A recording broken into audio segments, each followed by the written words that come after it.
Ladies and gentlemen, please take your seats. The program will begin in about 5 minutes.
My name is Andrew Brooks. I'm one of the co-founders and chief operating officer of a company called SmartThings. That's actually our consumer brand. SmartThings builds a consumer-facing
Ladies and gentlemen, if you could please take your seats, the program will begin in 2 minutes.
Good morning, everyone.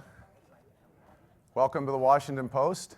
Although from the decor out there, you may not recognize it, but this is the Washington Post.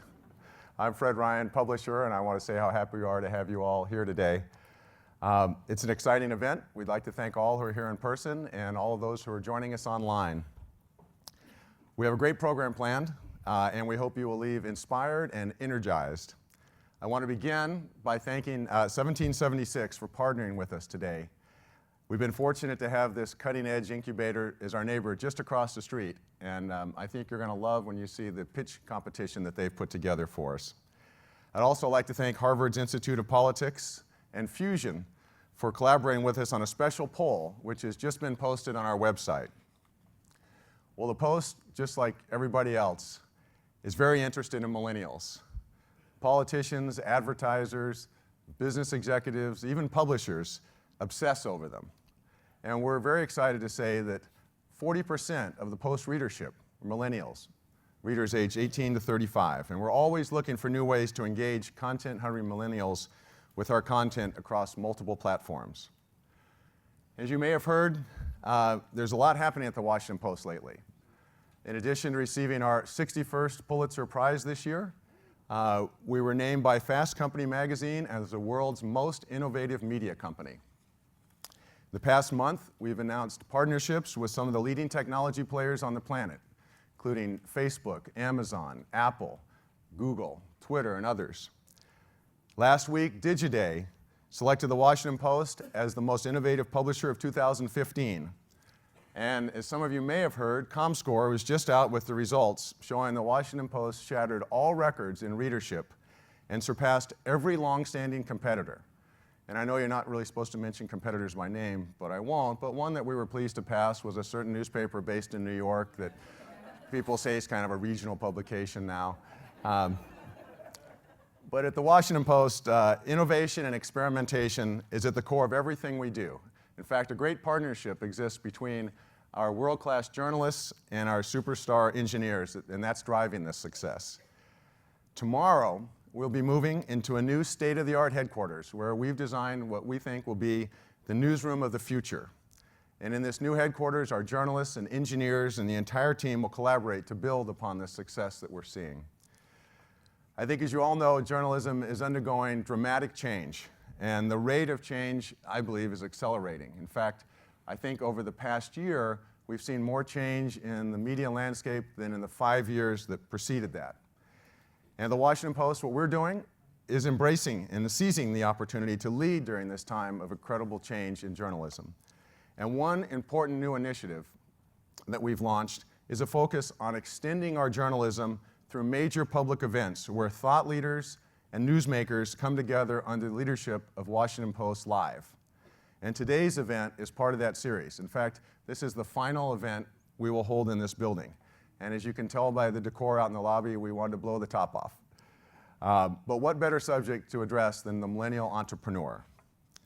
Reinvention and pushing boundaries are the norm for the millennial generation, now the largest demographic in the country. But they've had challenges. They came of age in a difficult economic period. They've looked for employment in the aftermath of the financial meltdown. Buried in student loans, many of them are in a situation where their financial future is not clear. Yet they're still optimistic, still driven by a desire to do good and affect change. Life and work are closely intertwined for this generation, and many are looking for opportunities to combine their values with their needs. Well, today you're going to hear from people who have found, created, and seized opportunities. Some are successful entrepreneurs, others are just getting started. You'll meet 10 finalists in our pitch contest who are boldly out there taking a chance, and we hope you'll find their stories as inspiring as we have. As we get started, let me thank the Kauffman Foundation and Wells Fargo for helping to make this important conversation possible. And we want to hear from you today, and I encourage you to download the inGENuitY app and to send us your questions and comments. And you can also join the conversation on social media at hashtag inGENuitY2015. Well, now we will get right into the program with Commerce Secretary Penny Pritzker and the Washington Post's Jonathan Capehart. Jonathan.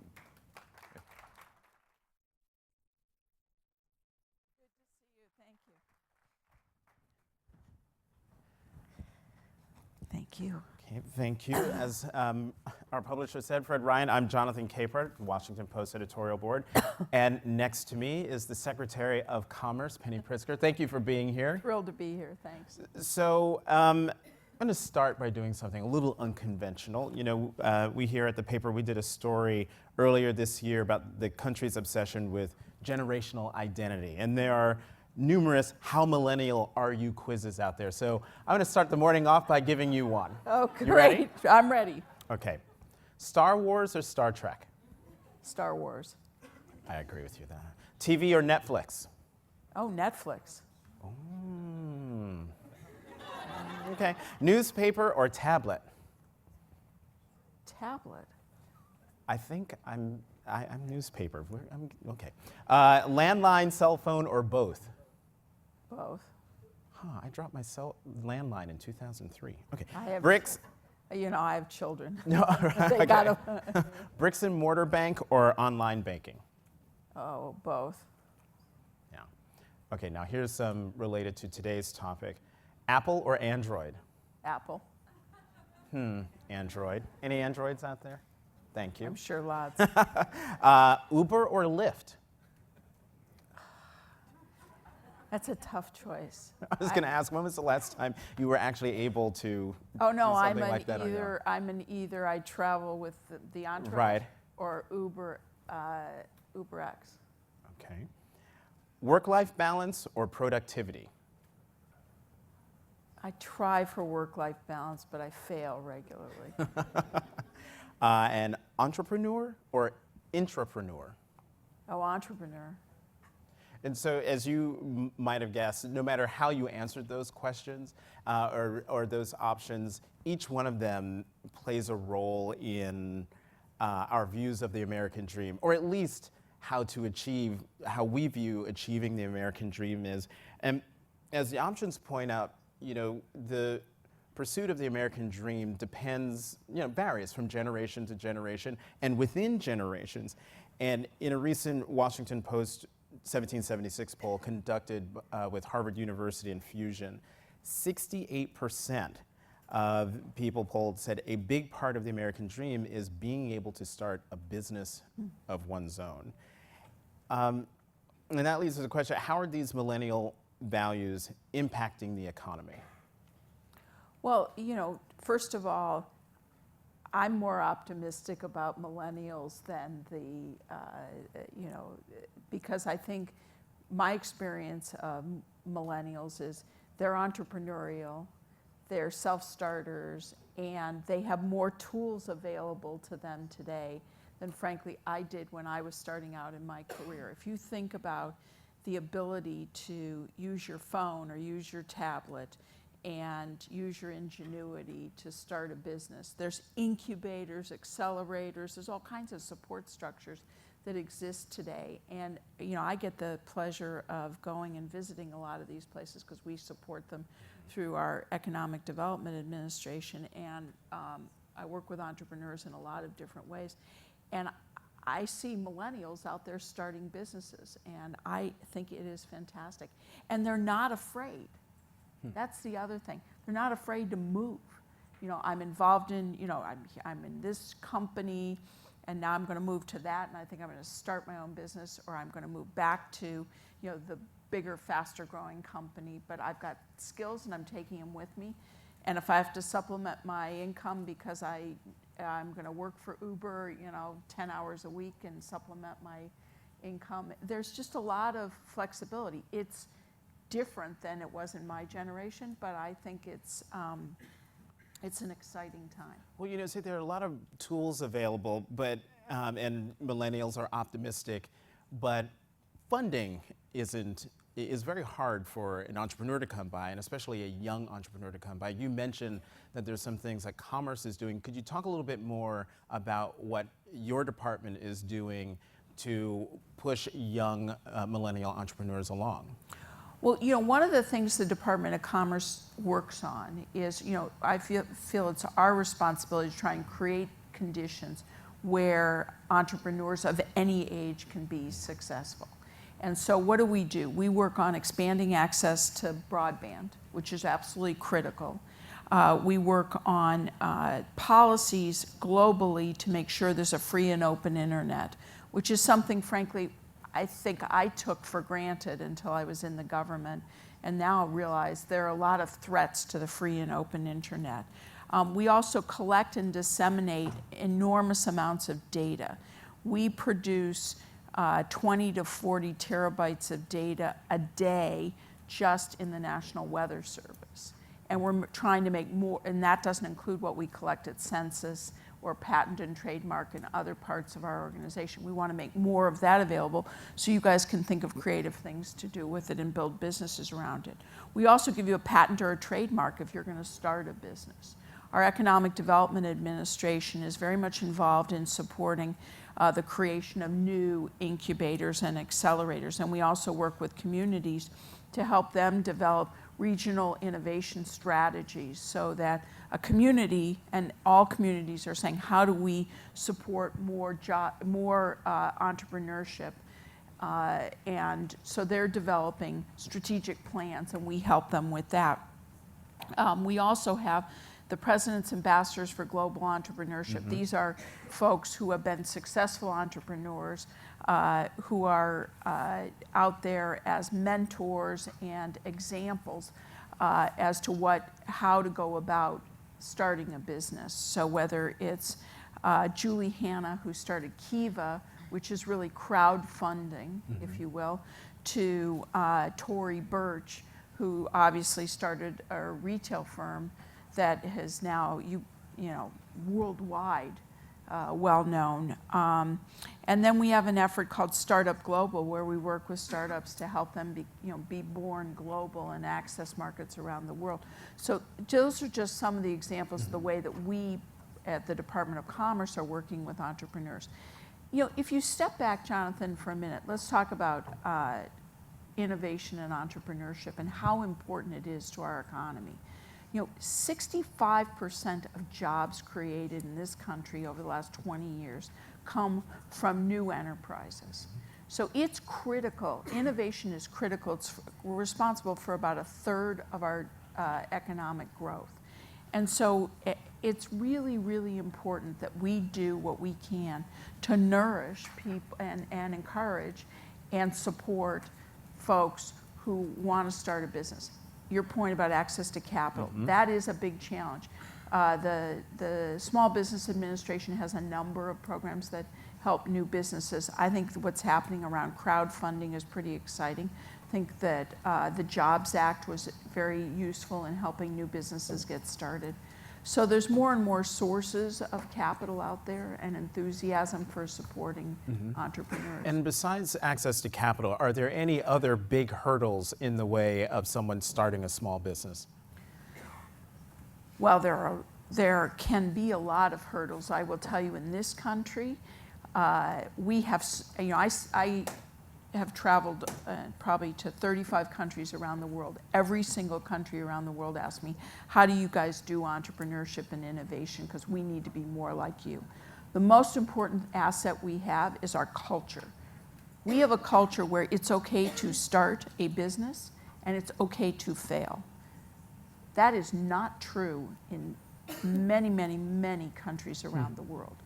And I always say to leaders around the world, I said, if you want innovation, you have to make it easy to fail and easy to close a business. Because if, and that's what happens, that's what you see in our innovative communities, whether it's in Austin, Texas, or in Silicon Valley, or New York City, or Boston, or Cincinnati. You said something in your earlier answer about millennials in that they have more tools available, they're not afraid to move, they're flexible. And the question that popped into my mind was, are they afraid to fail? And it would seem to me that from your answer and from what you just said, the millennials are not afraid to fail. I think making a broad generalization, of course, it depends on the individual. But I think that we live in a culture that encourages taking risk. And that is an asset that we should value and nurture, because it's something that allows us to be innovative. It allows individuals to take on new challenges, and if you fail, often the biggest learnings come when things aren't working out. Right, exactly. Right? I was going to say that we learn our biggest lessons in life personally when we have a huge, huge failure. I certainly know that's true for me. Want to share? No, we don't have enough time for that. And we really don't have enough time. We got 6 minutes and 20 seconds. But I want to talk about in terms of entrepreneurs, diversity in terms of race and gender is a problem. And I went onto the interwebs and found some data. Forbes in 2013 had a study that 8.5% of entrepreneurs are people of color.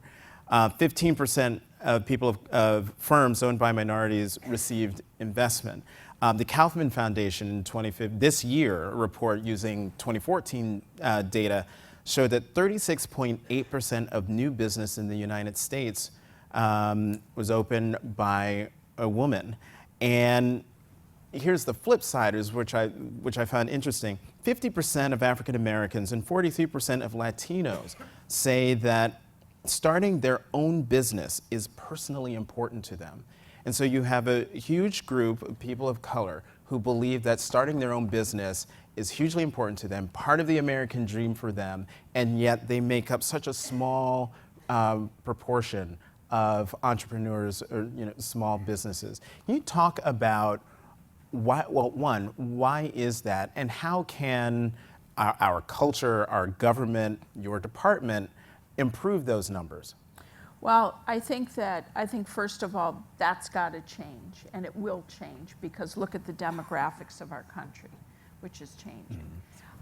Second is we as whether our department, we have the Minority Business Development Administration, and so we support and try and facilitate minority business leaders increasing their access to capital, increasing their access to opportunities and things like that. So we have an official capacity.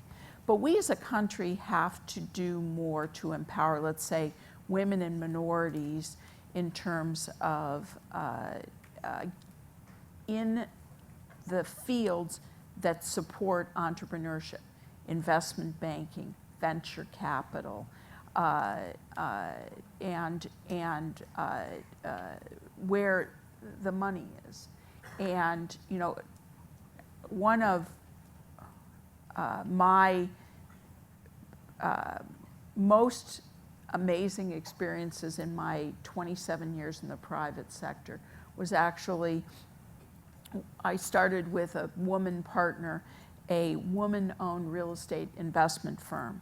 And there were 600 and some odd real estate investment firms out there. None were women-owned, which was nuts, right? That's crazy. And we went out in 2009, talk about, you know, timing being really challenging, before I was in this job to start this firm. And it was really tough. I mean, it was really hard. And I had 25 years of experience in real estate investing. So it wasn't like I didn't know what I was doing. And my partner had the same. And we used to say, they called us an emerging manager. And I would say, the only thing I'm emerging at is this, because I had been around the industry for so long. It's really hard. So I get how hard that is. What you need is that one or two breaks and you know, the opportunity takes off. But it's hard to get that foot through the door. Well, that's interesting. You had already had so much experience in the business. You were known quantity, both you and your partner, I'm sure. And yet, even with all of that going for you, you still had a hard time getting your foot in the door into being real estate Exactly. investor. And so, you know, this goes to my, you know, one of the things I think about when I'm finished with this job is, you know, where are the places where you need greater female leadership? And I really think it's in the sources of capital. And one of the things I've been trying to do in the job is better understand where are the women who are leaders in these fields, and how can we get them to help be mentoring others coming up into the fields. Because frankly, that's how we'll get greater support in minority or women-owned businesses. So, of course, now the 20 minutes have flown by. We're now at 1 minute and 40 seconds. So I have to ask you, as you've said in the last answer, you're new to the public sector as Secretary of Commerce, all those years in the private sector. What challenges have you faced making the transition from a business owner to being someone at the highest levels of government? Well, first what did the president ask me to do? The president asked me to do really three things: build a bridge to the business community, make sure the voice of business is heard as economic policy was being made by this administration, and then be the chief commercial advocate on behalf of American business. And oh, by the way, you have this department of 45,000 people, you need to run that too. And the way we went about it was I brought what I knew from my own private sector experience. We put together a strategic plan, and we've been out executing against our plan.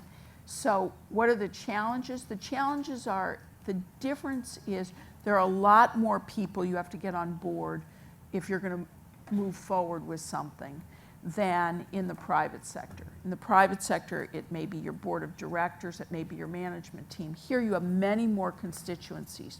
But that's important and necessary as a government. You don't want to be moving without, you know, the public and without the stakeholders having a point of view in your government. And so I think it's necessary. It can be frustrating for some. I find it a challenge in the sense of just trying to convince people why we should move in certain directions. And with that, Secretary Penny Pritzker, thank you very much. Thanks. Coming up next is Lois Romano. Thank you.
All right, we're back. And with me is Commerce Secretary.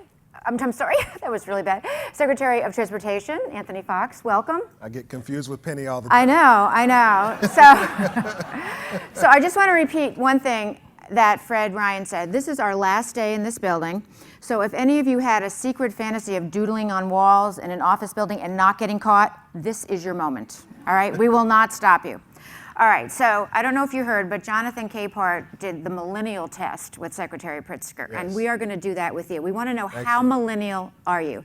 And I think by your age, you're just slightly out of it, but You know, I'm about as close as you can get in the you are. Okay, all right, so you ready? All right, let's All go. right, books or movies? Oh, movies. Okay, coffee or tea? T. All right, millennial answer. Star Wars or Star Trek? No question, Star Wars. Okay. Fiction or nonfiction? Nonfiction. Okay. Sprint or marathon? Marathon. All right. Okay, now a few designed for the 21st century. Worker or robot? Robot. Good answer.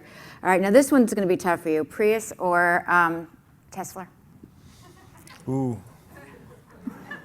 Oh, it's a painful one. Driverless car. Driverless car. All right, that was a good answer. Okay. Manufacturing or service? Manufacture. Okay, very good. All right, let's see, you passed. Okay. All right, now we'll get a little bit Awesome. serious. Okay, so you're very tech forward. Government has a very bad rap that it thwarts entrepreneurs. They say they're helping them, but they get bogged down in so much red tape that they haven't quite caught up with the spirit of what's going on. What has been your experience in the government? Well, you know, I think our government approach to innovation and technology tends to be more 20th century than 21st century. And the rate of change happening out there in the innovation space is moving much more rapidly today than I think it's been over the last 50, 75 years.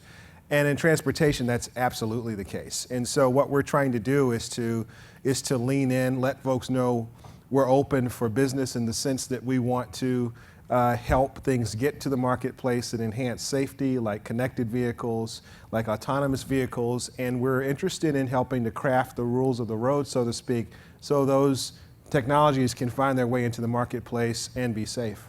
So does Washington truly understand the culture of Silicon Valley?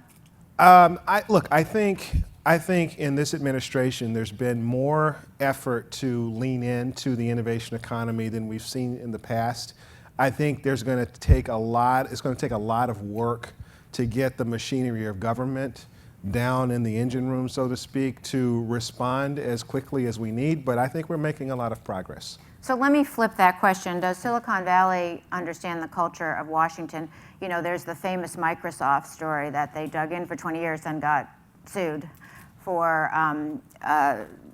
multiple violations. So do you think Silicon Valley is understanding that Washington is there to stay and they have to be kind of figure out a way to work with it? I think Silicon Valley is getting a lot smarter about how to deal with Washington. They're investing time here. They're interfacing with regulators more and earlier in the process of building technology. I think that's all very important because if we're not surprised by what they're trying to do and don't have to deal with the public beating of governmental officials as they're trying to move through regulations, but we have early conversations about what they're trying to achieve, I think it all helps get things done much faster. So you move around the country a lot, and actually you move around the world a lot, looking to see what different people are doing. Do you ever find a startup and think, wow, you know, we could use something like that? And is there any way to make that happen, you know, where you develop a partnership with a young startup with the government, or is that pie in the sky? No, it's not pie in the sky at all. So I recently was in Israel actually, and you know, there are a lot of people I run into who use Waze, which helps people figure out the best route to get from one place to another. Well, the seed of that technology actually was developed in Israel, and so it's really interesting to see the application of that in the United States. I actually met a young company that has actually reinvented the wheel. Believe it or not, we talk about how you can't reinvent the wheel, but they actually have literally reinvented the wheel. And they believe they're going to create a wheel that enables cars to move much more efficiently and actually have more of the engine actually attached to the wheel as opposed to using an axle. Now, was that abroad? It's abroad in Israel. In yeah. Israel, okay. Yeah. So let's stay on that for a second. Any other countries where you kind of saw how they're treating entrepreneurs or how they're dealing with them that you thought were good practices to bring back here? You know, interestingly enough, I was in Africa over the summer, and there's a very energetic group of young Africans that are looking to promote innovations in transportation, whether they are, frankly, folks that have earth movers that want to help build the infrastructure for Africa, or young people who are involved in technology who have new ideas about intelligent transportation systems. I've been very impressed by going around the world and seeing how much people are actually looking to innovate in the transportation space. So what's going on with driverless cars? Bring us up to speed. Well, look, I think there are, first of all, there's an active debate in the transportation community about connected cars versus automated cars, meaning that the cars that are able to talk to each other through broadband signals and avoid collisions. And you're supporting a communicate. program. Of course, we have a rulemaking that we're working on to provide the underpinning for that technology to enter the marketplace. The automated car is one that actually has eyes just like you and I do, cameras that are looking around the environment and looking to make sure that the car is moving in the right spaces. So it's a smart car. It actually does the work for the driver. So we actually think these two technologies are going to converge at some point in the future. You're going to have a car that does some of the work of looking around the environment and also is connected. And so we want to be neutral. We want to see both technologies move along, and we're going to do the best we can to help. You've been a little criticized of the department for maybe reacting a little too slow. You put out a policy statement a couple of years ago. I mean, do you feel like people in this space, in the driverless space, are thinking that there's some movement? I think so. We've actually done quite a bit in the time I've been at the department to open the aperture more for those conversations. And in fact, we've reached out to the firms that are developing autonomous cars, and we've said, look, let's look at our regulations and tell us where you think there are going to be obstacles to doing what you're trying to do. Of course, safety is always going to be our primary focus, so we're never going to do something that undercuts that. But there, you know, for example, I saw a technology of a self-parking car. You get out of the car, push a button, and the car parks itself. Well, our regulations actually say that a human foot needs to touch the brake on a car. And so for those companies that are looking at that technology, we do have some barriers to that. So we're looking at those types of barriers to see which ones we can actually address. That's very interesting. Yeah. So you have to kind of go back and change the reg so there's no foot. Yeah. Let me ask you this, and this actually goes to a large, I'm sorry, a large economic question in this country.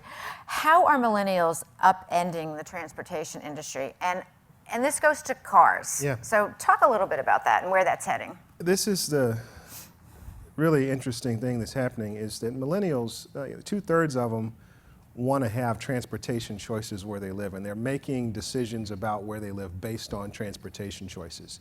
80% of them are moving into places that have effective road systems, transit systems, commuter rail systems, bike paths, and pedestrian facilities.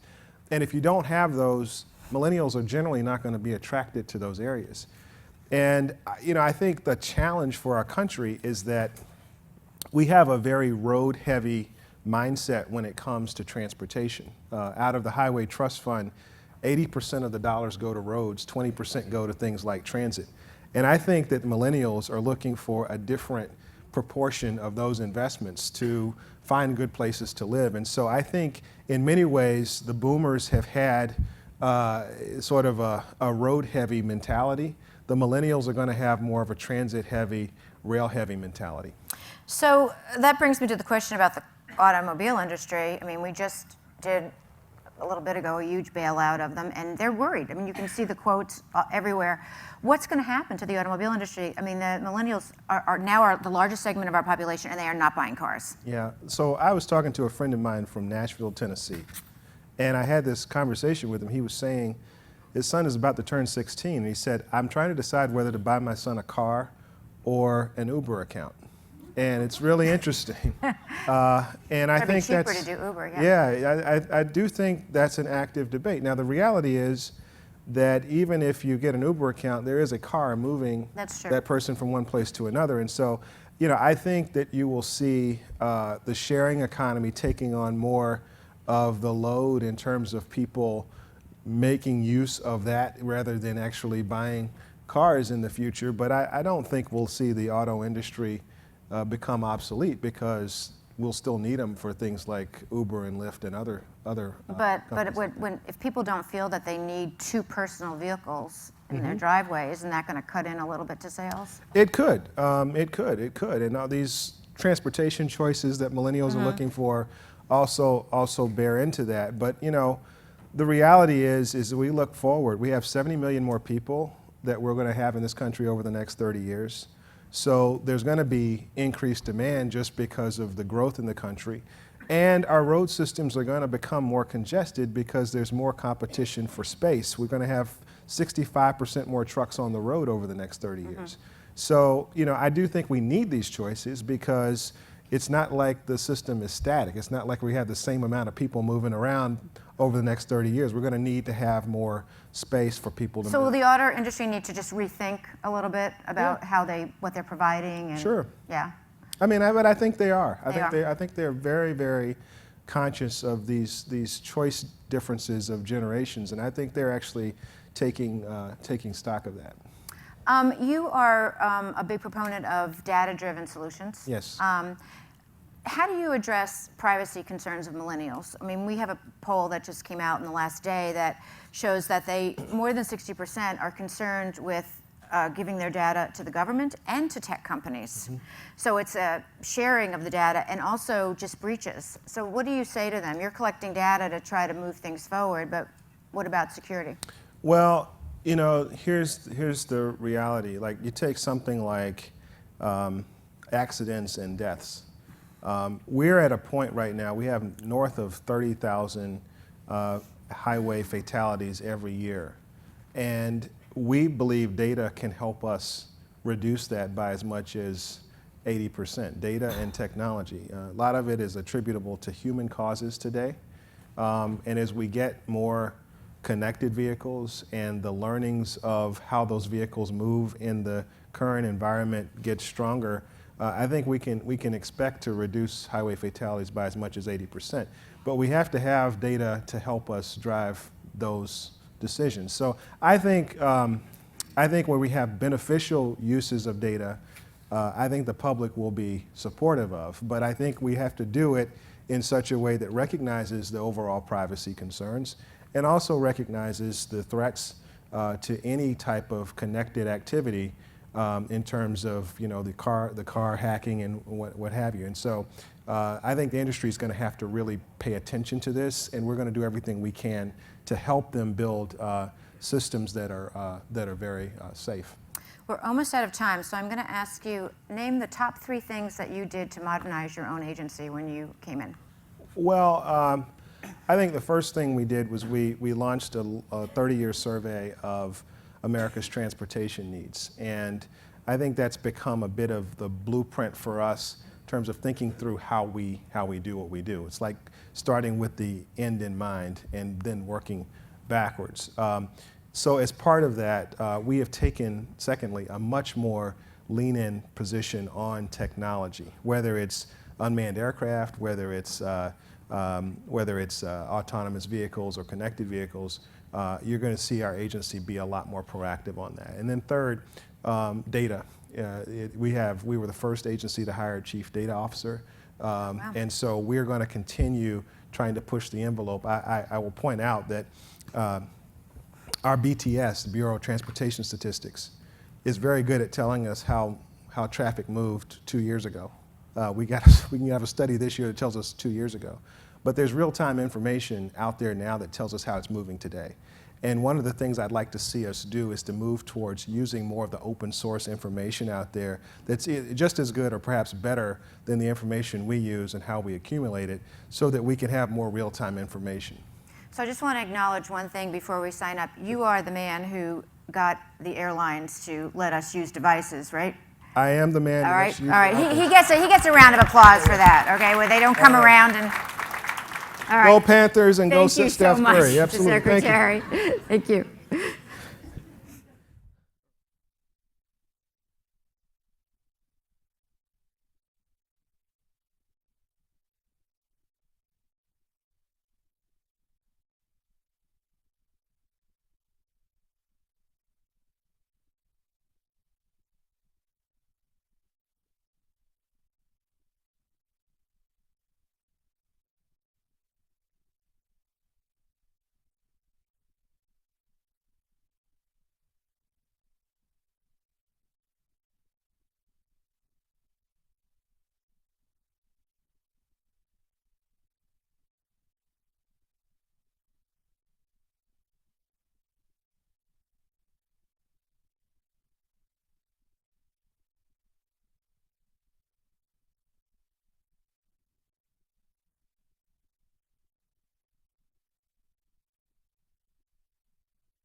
All set? All right. Good morning, everybody. Let's start off with Congressman Polis. You have the rare distinction of being that member who actually did start something up, not just your own political career. You are an entrepreneur, and now you've been in Congress 7 years. Talk about that divide. What is it like going from the tech world into Congress world? And how did you get started doing that? Well, the other yesterday at a holiday party, as you all know, we have 2, 3, 4 holiday parties in the evening this time of year. I was with my 4-year-old son. We ran into Al Franken at one of them, and I introduced my son. I said, "This is Al Franken. He used to be very funny, and then he became a senator." So, from my perspective, I used to create value, create jobs, and then I became a congressman. It really is very different. In the one hand, you're kind of actually in the trenches, creating value, creating jobs. Now, that skill set and the understanding of kind of the drivers of that are very important for members of Congress to have, just as other areas of expertise are. I mean, if you have people who are retired military, doctors, all those areas are important for a lay Congress to be able to evaluate policies. But in particular, having that perspective from the startup world and to be able to see different bills and proposals through that light is very important, I think, for Congress to have. And a lot of my colleagues have come to turn to me and trust my judgment on some of those issues that affect the startup ecosystem. What do you think, is there one thing, two things that Washington can do to help, this is the inGENuitY Summit, so what could Washington do that continue to spark it? Well, when I was certainly doing startups and for people who are, I mean, they don't want to have to think about government very much. So, I mean, the less that government does to them, the better. There's some things that are annoyances that could certainly help. Healthcare would be an example of that. I've always been a supporter of a single-payer healthcare system. I mean, it's ridiculous that you have a startup with 3 or 4 or 5 people and they have to start thinking about administering a healthcare plan, which is about as far from their core competency as anything imaginable. The exchanges are a good step forward, makes it easy for small businesses to participate. But I would have loved, when I was doing startups, not to have given a second thought to healthcare for my employees. Okay. Heather, Amber, both of you, you're on the sort of the Washington lobbying side of this. At what point does that burgeoning startup that barely knows how to do healthcare, at what point do they need to realize, oh, there's Washington? What is that sort of, is there a tipping point where the Snapchats, Fitbits, where they don't want to be Google or Microsoft and wait too long? I would say today. It really starts off with, are you, as a startup, in a highly regulated space? If you're working in healthcare, if you're working in education, you're going to touch the federal government. So what is your plan from day one to engage? Also, if the government is going to be a market, or if you're wanting to sell overseas, the sooner you engage in Washington, the more likely you'll be able to crack that marketplace open. I would echo that. I think important to engage early to build the relationships that companies need so that you're not walking in and asking for help in the middle of a crisis, that you've built those relationships in advance. Talk about what it's like to translate for Washington to Silicon Valley or the East Coast to West Coast. How much of that is your job now as the Washington person for Dropbox, trying to explain to them, this is what it's like? A lot. I feel like I spend a lot of my time translating back and forth, not just educating people in Silicon Valley about Washington, but vice versa.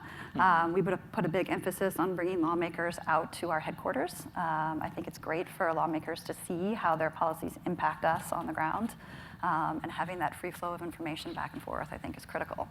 I think it can be very frustrating for folks in Silicon Valley and in the tech space to interact with Washington. In fact, they would rather just focus on building their really cool product, changing people's lives, making the world a better place. Why do we need to engage? They understand the value of marketing. They understand the value of having an article in TechCrunch, but why is it important that Congressman Polis knows what we're doing? And part of it is understanding the language to explain, well, talking to decision makers and policymakers is a form of publicity. And you need to get your ideas in front of Congress and before the administration, because Washington is a fact-free zone. So if you are not here giving your facts, they don't exist. Congressman, early on, you must have had a few moments in your congressional career where you looked around and said, really? This place works this way? Is there a moment like that for you? And what could Congress do to utilize these technologies that we're here talking about today? Well, one of the reasons it's so important for disruptive new companies to pay attention to what's happening here is this is where the legacy companies run to try to co-opt and prevent their business models from succeeding. And they have the long-time ties here. So if you are disrupting a multi-billion-dollar industry, don't expect it to go quietly. It will probably run to Washington to try to protect its outdated, inefficient legacy business model through the force of law. And we've seen that time and time again, and we'll continue to see it. So that's why it's important, as Heather said, if you're not in the game, your side of the argument's not even being presented. And of course, you can count on those established companies to make their case. Amber, does this work in what Congressman was just talking about, is that the legacy companies, they just know it's hire 42 firms that have access to leader in both chambers, committees. Does that model work for Silicon Valley and tech companies? I think it doesn't. I think one of the things we really have to focus on is focus. We can't cover 42 issues. We really have to focus on the issues that matter to the company, and just importantly, matter to our users. So I think, unlike traditional lobbying, we focus a lot on what our users care about, the privacy, security issues that are not just in our commercial interests. And so we're constantly trying to balance all of those issues. Sure. You were about to jump in?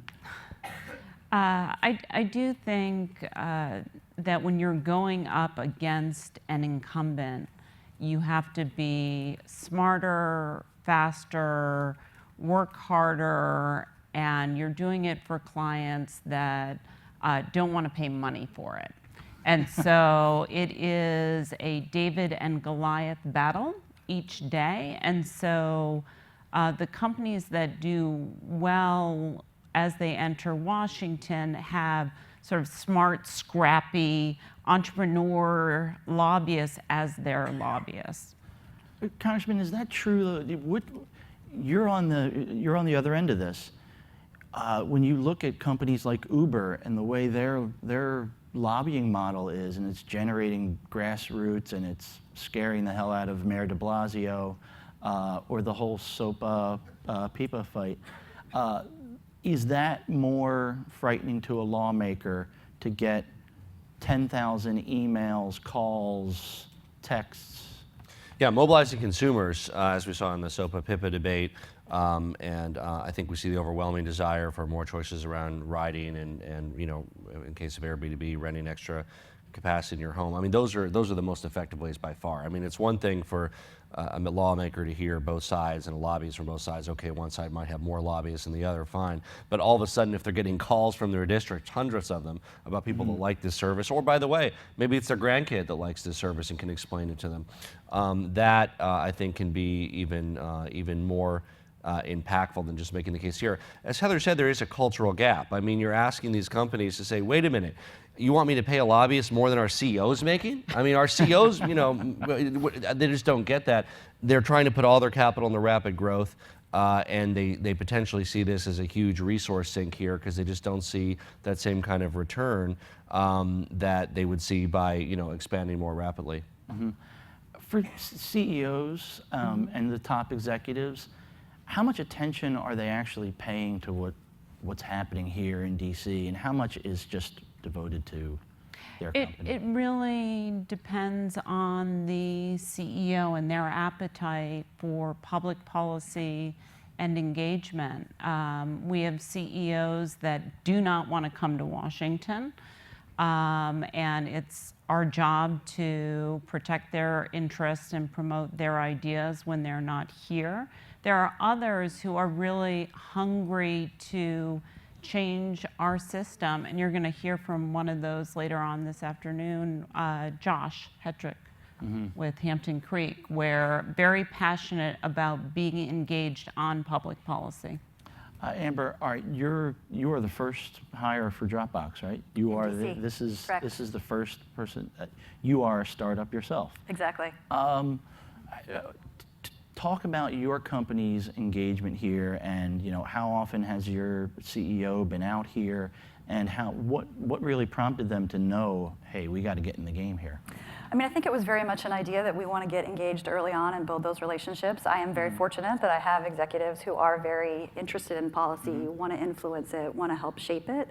And so they've already been out here once for a round of meetings. We've had some policymakers come out to our headquarters to talk to them as well. But it's been terrific to get in on the ground floor and help design a function from scratch for a fascinating and innovative company. Okay. Generationally speaking, Congressman, this is a millennial focused event. How much does it hurt Silicon Valley that so much of Congress is run by a generation that, you know, can't figure out the alarm clock before they go to bed? There are a few of those. However, there's also a lot of members. Tell us a few There's stories. also a lot of members in their 30s, 40s. You know, I mean, so there's a lot of members that are more digital natives. And so I think you do see this divide just as you do in broader society. And as we see some of the newer members come in, inevitably they come in as a product of their generation. And we see a lot of great new members in their 30s who come in with an inherent understanding of these concepts that might be much greater than somebody that's you know, been in the institution for a number of decades. I'd like to pay you a compliment in that you run your congressional office like an incubator. And that when there are issues that come up, and it might be a marketplace issue, you will pull different parties into your office and have them sit at the table and discuss a way forward. So in a time where legislating has gotten more difficult, you have taken a different approach, and I think that is a function of your tech entrepreneurial background. But also I think the younger members are looking for ways to break through. I think they might be, as a whole, more solutions-oriented than, let's say, ideologically oriented. And you say that for both parties? A lot of the younger people, yeah. Okay. Words of advice. There's a lot of younger people out here in the crowd. What, you know, a couple of things that they could do, think about to get ahead here in Washington and also potentially in Silicon Valley? I mean, I think engage in the process. I think it's important for the millennial generation to be involved in the process and to help shape it. Okay.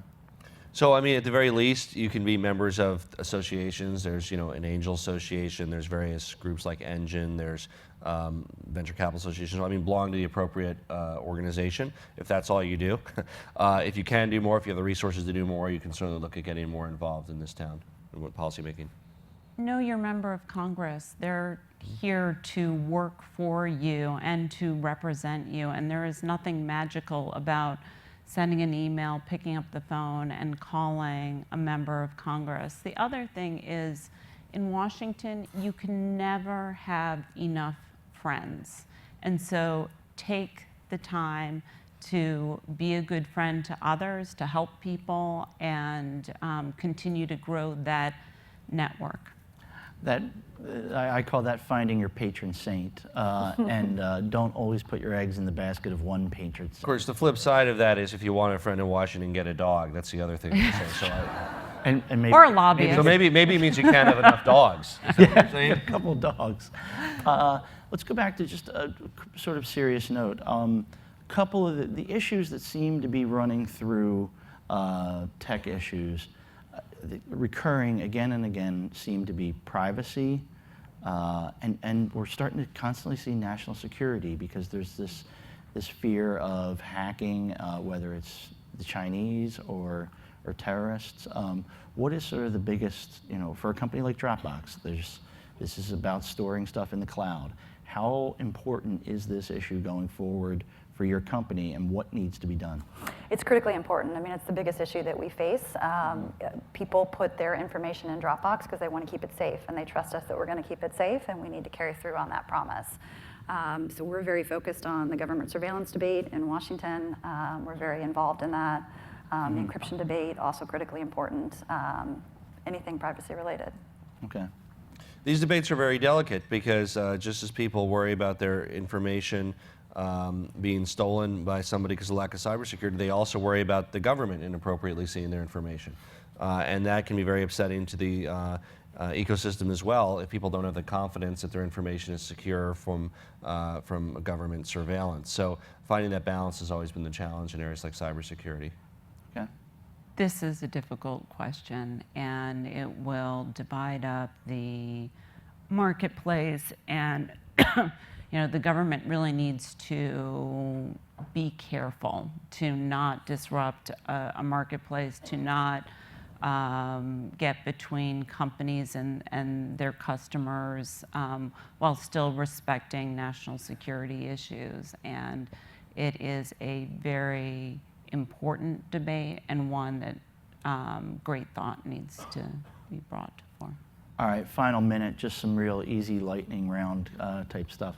When's the last time you used Uber, Lyft, or some car sharing service? This morning. All right. When's the last time you used Amazon? Yesterday. Christmas gift? No, bath toys for my 1.5-year-old. When is the last time you used, I don't know, Expedia or some sort of travel service? Yes. Yes.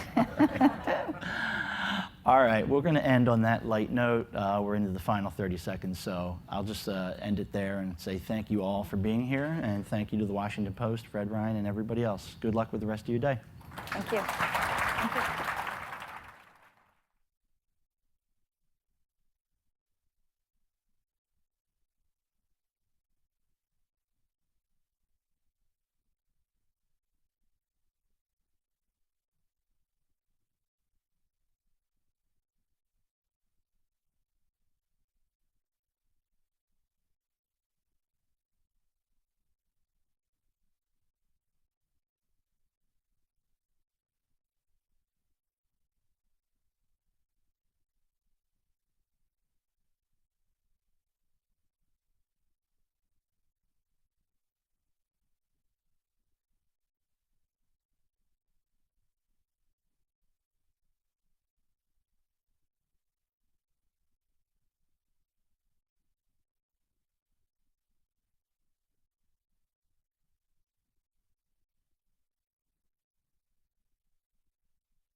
Good morning, everyone. I'm Allison Snyder from the Washington Post. I just want to encourage everyone to please send us your questions and comments using the hashtag inGENuitY2015. We want to hear from you. So up here with me is Josh Tetrick. He's the founder and chief executive of Hampton Creek, which is a food technology company based in San Francisco. And next to him is Julie Samuels. She's the executive director of inGEN, which is a nonprofit organization focused on technology, entrepreneurship, and bringing startups to the table in policy debates. Thank you both. Thank you. You bet. So earlier this morning, we heard from Secretaries Fox and Pritzker. They had some pretty inspirational messages for this audience of entrepreneurs. And so I want to start by asking each of you, has that been your experience working with Washington? Which piece? That it goes well? Inspirational messages? Well, let me take a quick step back and say part of what I love about working with startup community and with entrepreneurs is that it is the most optimistic group of people I've ever met. It is people who think they can take on a problem, take on an issue, create something, build something that will fix it. And that's amazing. And so I think a lot of times those same people come to DC and they think they can do that too. It's not as easy here, oftentimes, as it is in the market. And I actually don't think the market is easy at all, so that's saying something. But I don't think it's such an easy question. I think some people have had an easier time here. Some startups have had an easier time, and there have been moments and policy issues where this community has really changed the world. Things like net neutrality and SOPA, and we can talk maybe a little bit more later about what those are. But this community came together and actually changed the way the world works, and that's awesome. So Heather Podesta was just up here talking about your company, Hampton Creek. She represents you here in Washington. And about your story. So you came up with an eggless mayonnaise. It's under attack from Hellmann's, from the American Egg Board. Now the FDA and the USDA are involved. Jeez. Jeez. I mean, were you ready for all of this? Man, eggless mayonnaise. So the, who would have thought? So we started, to give you a little background on Hampton Creek Beyond the Eggless Mayo. We started almost 4 years ago. And we started with this big question, what would it look like if we started over in food? So right, if you could kind of remove the preconceptions and the habits and sometimes the BS we have in our head about our current food system, and you could start over and make a food system that works for us, that strengthens our values, that does good, not so much bad. And that's one of the products. That is the optimism exactly that I'm talking about. And we found, I think what we found, we've had kind of two different, I think, impressions. You know, the first is, you know, what the heck, I think, when the USDA and the American Egg Board thing kind of happened, right? And maybe a little bit surprised about some of the things that happened. But I think, you know, more recently, it's been also surprising on the good side, because we have interacted with lots of folks on the right and lots of folks on the left, all of whom agree with like the basic premise that food that is a little bit better for the body and a little bit better for the world should taste good and be affordable. And I think there's a space here for entrepreneurs to, you know, get the partisanship out of it. And often, like, innovation is a thing that unites Republicans and Democrats, right? That capitalism, progressive capitalism, right, can be a thing that crosses party lines. And thus far, that's been what we found in working with lots of people up here. When did you engage with Washington, though? At what point?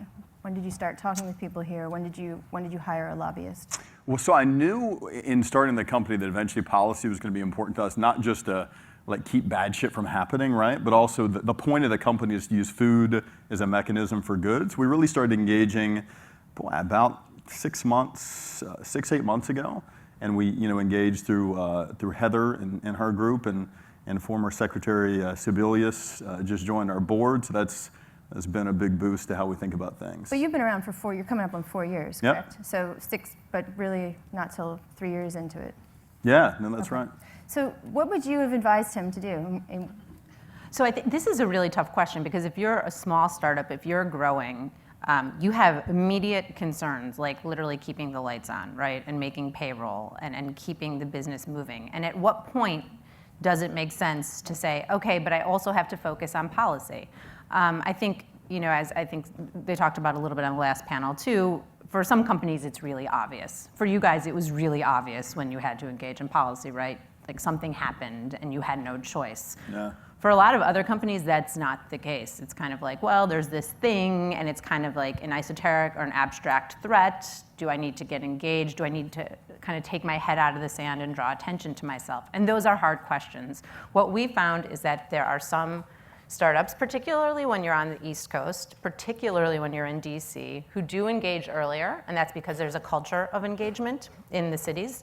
And I think that's great. And you see this a little bit less on the West Coast. I think West Coast startups are more likely to put their heads down, hope that policy doesn't affect them, and see how long they can go. I obviously prefer the other approach, which is get engaged early. You don't necessarily have to hire someone. We don't have members, for instance. There are other groups like ours who work with startups, and let me tell you why. If you can find a startup, particularly in some state that maybe isn't California or New York, that is creating jobs, and startups create all net new job growth in the United States. If you can find a startup that's creating jobs in an economy where they need jobs, that's building tools where we need new tools, and you can bring that startup to Capitol Hill to meet with a member of Congress, to meet with their senator and say, we feel this way about this policy, it is so impactful. It is so much more impactful than a giant company or than almost anyone else. So my plea would almost be, join us if you care. Your voice is so important. I would add that, I think it's important, for a young company it's very easy to get very obsessed with oneself, right? And obsessed with your company and your agenda, right? And I think, what we found, and again, engaging with Republicans and Democrats and the administration, is that when you focus on, creating positive change as opposed to just sitting down and saying, here's my story, this is what I want, right? When you actually focus on, how can I solve the problem in a way that is helpful, to that member? How can we solve a collective problem together? It changes the dynamic a little bit as opposed to just saying, I need this, I need this. So that's my next question. So what's the goal? Is it a payoff? Is it goodwill? Is it that sort of change? I mean, what's the best way to go into this? Well, I mean, I at least for us, so I'll speak for us at Hampton Creek, right? So we started with, what would it look like if we started over, right? That's our founding story. So every day I wake up, every day my team wakes up, and we think, what would it look like if we start over in food? Food would be a mechanism for change. It would strengthen our values. It would have a positive impact instead of today in the way that it doesn't, right? Mm-hmm. So our goal in engaging with DC is to work with members both sides of the aisle of the administration, regardless of what political party they are, and instigate positive change in the food system, right? Whether that is helping 1 in 25 American families who live on less than $2 a day, whether that is stimulating entrepreneurship in areas that have been ravaged by losing manufacturing jobs, whether that is stimulating farmers to grow things outside soy and corn, right? So that's the goal for us. And in our theory of the case, right, and there's a bet, is the more we engage in that positive kind of collective progress, ultimately the better it'll be for the company. So you have one of the strongest lobbyists in DC. Why? What exactly are you up against when you talk about the manufacturing, the food system, big ag? What? I have one of the strongest lobbyists in DC. Yeah, gotcha. So why? What's the scale of this problem? Well, if you want to make change, you got to have the best firepower, right? Change doesn't happen when you just talk about it, right? You've got to engage in a whole lots of different areas. You've got to understand, interests that sometimes conflict and sometimes align. Right. And for us, I'll give you a quick example. One of our biggest customers is Walmart, okay? Biggest retailer in the world. You might not realize it, but buyers at Walmart actually give a damn that Hampton Creek cares about pushing food policy forward. Mm-hmm. Like they care, right? Because for us, it's not just another company that cares about superficial crap, right? It's a company that's actually caring about shaping and changing things, and it changes even the dynamic between us and a customer like Walmart. And again, you got to know your way around the town, right, in order to be effective. I want to change gears for a second because I want to make sure we get to this. I want to talk a little bit about investors. So in a recent study that inGen did, you found that globally 89% of investors in digital startups said that the current legal environment has a more negative impact on their investment decisions than the current economic climate. Do you see this? I mean, what are their specific concerns? So I think their specific concerns, they fall into a range of subjects. And I think if you talk to different VCs, they'll tell you they're all different things they worry about. That study talked a lot about copyright policy. Investors are really worried about the patent troll problem, particularly in the software space. And so you see the copyright example is a really good one because there's a lot of regulatory burden in that space. If you're trying to create a startup that exists in a world where copyrighted content is king, think music, it's hard. So we see less investment in that space, and as a result, we tend to see less innovation in that space. We see way fewer startups existing in music than we might in, I don't know, any other area, ride sharing or whatever. That's problematic, I think, for the world. But it goes to show that the regulatory behavior, it's not just affecting founders and companies, it's affecting investors. And there are a lot of investors out there who are just looking to, turn a quicker profit. They don't want to be in for the long haul, that this is going to take a decade to blow up the system, to blow up regulation, to really change the world. That's not true across the board. There are some amazing investors out there who really, really get it. And one of the things we want to do and work on is to work with that community and to remind investors that you can play a really important role in this as well. Were your investors skittish about going up against all these regulators? I think we've been lucky. We've been really lucky to attract people like Mark Benioff and Lynn Benioff of Salesforce. Vinod Khosla, founder of Sun Microsystems, Li Ka-shing, the second wealthiest person in Asia, Eduardo Saverin, co-founder of Facebook, Charlene Heineken, Jerry Yang, co-founder of Yahoo. People who share a few common things. One is they're not interested in small change and irrelevant things, right? They're interested in big systemic change. They don't care about small outcomes either, right? They don't really give a damn if we get sold for $200 million, right? They care about larger, more extraordinary outcomes. And third, they didn't realize the system of food was so screwed up, right? And that's interesting to a lot of these people, right? And there's an opportunity to look at a system like that, and I think we can all agree there are a lot of other systems, not just food, that probably could be rethought. A lot of systems rather than food that we could ask what would it look like if we started over. And that got them excited in it. And when we engage in policy, and we say the core reason we're engaging in policy is not to mitigate the probability of the American Egg Board coming after us, right? But the core reason we engage in policy is because the core reason why we were founded, because we want to have an impact. They get it, right? They get the different approach. So yes, that's The a investors different get experience. the different approach is what you're saying? Yeah. Sorry, the investors get it, yeah. Yeah, and I'd say we, before we take any capital, we make it very clear, this is who we are, this is why we were founded, this is why we get up in the morning. If you don't want to invest, given that, God bless, enjoy your breakfast, but don't invest in us. So, but that's not everyone's experience. That's I mean, how do some young entrepreneurs convince their investors that this is a fight worth fighting? Well, I mean, I think that right now it's a little bit easier because capital is flowing a little bit more freely than it has in the past, probably than it will in the future. So many startups, while not in a position to be as choosy as you guys can be a little bit more choosy. But I think that if you are a startup and if you are really thinking through your founding story, your narrative, you are going to attract the right kind of investors. When you tell your founding story, it's obvious that you're going to have some of these issues come up. Like, no investor is not going to see that. And if they do, they're probably not a very good investor. So if you make sure that your narrative encapsulates what it is you're trying to do, you're going to then also attract the right investors. And we live in such an interesting time. This is a time where I think more than usual, more people are thinking big. They're thinking outside of the box. They're trying to really tell stories not unlike yours. I mean, yours is amazing. It's amazing what you guys are trying to do. But like you said, this is across industries. And I meet people all the time who are thinking big. And some of those will work and some of those won't, and that's okay. but that exists not just at the entrepreneur level, but also at the investor level. And we're seeing more and more investors, I should really quickly say, who specialize in working with companies in regulated industries. Yeah. I gotta say, I think it's crazy with all the big problems out there.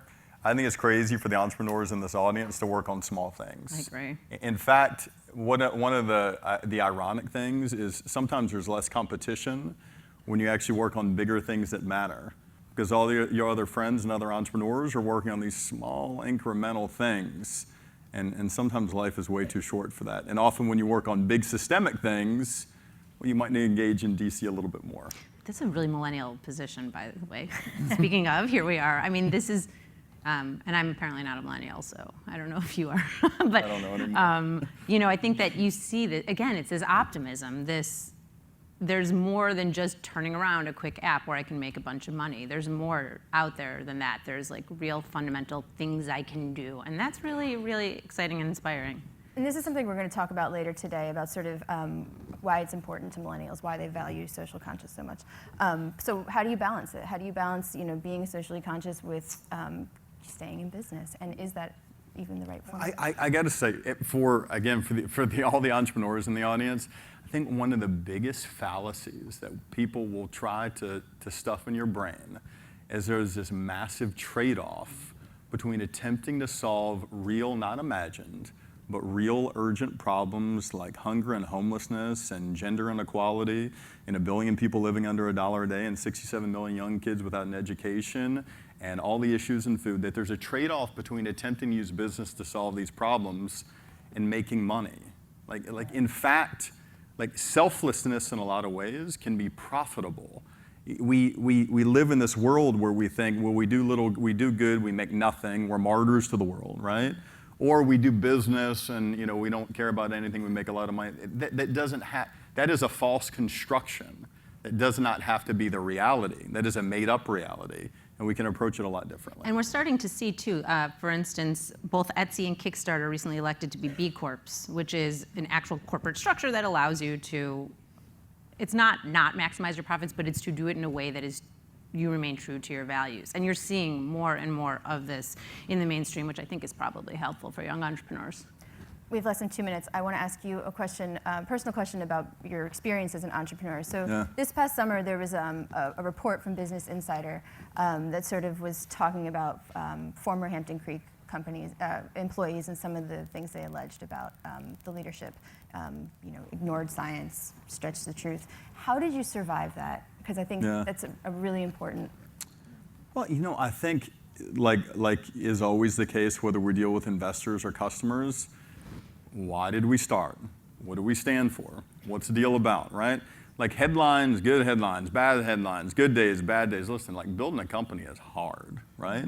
And you're always going to deal with stuff. So I think like with anything that's really good or anything that's challenging, you get up and you go to work, and you get important shit done, and you just move on, right? And often, winning in terms of in our version of winning is hiring incredibly talented people, doing good, selling products that we believe have an impact, trying to change policy for the better in DC. Like that's what we get up for.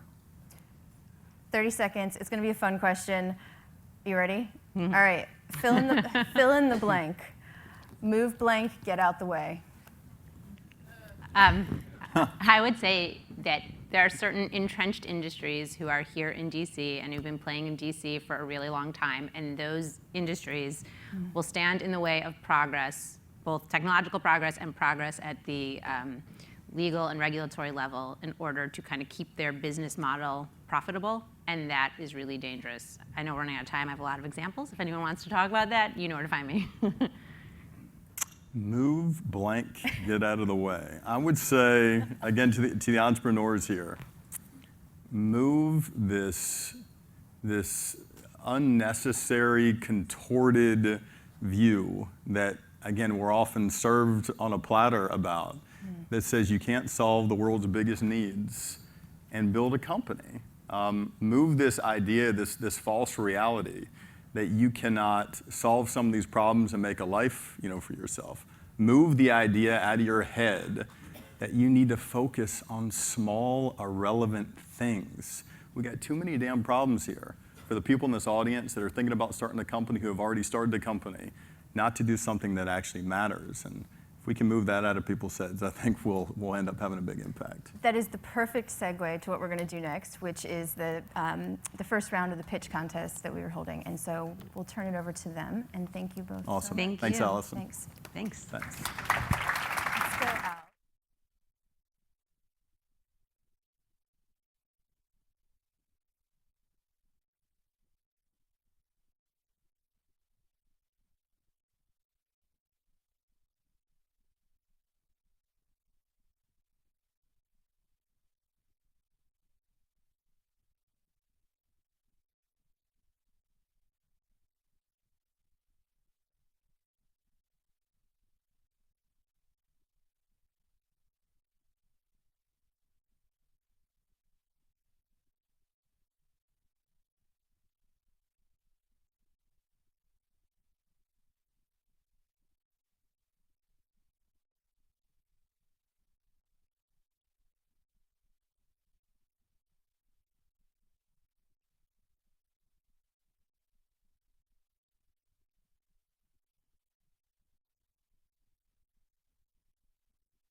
Is this working? So I'm Evan Burfield. I'm the co-founder and co-CEO of 1776.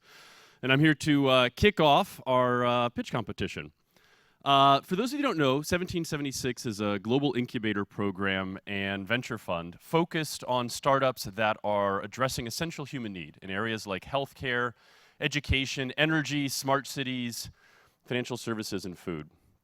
And part of the reason that we partnered with the Washington Post to put together this program, and specifically this pitch competition, is because of our shared belief that part of what defines this particular generation, this millennial generation, is an incredible passion to do well, to build startups, to control your own destiny while also doing right, tackling problems that really matter and that are going to make the world a better place. And I think you're going to see a number of those ideas here through the pitch competition.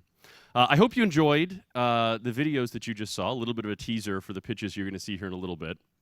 The 10 teams that are going to be pitching today were selected through a very broad national competition, and our panel selected the 10 most promising to come here today and pitch. The key criteria are that the founder has to, in fact, be a millennial, along with the theme of the summit today, and that the idea has to actually be in production. This isn't a business plan competition. You're going to see businesses that are actually out there every day serving customers, growing, scaling, building revenue, raising capital. So it should be pretty exciting stuff. To do the judging, I'm going to be one of the judges. In addition to that, we have Penny Lee from Venn. Penny, you want to wave your hand, from Venn Strategies and K Street Capital. I don't want to get the name right. And William Cowder, a venture advisor with Comcast Ventures Catalyst Fund. I also have here some specific housekeeping items. So each one of these startups will have exactly 60 seconds to pitch. There will not be any Q&A from the judges or from the audience, so don't try to jump in there. 5 contestants are going to move on. The way that's going to work is that we, the judges, are going to pick 4 of the contestants. All of you guys are then going to pick the 5th contestant to come back later this afternoon to compete in the finals. So the way this will work is after all 10 of the pitches, each one of you guys is going to be prompted through your inGENuitY app to select your sort of favorite of the 10 startups, and that'll be the People's Choice winner, the 5th startup that will go on today. So with that, I think we're ready to get things started. First up, Neil Shaw from Cooknook.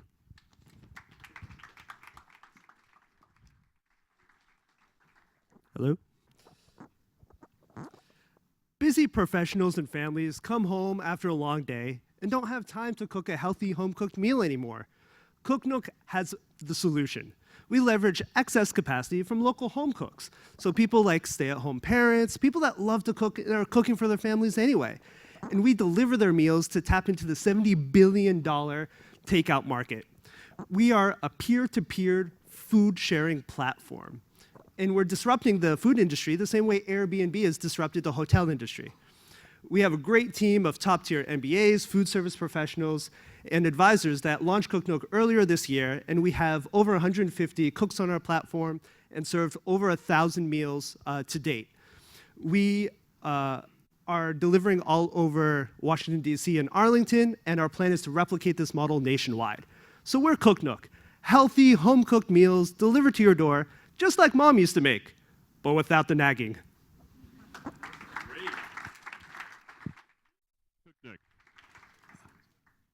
Next up, we have Kate Glanz from Heartfully. There we go. Hi, my name's Kate Glantz. I'm the founder of Heartfully, a wedding registry for charitable giving. My background is at the intersection of international development and communications and includes 2 stints as a Peace Corps volunteer. But it wasn't until I became a professional wedding guest that I began to see the untapped opportunity in linking 2 seemingly disparate worlds, the $20 billion wedding gift market and philanthropy. Heartfully is bridging that gap in a way no other registry is doing. We're an online platform that features real development projects in the US and around the world and builds elegant registries. We do this by partnering with vetted nonprofits across a broad range of issues that include opportunities to build a classroom in Tanzania, empower women business owners in Senegal, even start a community garden right here in DC. At Heartfully, we believe that life's most important moments are the best times to give back, and we hope you'll join us. Thank you. Next up, we have Charlie Gillig from RemitRight.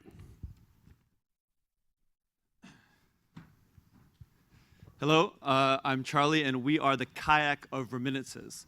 Last year, immigrants in the US sent $120 billion abroad, but were deceived by predatory practices and hidden fees by banks and money transfer operators like Western Union. I'd imagine there are a lot of people in this room that have had the same problem when sending money abroad. When I was an immigrant rights attorney, I realized that we can turn this market on its head by empowering immigrants with information and choice.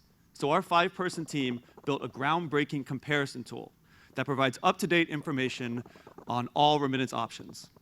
Our users get the best value every time, and they know they can trust us because we are the one and only company that is certified by the World Bank as a remittance company.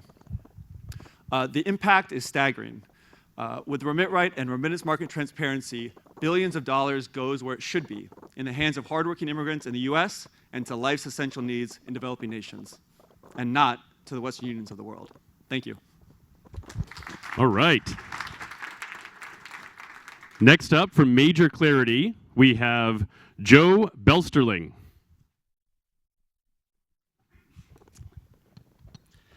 Let's talk about change. The average college student is changing majors 3 times, but when they do, it leads to lower graduation and retention rates and higher student debt. I started looking into what solutions there were for this problem, but found other platforms focused on assessment, tracking, and planning, and help students figure out if they like the idea of something, but not if they actually like doing that thing. So we built Major Clarity to let students quickly and easily try out major and career pathways through interactive activities and videos with professionals before they commit precious time and money to them. And we're young, but it's working. We already won a national RFP with the New York City Department of Education and are being used by some of the top public charter networks in the country. And although our users are high school students, we have a 2-sided business. So we make money from the companies and the colleges we refer students to once they're ready to take the next steps. We've already signed up George Washington University and the International Labor Union, showing the 2-sided potential here. And colleges alone are spending $3 billion a year on recruiting new students. We're Major Clarity, and we're helping students figure out what they want to do with their life. Thank you. Great work, Joe. All right. From Underground Greens, Marnia Higgins.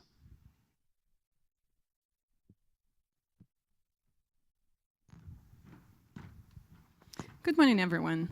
So I want you all to think about a situation when you went to the grocery store and purchased a bag of spinach or a bunch of cilantro, and a couple of days later you had to waste a big chunk of it, probably because it was spoiled. Today, we waste more than 30% of our food in the United States. And a big reason for that is the distance that our food has to travel before it makes it to our plate. Well, at Underground Greens, we solve this problem by bringing the farm closer to the end consumer, which increases product shelf life, its visual appeal, and nutritional value. And we do so through hydroponic indoor farming, the industry that has been growing for the past 5 years or more, and will continue to do so in the foreseeable future. During our short existence, we've already established relationships with and sell to multiple local businesses, and we continue to build our customer base. So today, we invite you to join us and come grow with us. Thank you.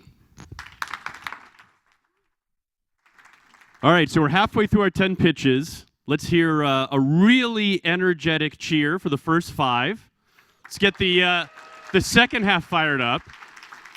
You know, the great thing is all these pitches are impressive, but it's nothing compared to how unbelievably hard all these founders are working at actually building their businesses. And they need your energy when they get up on stage and pitch. So let's make sure we really give it up for each one of these pitches. Next up, Hua Wang from SmartBridge.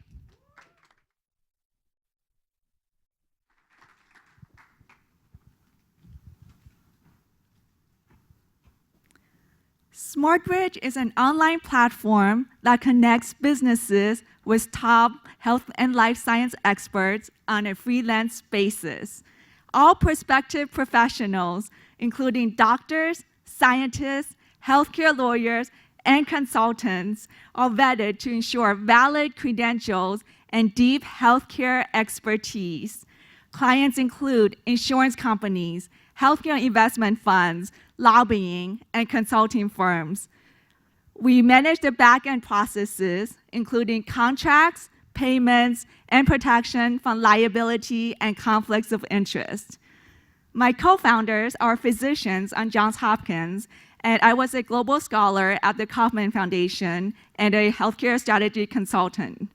SmartBridge is revolutionizing the way we work by giving businesses who may not be able to employ specialized talent full-time the opportunity to access niche skill sets on a convenient and flexible online platform. Thank you. Great work, Hua. All right, from Work America, Colin Gutman. Hey everyone, I'm Colin Gutman, founder and CEO of Work America. And if you've read any newspaper lately, like the Washington Post today, you've seen about the skills gap and how there are 40 million American jobs that companies are having trouble filling in sectors for manufacturing, healthcare, IT, transportation, and there are 7 to 8 million students a year graduating from community and technical colleges in these fields. But community colleges have very small to no placement offices. HR staffs are already overworked. So these linkages are not being made and the skills gap is persisting. Work America is building the LinkedIn for the skilled trades, helping link up students at the 200 community colleges, 33% of students at community colleges we've already signed up, with employers all across the country. So on one hand, we're a bit like Monster. Employers use budgets they already have to recruit highly in-demand talent, while we offer a free tool for schools and students to get students jobs. Thanks so much. Great work. All right, from Vaccine Innovations, Anirudh Ganesan.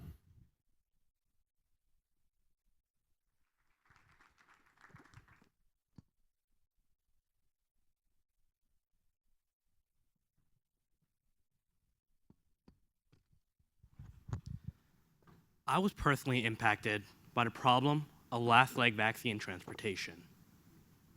The solution? Simple, yet powerful. Ladies and gentlemen, introducing the VaxWagon, a revolutionary wheel-powered active refrigeration system for last leg vaccine transportation. I'm excited to tell you that we have 2 major pieces in place.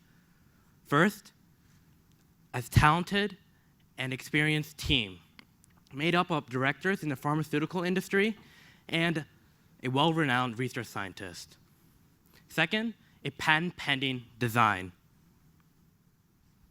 Volkswagen has been validated by these entities for Volkswagen's life-saving potential. I ask for your partnership in helping to get vaccines where they're needed the most. Thank you. Cool. I always love interesting looking props. While we move the Volkswagen. Next up, from Cadlilly Games, Catherine Swanwick.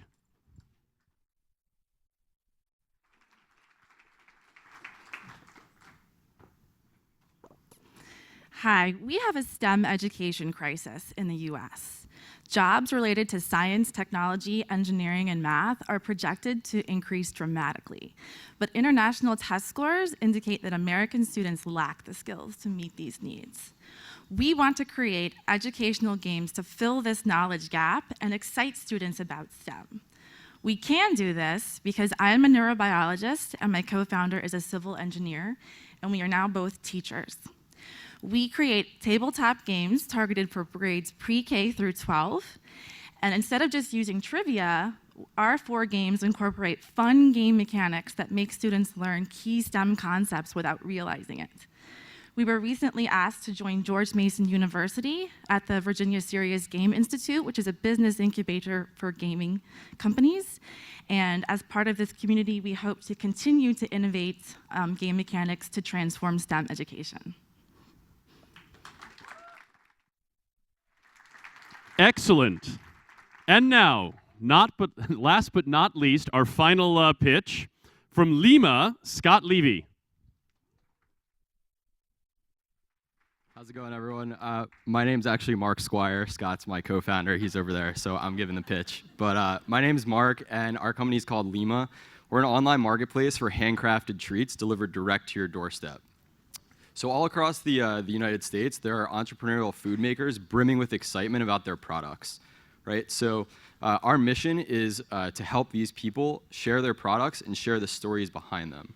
So currently on our site, we have over 80 different products handcrafted by 20 local small batch vendors from around the country. And we noticed that before Lima, these vendors, some of them were taking orders in a very inefficient manner, and they were spending a lot of time marketing and maintaining their own websites. So we also wanted to provide a place for customers and consumers where they could have a one-stop shop to discover really cool, unique treats that they might not be able to find elsewhere. We have a really simple and clear business model. We take 10% of every transaction. We're Lima, and we connect makers to munchers. Thank you. Thank you. You caused great consternation from the logistical people back here from the Washington Post. One more round of applause for all 10 entrepreneurs. And now, while we go off to do some very intense judging, it's my pleasure to introduce from the Washington Post, Robin Givhan.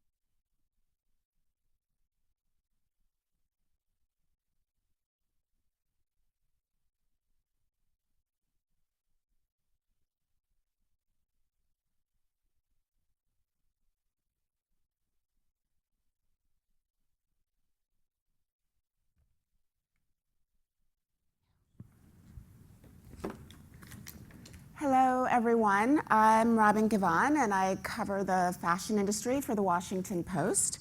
And I am thrilled to have on stage with me Ben Lehrer. I think I'm pronouncing that correctly. Perfect. The CEO and co-founder of Thrillist Media Group, as well as the managing partner at Lehrer Hippo Ventures. 1 out of 2. It's a very strange spelling. Okay, it is. I'm just saying. He's a Frenchman. And I also have Danielle Weisberg and Carly Zilkin, the co-founders of Zilkin? Bacon, like bacon. Zinkin. Co-founders of The Skim. And I think I'm just going to start with a question. Well, also I should let you guys know that we're going to take a couple questions from the audience at the end, so have your question ready. But I am assuming that you guys read your competition, that you read everyone to see what's going on out there. So what advice would you give your colleagues here on stage? What free advice might you give them? Well, I don't know that we're competition. No, not at all. We were actually just asking each other for advice. Yeah. So, We play very nice together. yeah, I think we should start by saying Ben has been a huge mentor of ours since we started. Now, you guys went to, someone here We went to the same Penn. college. We both went to Penn, but we actually didn't know each other in college. But when we started the skim, I mean, we made a list of who do we need to ask for advice, and Ben was in the top 5 people. So it took us a long time to get to him, but he's been a very good mentor. But we've gotten over that. And now we're friends. Now we're friends. Well, now of course, the follow-up question is, what was the sort of key piece of advice that you wanted to get from him? What was the topic? So for us, it was really interesting. When we started the skim, we knew we didn't want to create a newsletter company. We wanted to use email as a tool to create a very engaged user base at scale. And from there, we've always thought about it as the anchor to our brand. And if we can get millions and millions of engaged readers in the core demo that we go after, reading us every day, we can then think about other products and services to spin them off to. And that's exactly, in a way, what Ben has done with Thrillist and Jack Threads. So from the beginning, we knew that, looking at this model, he's one of the only people that we've seen do it really well. Yeah, and I think the other thing that, time and time again, we would get asked when we were trying to raise money and just trying to grow was who's doing it right. And for us, the most important thing we have as a brand is a voice. And I think when we think of other brands that know their audience and know their voice, you don't say that without saying Thrillist in the same sentence. Well, in what I would say is that these guys, what I think that they've done so well, and something that I actually look to them for, and actually point our editorial team to at this point, is the consistency and the focus that they've had. And I think that while, I don't know how much people know about Thrillist and Jack Threads here, but we started as a media company, we built a media business, and then eventually went into commerce and bought a small commerce business and grew that. And got sort of obsessed with this idea of mixing content and commerce. We were very successful at doing it in some ways, but in other ways, it was really hard to do two things well. And in a world where there's so much competition and things are moving so quickly, we found that in a bunch of different situations, in particular organizationally, it was often a distraction, and we did two things pretty well, but neither thing as well as we wanted to.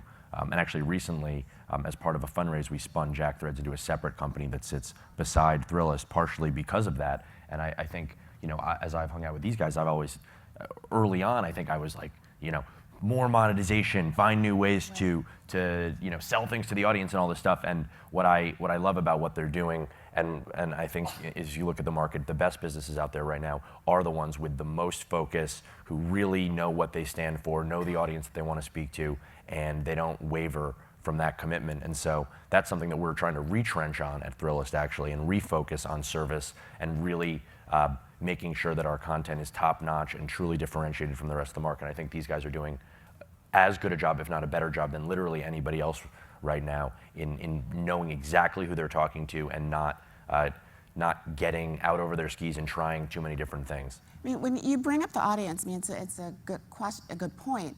And I'm curious, with the skim, which came first? Was it the idea that you wanted to reach people who were not necessarily reading traditional news outlets? Or did you specifically want to reach younger people? It's I think for us, it was just a very organic origin story, which was our backstories. We were producers at NBC News. Mm-hmm. Our friends are really smart and went to great schools, and every day would call us and say what happened today, because we worked in news, and we were dealing with it all day and getting paid to read wires. What we saw was that there were holes in our friends' information, whether it's because of time or sometimes interest in different sectors of information. And what we were seeing and reading about was a lot of traditional outlets talking about reach younger audiences. We actually discovered the word millennial in our research about it. We had never called ourselves millennials. We didn't know what it was a few years ago. And we realized that we were in fact skimming every day for our friends. And we were like, well, our friends clearly represent something. Let's literally Google. And we literally Googled like women in their 20s. And then we discovered, oh, female millennials, there's a reason every brand wants to reach them because of... Why women? Was it just because your friends were women, or That's how it started, and that was truly just going on gut and just anecdotal stories. When we literally Googled women in their 20s, we came across articles written by you guys, written by other outlets, talking about the power specifically of the female millennial, which is that they're leading men in paychecks and degrees. There was actually one of the first articles we found was written by you guys talking about how women consistently fall behind men in current events knowledge. And that really pissed us off. So for us, that was just confirmation of something that we already had a gut feeling on. And in doing a lot more in-depth research and looking at a lot of different studies, seeing that that was actually really holding true, we just knew that we knew how to solve it. And so we were going after our friends because we were part of that demographic. We were just talking to our friends, and we knew our friends represented something much, much larger. And for us, what we believe we've created is an audience company. We started looking at our friends, and we created a news source that we wanted to fit in with our routines, and that's actually why we chose email to start off with, because we looked at what we do first thing in the morning. The alarm goes off on your phone, you grab it, you turn it off, and you read email from friends and family first. So how do you reach a consumer who's busy, who's educated, who's on the go, and has very little time, and isn't necessarily reading about things that they're not interested in, or that isn't affecting their daily life directly? You have to reach them where they already are. So that's why we started with email, and that's why whatever we do as a company, we always think about, okay, what is this audience doing? Because we've never wanted to be everything to everyone. We just wanted to create a news source that, to put it simply, our friends liked. Thinking about that audience, and looking towards the future, do you see the brand essentially growing with that audience, and perhaps that audience becomes more interested in bigger stories, longer stories, or sort of graduates to the Economist? I think we don't know, and actually, that's one of the things that we asked Ben. We said we just started talking we need to ask you a lot of questions, and that's one of the questions, which is, you guys have been around a lot longer than we have. A lot of your original audience has grown up and now has kids, and are you changing how you're talking to them? Well, when you started Thrillist, it also sort of started as a newsletter. Was it sort of like a daily candy for guys? Yep, absolutely. Two questions. One, I think in that broad media landscape, few people would say that white men are being overlooked. So why did you decide that's who I want to focus on? And how has it grown? Well, I don't know that we said let's go for white men, but similar to these guys, and similar to so many of the best direct-to-consumer sort of businesses that are being built, whether they're in content or in retail or whatever, you build a business for an audience that you understand. I think that people who are writing for the kids, or who are that is a mistake that you've seen some traditional media companies make, trying to create content for an audience that they don't actually understand. And so for us, the same way as these guys, I was living in New York and I was 23 years old, and I wanted to figure out where I should be spending my time and money, and felt that there should be a resource that provided that that sort of information to me in a way that I trusted, and through a means that was actually convenient for me. The fact is, I'm an old, withered man at this point, and so this is 10 years later, 9 years later. So now you're writing about cigar and so now I'm writing about retirement medical devices and but realistically, the challenge that we have is how do I not start encouraging our writers to write about brunches where you can bring your kids, and instead make sure that we continue to focus on the audience that we set out to focus on, that we really thought was underserved. And so the content, not that it's less and less for me, there's pockets of it that are going to continue to really service me. And I really do think that we're trying to, we're writing for people who want to have fun and who want to live fun lives, and that you're not limited by a certain age group. And I still consider myself to be one of those people. So, I mean, but how do you prevent yourself from being, the old dude with kids writing about? Well, I part of it is that I don't write about anything. I'm not directing. No, but so and realistically, I'm not editorially directing anything, and I really didn't for most of the life of the business. That's not what I'm really good at doing, and that's not where I think I add the most value. And so the team, you have to continually turn the team over, and you have to reassess, and you have to at the end of the day, you have to let the data do the talking, which is the content that you're creating really getting consumed and shared and trusted the way that you want it to be, and the data will tell you a lot about if it's working or if it's not working. And if it's not working, then you need to make changes on your team, and you need to make changes in the philosophy of the content. And if it is working, you need to understand why. And I think that is one of the things that we've been consistently good at, and I know you guys are great at, and a handful of these other digital media startups are really good at, which is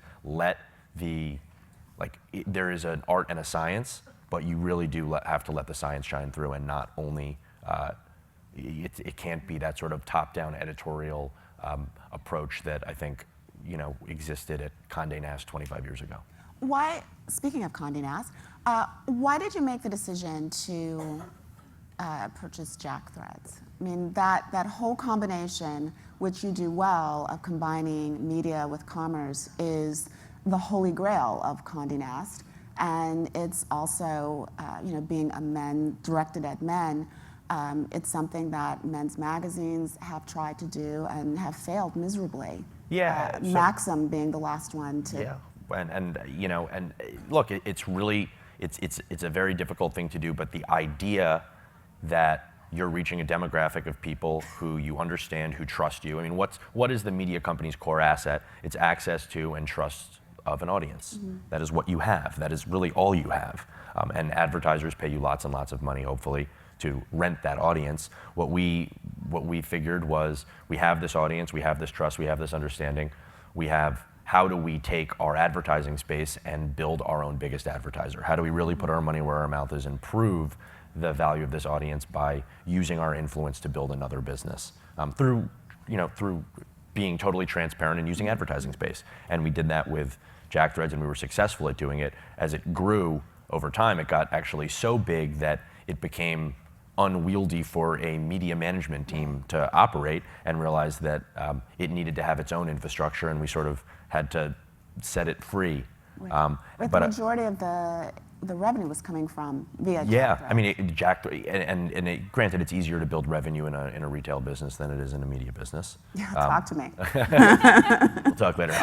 But for us, we felt that it had a better chance of. It didn't require, Thrillist wasn't feeding it its meal anymore. It had built its own lifeline. But I think over time, we're going to think about new ways to build other products and create new businesses off of the influence that we wield as a media company. I know you guys are going to do the same. And I think that it's an opportunity for media companies, but you just need to understand how to build an org that can support it, and how to build a relationship with your user where you don't cross a line and lose your trust by having a product that you sell.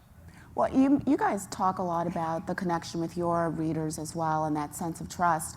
And you have ambassadors who... Skambassadors who are very much part of the movement.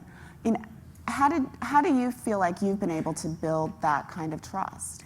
I mean, is it the voice, or is it something else? For us, I think it's first and foremost a respect for the audience. We have a clear voice that is meant to sound like your friend sitting next to you, telling you what you need to know to get through the day. And that's something that stayed consistent even when we brought on advertisers, or even as we've grown. And that's something that is, the core to the product. The other thing that I think is unique to us as a brand that focuses on news is our Skambassador program. So when we started from our couch, total grassroots. We quit our jobs, we started a week later and had nothing but our laptops and phones. No funding, nothing, just the two of us. And we started by sending out an email to, I think, 3,500 of anyone we knew, At the time, we were really lucky that Facebook had people's emails on there.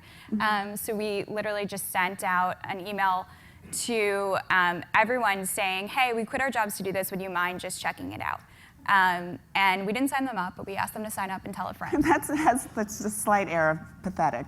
I quit my job, please read this. Well, I think that it's not pathetic when you start a company and you don't have anything. You have to do whatever you can to get off the ground. I think it's scrappy. And I think that we owe a lot of what we've created so far to just being scrappy and asking people for help. And what actually happened is that people signed up and they wrote in and they would say, I love what you're doing. And finally someone told us, like, hey, you should write back and ask them to send it to 5 friends. So that's what we did. And that's how we grew pretty much our entire first year was just, we literally would sit there and ask anyone that wrote in to send it to 5 friends. And then they started writing back and saying, okay, I did that. We're like, okay, what do we do with this audience that is not only saying that they're sending it to 5 friends, but asking us what to do next? So we were going to like this t-shirt shop a couple blocks down the street. We had one intern who would go there and just make these like super ugly at first versions of these t-shirts with their logo that was like clearly like you could peel it off. And we would send them out as thank yous. And we could only afford to make like, I think 40 or 50 that first year. 20. Yeah. And that's how this ambassador program started. To put it in perspective, this time last year it was about 1,500 people. Today it's over 10,000. And the journey from 1,500 to 10,000 has influenced over 15% of our organic user growth. So they are, the biggest mouths in word-of-mouth marketing, and they help us with pretty much every aspect of our business. It's kind of like an instant focus group, but it's also, for us, it's a constant reminder every day of why we're doing what we're doing. When we have people write in and saying, hey, I love you guys for 1 or 2 reasons. One is that I went into a meeting today and I could talk about Iran, and I started the conversation and really felt like I could participate for the first time. Or the other thing that we see with our ambassadors is that they're really interested in small business. And for us, it's great that people have responded to us starting on a couch and they just want to hear more about it. I mean, one of the things that you, Ben, have talked about in interviews has been this, that starting out and you were waiting tables and the integrity of being tipped for your work and feeling like, this was money hard earned. But you did have advantages. I mean, you had connections to investors and so forth. What would be your advice to someone like these guys if they were just starting out who didn't have those connections? I mean, and you can also chime in because one of your investors is Chelsea Handler, and you can't argue that celebrity endorsements are very helpful. How do you make those connections with either the money people or the people who can give you buzz? Well, I mean, so from the perspective of Lear Ventures, which is sort of my right. other thing that I do, we invest in early stage technology companies, and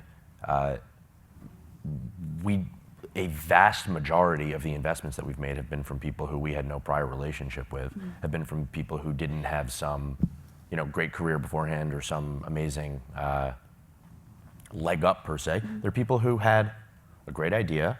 And how did they get your attention? They get our attention by doing something worthwhile and by hustling. I mean, it really is like, it is so much, the world is so much smaller today. I mean, I would just say, just to reinforce that, we hustled to get in front of Ben Lear. I mean, he gets 1,000 emails every day because everyone wants to meet him because he really knows what he's doing. We were one of in that 1,000, and you can't respond to every email you get, and we stayed on him for a year, and we got, I'm like not that hard to reach, actually.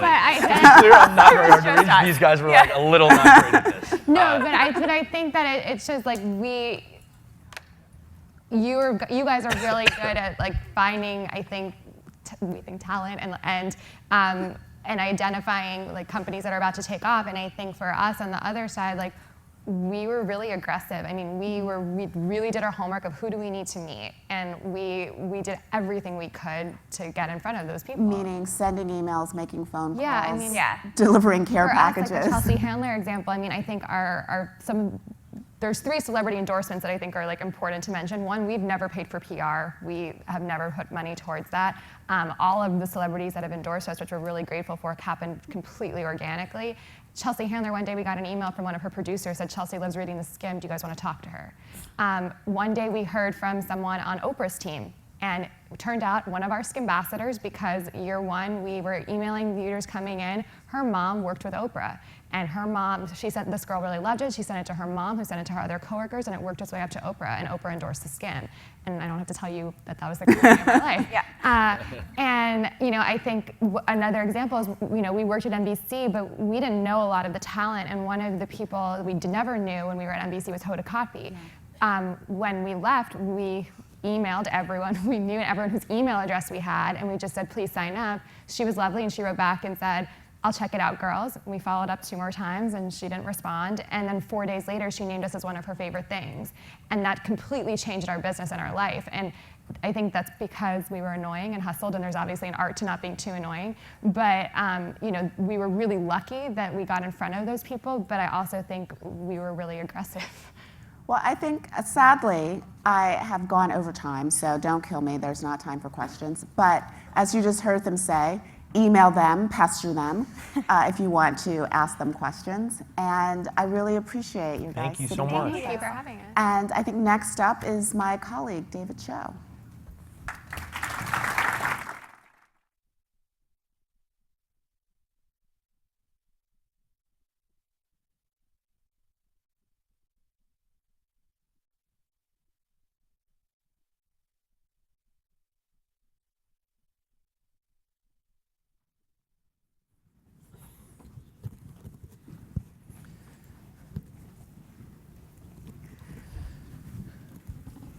Hey, welcome all. It's great to have you here.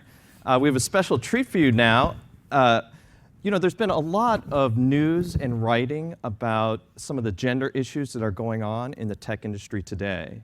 I hear out in Silicon Valley and in some places it's so bad, the gender imbalance is so bad, it's really, really difficult to even get a date for some guys because the ratios are all off. But fortunately, we have a guest today that will help us understand both issues, dating and the gender gap that's going on in Silicon Valley here. Can we please welcome Whitney Wolfe? Thank you. She's the chief executive and founder of Bumble. It's a dating app made specifically for women, but why am I describing it? I would rather have you describe it for everyone a little bit. If you could just tell us a little bit about how Bumble works, how it's different from dating apps and other dating apps. So really excited to be here. Can everyone hear me all right on this? So Bumble is a dating app, and it shows you people in your proximity. And when, for heterosexual connections, when a woman and a man match, and we are LGBTQ friendly, of course, but when a man and a woman match, it is on the woman to say hello first, or start the conversation however she wishes. And she only has 24 hours to do so. And if she does not, then that match or connection disappears forever. So it's really encouraging women to be confident and outgoing, and it's also taking the pressure off of the man. So I guess you could compare it to the Sadie Hawkins dance. And it's taking off. Yesterday, we were fortunate enough to celebrate our first birthday, and 15 million times a woman has made the first move. So it's pretty exciting. Wow, that's very interesting. Well, let me ask you a little bit. There's some things that stuck out to me about Bumble. Its executive makeup, its atmosphere. It sounds like it differs very much from other Silicon Valley companies. I was wondering if you could talk about that a little bit. I think you've said that your staff is predominantly women. And I wanted to know if that's still the case, and if the gender makeup is still that way, and how that is different from other more male-dominated places you've worked at. So first of all, we're based in Austin, Texas. So we're not in Silicon Valley. And we are predominantly women, yes. On the executive team, 2 of our 3 board members are women, myself included. And we have female engineers, female product and design, And so it's really interesting to see how much of an impact it has on our brand and on the product, having so many women at the helm. And I think it's really resonating in the way the users feel on the platform as well. Does it resonate for both men and women? Do both, when you hear feedback from your customers, men feel just as excluded as women? It's not like a site just for women? No, so it's absolutely, there's no intentions of putting women above men.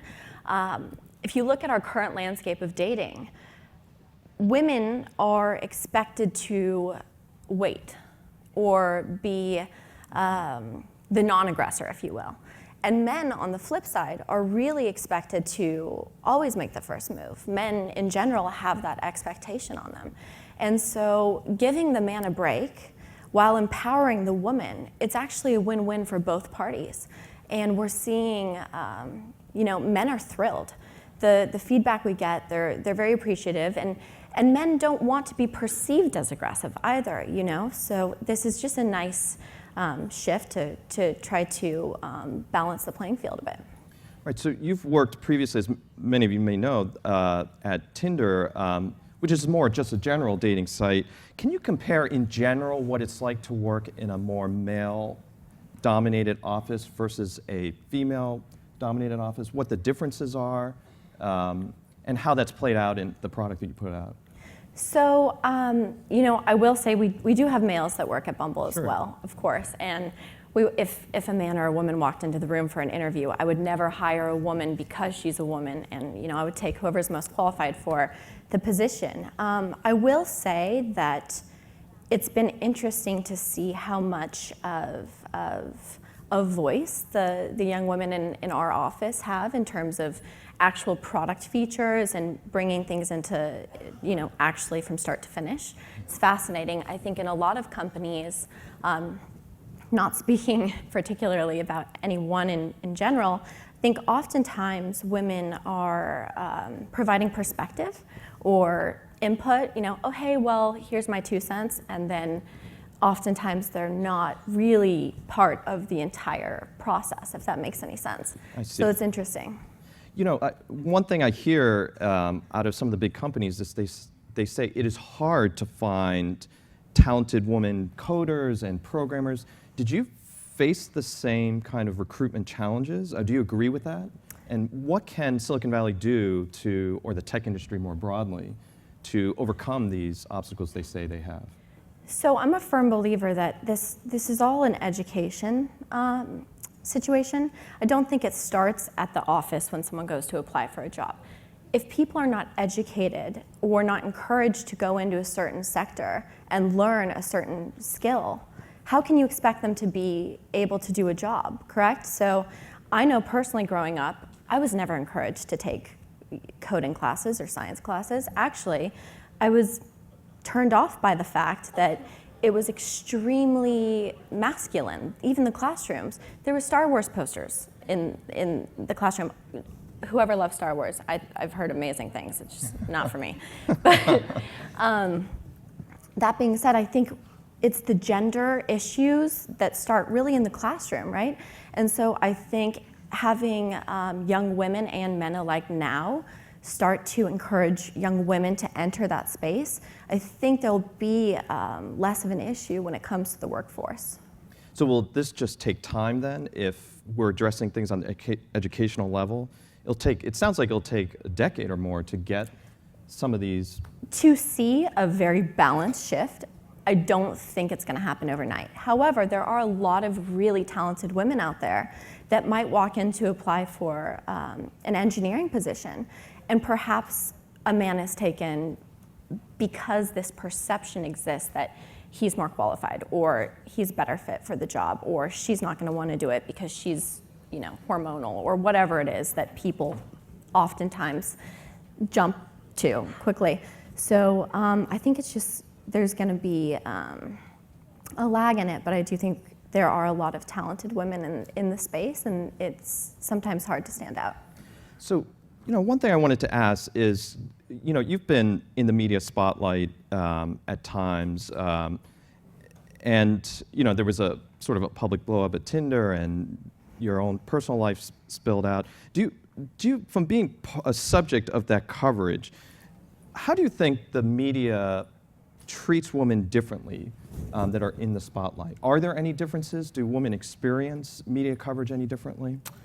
So this has been a very personal journey, the media side of things, and I won't speak to anything else other than the media side of things. And it's fascinating to me because, you know, as a society, we watch men rise to the top or do X, Y, and Z. And it's fascinating when you take a man and a woman, the first thing people want to say about women is she's an opportunist or she's doing something for personal gain. But if you looked at a man, that man is considered James Bond, right?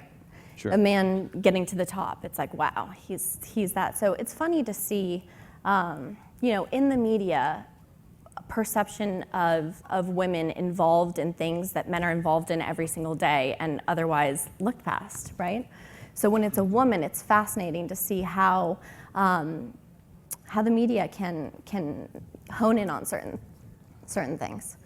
You know, so I have to ask, because you've been involved with Tinder, which is just sort of a general dating site, but you know, a couple weeks ago, the CEO of Tinder, on the eve of its, I guess it was a broader company that was going public, but on the eve of that company going public, he made just some bizarre remarks that were, you know, very, very odd, sexually tinged. He used words like sodomy, but didn't even know what the meaning of this word meant. And it just seemed to spark a lot of media coverage about how this is just another bros club going on at Tinder.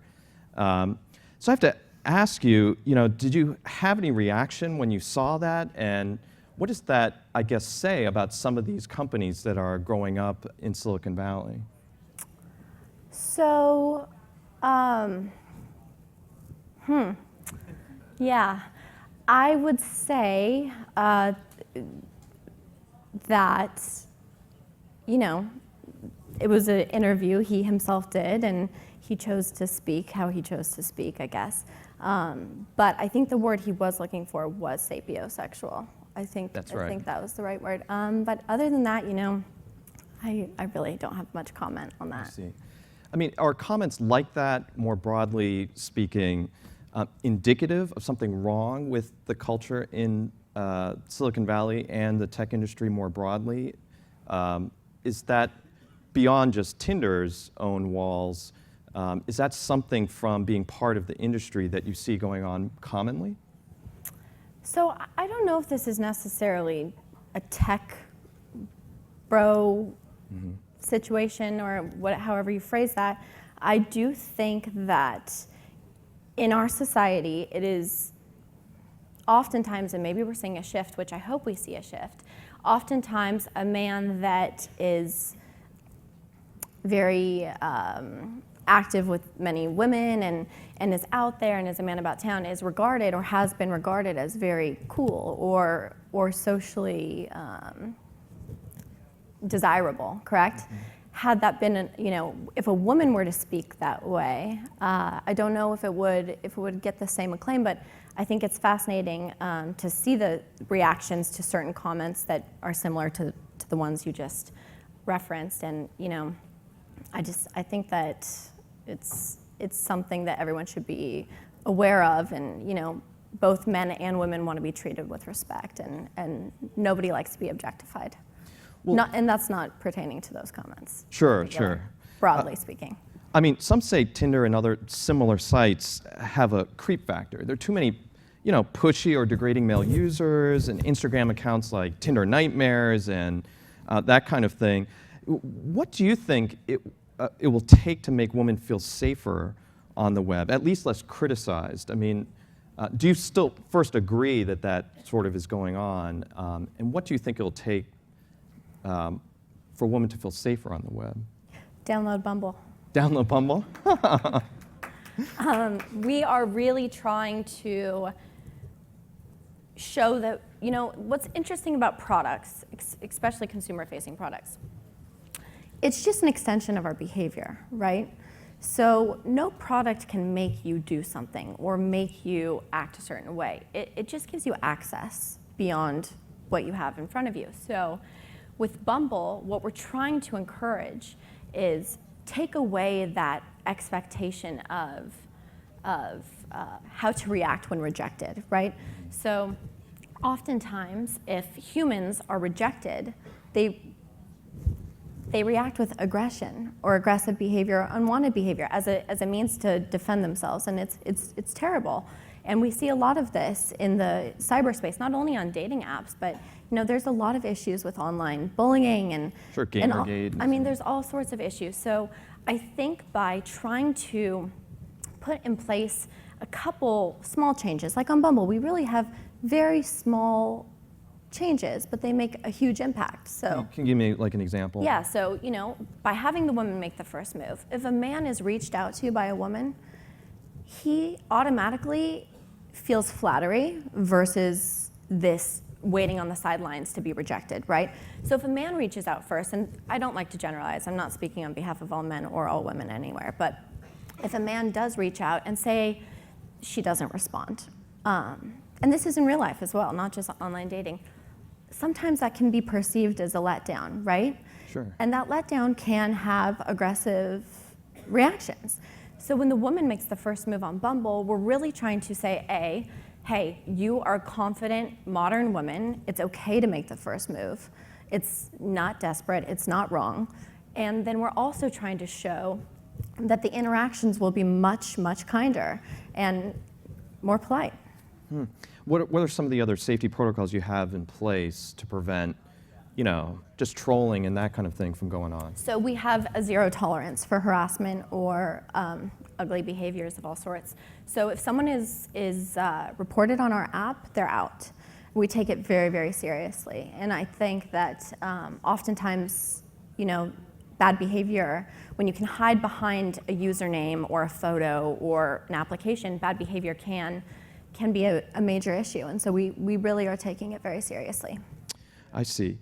What's the most amazing stat that you see among users of Bumble? Like something that really stands out that shows, we're trying to create a culture that's different from what else is out there. So 95% of all females with a match, once they've had a match, 95% will make the first move, which is amazing. And I personally can say that in real life, I would not do that normally. I would feel insecure to do that. And so I love that Bumble is actually letting women know it's okay to make the first move. It's okay to be in control of your dating life. I'm up here on this stage, I am a CEO, I'm allowed to be in control of my life. But if I see a cute guy at a coffee shop, it's automatically looked down upon for me to go up to him and say hello. And with Bumble, we're really trying to change that mentality. I see. Are there, what advice would you give to women that are trying to climb the corporate ladder? Are there particular issues or a particular set of advice you would give to women as opposed to a male colleague that's trying to climb the ladder? I would say, and call it climb the ladder or go after that job promotion you want or follow your dreams or be entrepreneurial. I would say just don't listen to the naysayers and don't pay too much attention to chatter and perceptions. If you think you are capable of getting that job or going after that other role or starting a company, if you yourself are confident and you know that you can do it, then you can do it. And really try to stay away from too many of the naysayers, because if you're doing something interesting, there will be naysayers. That is just a fact. And so welcome it and let it fuel you.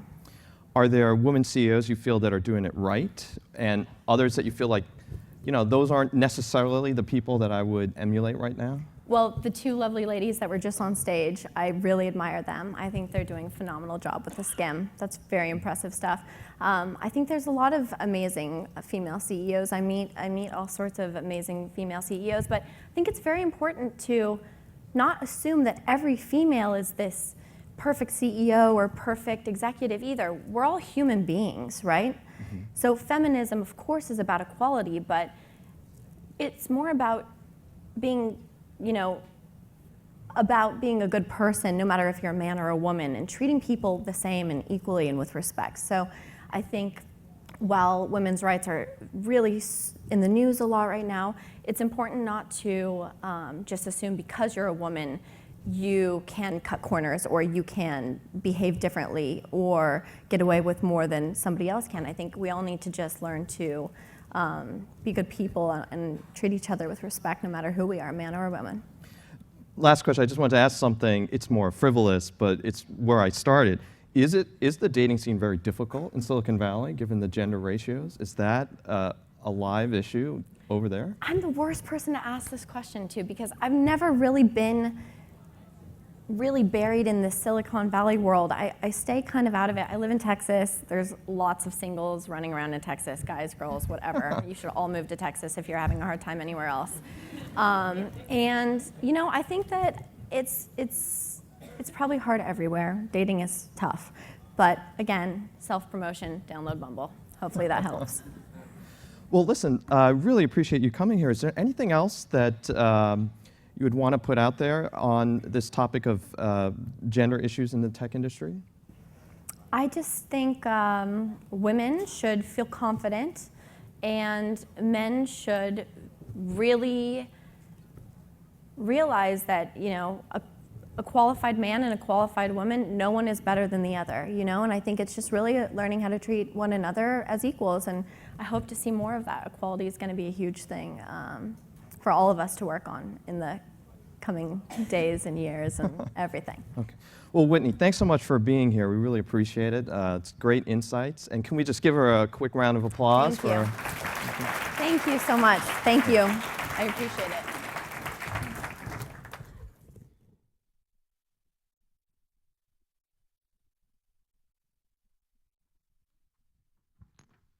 All right. Hello again with updates from the pitch competition. So I'm excited to announce our 5 finalists who are going to come back up later this afternoon and do longer pitches with Q&A to win the ultimate grand prize. Do we have a drum roll?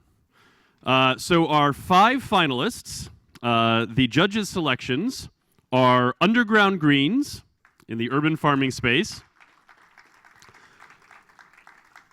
Heartfully, the wedding registry for charitable donations, Work America, the LinkedIn for the skilled trades, and Lima, a local marketplace for handcrafted foods. And finally, our People's Choice Awards, voted on by you, goes to Major Clarity, helping students to identify the right opportunities. So those 5 startups are going to come back later this afternoon. We're going to hear more from them, and we'll make the big selection. With that, Lois. All right. Hi, everyone. Okay, so we're going to take a 10-minute break now, and you can go out there and get snacks, and don't forget if you want to doodle in a corner of the room. When you came in, if you chose a purple lanyard and you're interested in budding entrepreneurs, come back to the auditorium. If you chose a teal lanyard and you're interested in advancing personal brand, stay out in the graffiti room. We'll see you in 10.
Ladies and gentlemen, our program will resume in 4 minutes.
Ladies and gentlemen, the program will resume in approximately 2 minutes.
please take a seat in the auditorium or the graffiti room.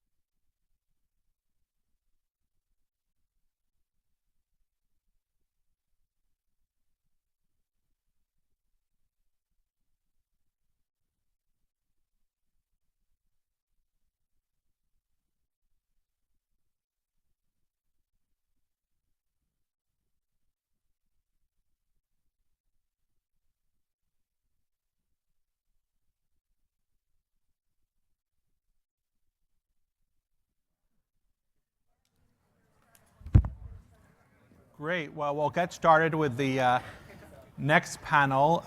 Everyone, please feel free to move in a little bit to fill up the front. We welcome you to come a few rows forward. We have a great panel this morning on entrepreneurship, and many of the people in this room are entrepreneurs, and we have a great set of entrepreneurs on the panel to talk about their life experiences and what they see as the future of entrepreneurship in America. My name is Zach Goldfarb. I'm the editor who oversees economics at the Post, as well as one of our main digital channels, Wonkblog. And I'm excited to talk to Jewel Burks, Michael Astoria, Nate Wakingshaw, Michael Astoria, and Peter Mellon, who all have diverse experiences in entrepreneurship. I was going to ask a few questions, and then we can open it up to you all for questions as well. I'll start with you, Jewel. With your company, you are working to really disrupt an industry and invent a new industry using computer vision to find the rare parts you might need for things. Tell us a little bit about your experience trying to disrupt an industry and create a whole new industry at the same time. Yeah, so I was working in parts distribution and was very frustrated, and so didn't have this, big idea of disrupting an industry, but really just, I can't do this job in the way that I want to, and so I want to create a way for me to be better at my job and for my team members to be better, and that was really kind of the origin of PartPick. And so that was one piece of it. And then the idea of using a technology that is in itself sort of bleeding edge or cutting edge and hasn't been fully proven out to be the mechanism to disrupt the industry is certainly a challenge. It's something that for my first startup, maybe it was a hard thing to select, but what I found is that people are really drawn to it because we are using this sort of cutting edge technology and are positioning ourselves as a leader in that field, as well as a leader in the parts distribution field, which isn't the sexiest of industries, but it's something that, there's ample opportunity to disrupt. Great. Nate, you've been a serial entrepreneur, been involved in several companies, and you've also talked about your personal journey of, from your first company, coming down from over 300 pounds. Talk a little bit about what lessons you've learned both personally and in terms of entrepreneurship as you move from company to company. Yeah, it's this story is pretty long, but I think maybe the biggest takeaway or advice maybe that I've learned along this is balance. I know that I've had these huge emotional up and downs as an entrepreneur. Starting a business, one, is very, very difficult, but I think that you just go through a lot of different psychological elements of really kind of quantifying, am I good enough? And can I really succeed at this? And am I really running the company the right way in the right direction? And I think everyone deals with stress much differently. I happen to deal with stress by eating. And so, I wasn't always, over 300 pounds. I actually started the company pretty light. I was like 140 pounds. But, over the 5 to 7 year time frame, I went through a lot of really, really tough experiences there in the first kind of stage of my entrepreneurial journey. But have learned, I think now, I don't know what the next 10 years holds, or the next 5 years holds, or the type of stress that I could undergo. But I feel like that I have a pretty decent mental model around what I think good balance is. Great. Michael, you're now the CEO of And Pizza, which people see around DC, and is a really innovative new entry into the pizza market. Talk a little bit about disrupting one of the oldest and most difficult industries in America, probably, being in the pizza business.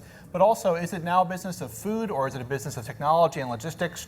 Or what makes a restaurant business successful like that in today's market? That's a good question. I think, with And Pizza, the basic philosophy or the thesis behind the brand is, creating a company that was brand-led, design-driven, had a heavy emphasis on its people, and created a unique and differentiated culture. And I think that really is the core of what makes the business work, is the people. And also why I think it works really well in this day and age is that the people, which we call our tribe, are really subscribed to our values, and we hire based on our values, and we lead based on our values. And so it's a business that's really cool. And I wouldn't say that the pizza industry is a difficult industry to get into because there's a really low barrier to entry. I think what makes it difficult to scale is that every restaurant that we build, we have to hire about 30 people. And finding the right 30 people that can subscribe to your values and the company's values has been key to our success, and I think will continue to be key. Great. And finally, Peter, you are involved often in connecting entrepreneurs to one or another. How has that changed, and how have entrepreneurs changed over the past 10 years as the tech industry has gone through ups and downs and new ups and downs, starting back maybe in the dot-com era? What a great question. It was funny because as I was watching the panels this morning, I was almost getting a sense of deja vu. My first startup was Headlight, which was an online training company that raised close to $17 million of venture capital during the dot-com boom. I co-founded Headlight, and we rode that boom all the way up and all the way down. We sold off the assets of the company at a time when we had a $200,000 a month burn rate, and there was just suddenly capital dried up. There was no way to get it. And so it's really interesting. I think now I'm seeing some of that in terms of this desire of entrepreneurs to kind of climb the venture ladder. And I have a lot of conflicted feelings about that personally. I think it's great if you can make it happen, but there are also a lot of perils along the way. One of the things that's different, though, is obviously there's a lower barrier to entry, so it's easier to start companies now. So we're seeing a lot more innovation, and they require less capital, so people can start companies with less, which is great. And one of the things I love about millennials is that there's something in the water with this generation about solving social problems. And I see that so much in businesses, and I think it's great. It's a very different ethos than we had back in the late 90s, early 2000s. Great. Well, let me ask you all the same question briefly before turning to the audience. What was the moment in your entrepreneurial career so far when you were at your most despondent and despairing about whether you were going to succeed in what you're doing? And how did you overcome that? So anyone want to start first, or I'll just call? You guys looked at me, that's funny. Yeah, I mean, I don't know if I could pick any one. I mean, there definitely is several instances that were pretty dark. But I think in every entrepreneurial journey, you have this manifestation of your mind of the perfect execution of the idea. And for me, for those of you who don't know, like I invented this set of tracks that mounted to an ambulance cot in the medical device world, and I thought that this idea was just going to solve a lot of emergency medical technicians' problems. And the thing that happened is that I really built a product that was, in my mind, was built for me, but not for we. If I would I live in Salt Lake City, Utah. If I would have called a New York City paramedic, like putting tracks on the bottom of an ambulance cot was never going to work. But I raised a ton of money off of that idea, and I went to market. I signed a huge, global distribution deal, and really a year into that journey, it was a catastrophic failure. And that was a really dark time. I really found out, what I was made of. I found out, really the friends and the people that I had around me, like to his point around culture, like, I work at Pluralsight now, like the culture at Pluralsight, if we were to go through one of those manifestations, I know that we have all the intellectual capability and the cultural aspects to get us through those times. I didn't know if I actually had those things around me at that time. And it was really, really challenging. But we ended up getting through it, invented a very successful product called the Paraslide. That sits in a lot of the hospitals in North America right now. And so it ended up having a very successful ending, but a really, really dark time. Great. I'm still pretty early in my journey, so I don't think I've hit the lowest of lows yet, but I think early on when I discovered that there was no technology out there that was going to work for us to build on top of. So when I had the idea, I thought, oh, I'll just pull an API. Someone's done this before, it's cool, we'll just apply it to parts. But then I realized there's nothing out there that's good enough, and we're gonna have to build this. And oh, that's going to take some money, and that's going to take a lot more time than I saved up for. So those kind of discoveries early on were tough, but now it's like, oh, well, we have something that's a lot more valuable than if we had just built on top of something that already existed, and we're able to put patents to it and those things, and so it's working out, but it was a little scary. So when you realized the technology didn't exist, what was your next step? Who did you call? What website did you go to? Who did you reach out to? I started really stalking people on Georgia Tech's campus. They have a great digital signal processing curriculum and program and are producing PhDs in that field. And so started really just talking to people, letting them know about my idea and trying to build a team around it. And that's worked out. We have some world-class engineers working on this problem. So. Great. It's good. Peter Michael. So I think for me, I don't know if I think the lowest of the lows actually came from the first 3 months after the highest of the highs, which was selling my first business in 2006, and I was 26 years old. And I was at my first professional board meeting, right, with this new private equity group who had acquired 3 board seats in the acquisition. I remember thinking to myself, like, what did I do? The bank account was certainly bigger, but my life was very different now, reporting into a different group of people. So that was definitely a low. But I think on a day in, day out basis, the fear of failure is such a huge motivating factor. That's what gets me out of bed maybe earlier than most people or keeps me working later, is that a lot of entrepreneurs are scared to fail, are scared to let people down, whether it's investors or their people or the folks that support them day in and day out. And I feel that, and I feel it every day, and that's kind of what gets me past that day and what gets me into the next day. Great. I smiled when you asked the question because my first thought was maybe Monday night. Probably the lowest moment for me is about 10 years ago. I was in New York working for Headlight and was as CEO of the company pitching a room of investors about this size. And it was literally billions of dollars of wealth in the room. It was by far the most sort of well-heeled investor community I'd spoken to. And I was on stage and I literally choked. Like, couldn't find words, started not being able to catch my breath, and it was embarrassing. It was like I sort of, in one stroke, became a pariah of the investment community. It was literally the day after the market started to dive with the dot-com meltdown. It might have been the same day.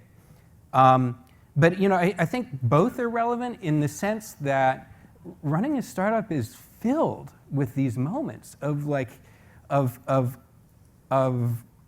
feeling like, oh my gosh, how am I going to do it? And I think it can be an incredibly lonely journey. What I've found is that the things that sort of enable me to go through that are, number one, having peers. A lot of what NetCedo is about is connecting people with peers so that they know that other people are having this as well, which helps a lot. And then, to Nate's point, sort of realizing the degree to which, as entrepreneurs, we need to take care of ourselves first. If we're not stoking our own fires in terms of just being able to be mindful and healthy and connected, it can take a real toll, the kind of stresses we come under. Great. Well, I'd love to open it up to the audience if anyone here has questions for the entrepreneurs. Yes, and we have a microphone coming. So actually, I think your last question is a really great segue into something I was interested in hearing about from you guys. So when I first kind of started this a little under a year ago, I kept thinking like, oh, once I hit these milestones, I'll no longer feel like an imposter. And then and then you hit those milestones, and that imposter syndrome just keeps getting perpetuated further and further and further down the road. And I was just wondering, as like seasoned entrepreneurs who have kind of gone through this and probably felt similar things to that, what have you done in terms of like coping mechanisms or reassuring yourself like, no, this is real, I'm a real entrepreneur, like I'm really doing this, like, and trying to balance that like kind of perpetuation of the imposter syndrome with also having to be extremely confident and believe in what you do because you have to sell it better than anyone else can? Yeah, my name is Joe Belsterling, and I'm the founder and CEO of Major Clarity, which is one of the finalists for the Yeah. Well, I'll give maybe a shorter answer, and then you guys can chime in. But I think something I learned really quick from failure. Like you actually don't understand that the metrics that you're discussing. You kind of get taught a lesson maybe through failure that those, at least for me, were vanity metrics, right? Like those measuring sticks or those components really aren't. And so the thing that I've really tried to do is put metrics in place that are in the best interest, one, of the people that are working for you, the vision that you're trying to provide, the culture that you're trying to create. But really, it's based around the product. Like, what problem is the product trying to solve? And if you create really holistic measurements and kind of get away from maybe the checking your ego at the door syndrome, right, which is what I had as well, you really laser focus in on the meaningful metrics that really grow and provide tremendous amount of value, I think, for the world. And really for the people that work for you. And I think that's really valuable to get centered on the right things, right out of the gate. I think a good analogy to that is, I will be happy when. And I think a non-entrepreneur is going to feel that, and even entrepreneurs, which is, when I get married, when I have my first baby, when I can buy a house, when I can retire. And I think when you start thinking like that, you're losing out on the most important thing, which is living each day to the fullest. And I think what I try to do is I try to wake up every day and figure out what can I do today that when when my head hits the pillow, I will be completely satisfied with my effort and what I've given. And I think what comes from that, because your business will go through all different types of iterations or pivots, or peaks and valleys, and what gets you through that is just living each day to the fullest, and being confident that you did your best, you put your best foot forward. Where it goes, what happens as a result of that, some of it's fate. Yeah. Great. Other questions in the audience back there? And please tell us who you are and where you work. My name is Vera Woodson. My students back here call me Woody. This is South County High School, and this is our state marketing team. Nice. For DECA. And next year, the class of 2020 will be entering our high school classrooms. And I teach a lot about entrepreneurship in the classroom in regards to how a lot of people have great ideas, and then they want to expand, and then they have to have the investors come in. And I always question why entrepreneurs don't groom the next generation within their own team, so that the expansion can happen without actually taking necessarily the money, but going after the product development and pushing it outward. So can you explain how, to my students, you see your internal education platform for your next generation of internal entrepreneurs? I have a lot to say on this. Go. We were just talking about this I know. in the green room. But good question, Woody. I think, my number one objective is always to be the dumbest guy in the room. And luckily, I'm not that smart, so it can be achieved. But that is what I think about all the time, which is if I get hit by a bus, or how do I replace myself? And I think the most important thing is to build a team of people that subscribe to your vision and that can take it and make it their own and build from it. And that literally is, I don't know if there's just educational tools, but it's making sure that you hire smart and that you spend time with folks to get them to understand the way that you think. and then create a vision that's flexible. So it's not just your vision, it's the collective vision of whoever works for the company, and they can actually contribute to it and they can own it. So when that day comes that you do get hit by the proverbial bus, the business goes on and it lives to fight another day. Yeah, I mean, maybe a little bit of a different slant on the same concept is kind of this separation of vision versus ideas. I think, kind of what at least leadership teams get caught up in is their job really is to instill as an entrepreneur, right, is the vision that the entire company is built around. But the implementation of the ideas, the actual tribal knowledge that comes into the company is actually implemented by everyone that works there. And the thing that you have to be really open to, which is a hard lesson to learn, is that your vision based off that implementation of those ideas is going to change. And so I think embracing that change and really listening, one, to your customers and your users, but also listen to the people that are on the ground, actually doing the work, and allowing that vision to be, kind of reshapen, if you will. And I think that's a super valuable lesson. Great. Other questions? Over here. Thank you. My name is Trisha Correa, and I'm the Women and Economy Fellow at the Institute for Women, Peace, and Security. So I have a year-long research fellowship, and my project is titled Women, Millennials, and the Future Workplace. So with that in mind, I want to pose you this question of what I've been finding in my interviews is a lot of people realize that a good idea isn't enough to make a successful business. You also need to be a good business person, and you need to be good at forming and managing teams. So what is something you have done with your business in the way you shaped it, in the way you shaped your team, that you see is a response to some of the trends in the millennial generation and that is different than what past generations have done and how they shape their businesses? Thank you.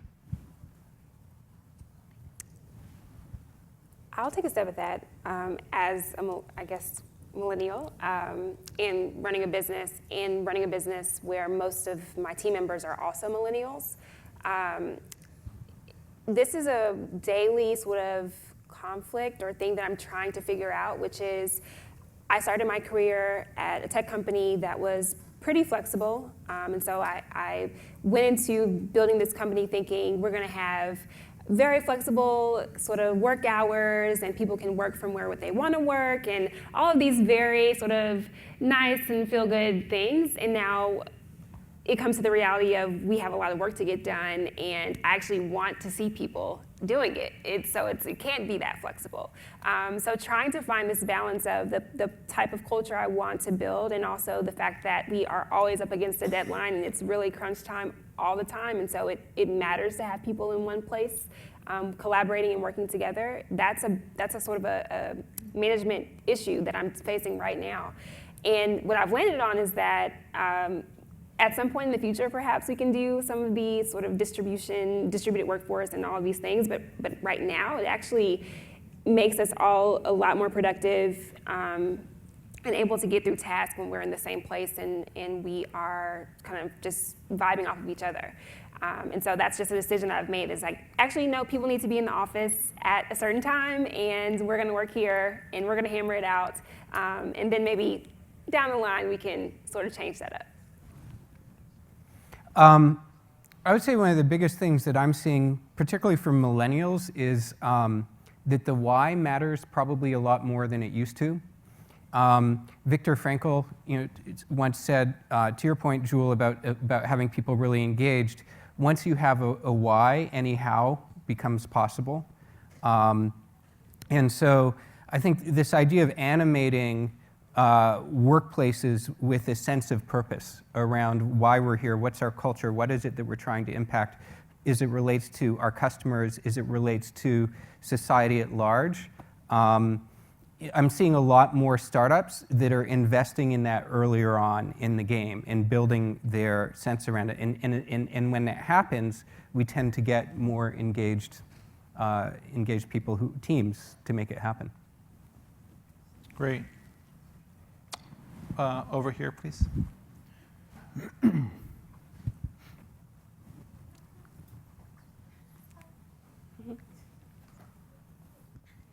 Hi, my name is Timmy Komanibo. I'm the founder of Style Lottery. Sorry. My quick question is for Michael and the other panelists who want to chime in. I'm really curious about brand identity, especially a brand identity that is contagious. So you talk about having different locations, and some of you might have different locations as well, but my team is dispersed in different parts of the US, and so I sometimes struggle with trying to keep the brand that started at the home front and changing it and keeping it constant to different places. And so how do you all kind of make sure that your brand is the same inside your team and outside to the people externally facing your organization?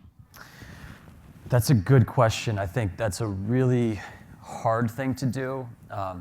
One of the ethos around And Pizza is that we are heavily community focused, and so the brand was built to be flexible and adaptable based around the community that it serves, which is why we design each restaurant to fit the community and or neighborhood. We hire within the neighborhoods that we serve, but we still hire based on, as I mentioned before, our 4 core values. And I think if you hire people internally that subscribe to to the same sort of 4 core values or principles or purpose or start with the why, concept, you're going to get a culture that is similar. And I think how you do it from location to location or externally, well, if it's being done well internally, I think that helps communicate the brand and its ideals externally. Yeah. Great. A question up in the front here.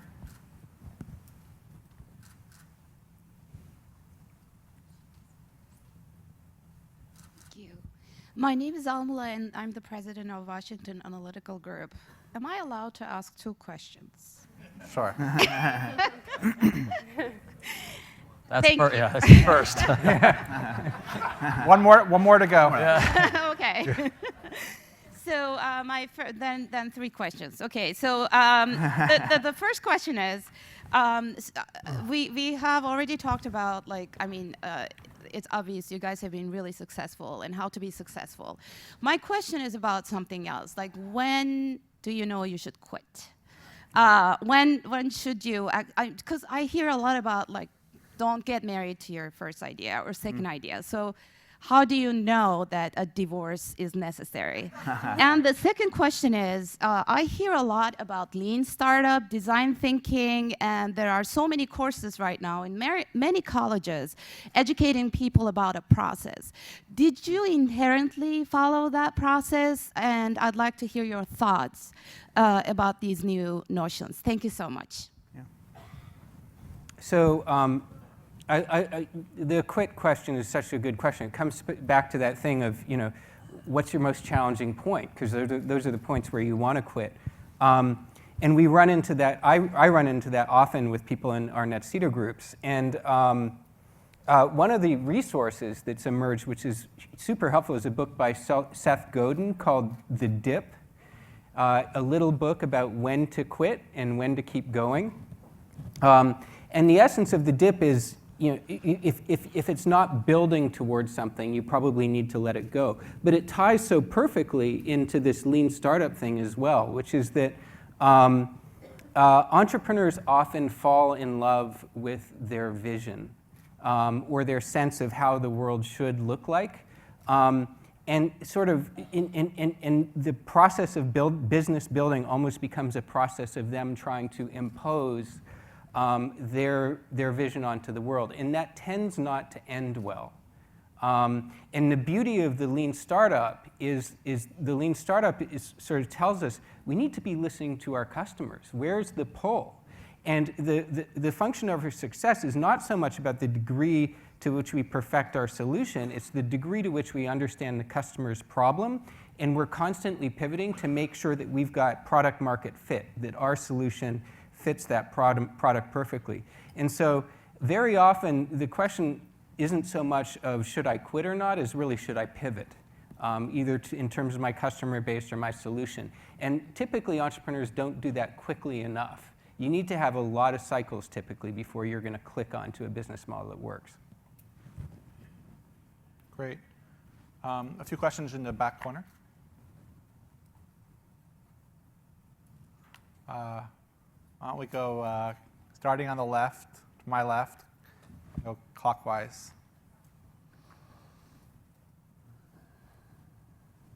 Hi, my name's Arthi Baswada. I'm with the high school here. Me and my partner, Maddie Fonts, are running an advocacy campaign for women in business. And we're just wondering, when do you think is the best time for young entrepreneurs to start their business? Especially for us, we have the option to start it right out of high school or in college, after college, or to enter the workforce, build connections, and start it then. So when do you think is the best time to start tackling your dreams or whatever business you may want to start? Now. Yeah, today. Start it now. Right now. I was going to say the same thing. I'll offer a contrary view, which is that if you see an opportunity, maybe now, if you see something that you get really excited about, my sense is that a lot of entrepreneurs fall in love with the idea of entrepreneurship before they fall in love with a particular business. And that can be kind of tricky.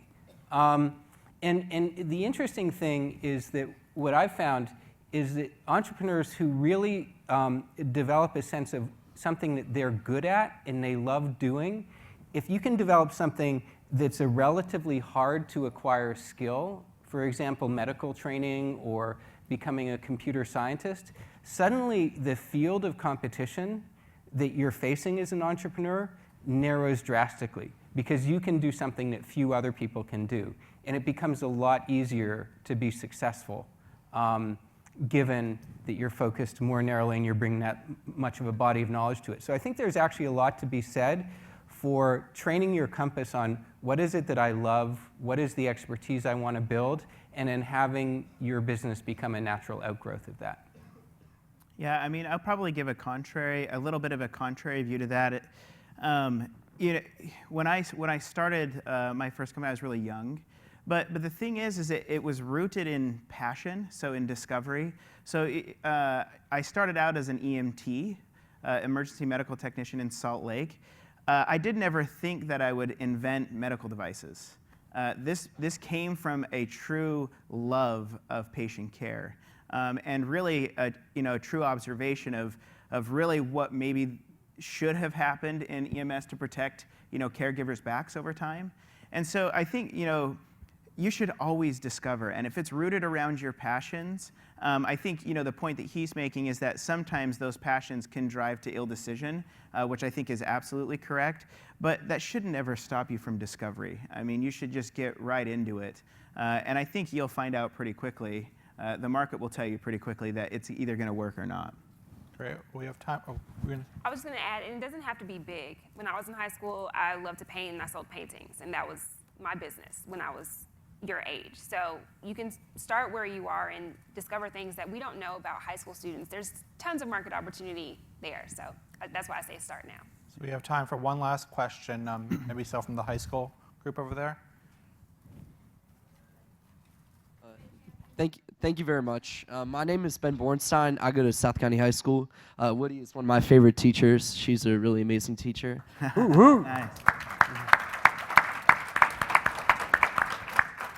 And it's been amazing to be here today, but my question is, as an aspiring young entrepreneur, I hold the belief that the millennials are more of a connected generation through different entities such as social media. We're really more integrated than other generations. So my question would be, what is the best way in regards to hireability to make yourself a great potential candidate for a job in a generation where we have a lot of entrepreneurial spirits, and at the same time we also have a lot of people who are connected through social media and different things that make us all very similar? I would say don't just consume, build. So if you love Twitter, if you love Instagram, try to build something that connects your friends or create your portfolio now. That's the biggest thing I'm seeing. People are huge consumers of all these amazing platforms that we have, but not necessarily figuring out what's the back end of that. How does Twitter work on the back end? So I would say use your knowledge to your advantage and start to kind of get at what are the underlying themes and background and things that you can learn to understand more about how these things actually work. Great. Well, thank you, Jewel, Nate, Michael, and Peter for these absolutely great insights, and all of you for your great questions and for coming today.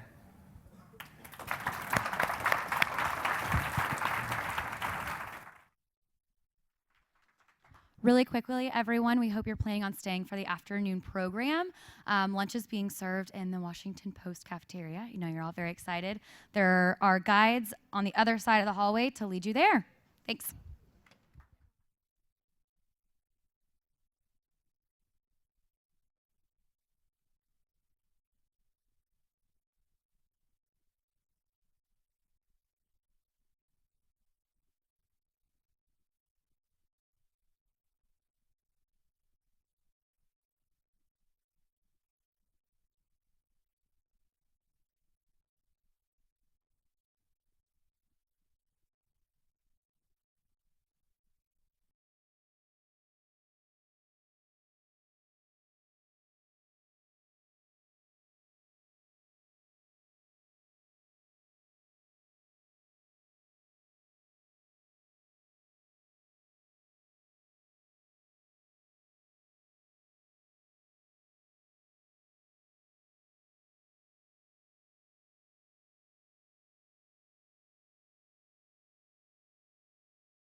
The afternoon session will begin at 1:30 sharp. Please grab a seat in the auditorium.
The afternoon program will begin at 1:30 sharp.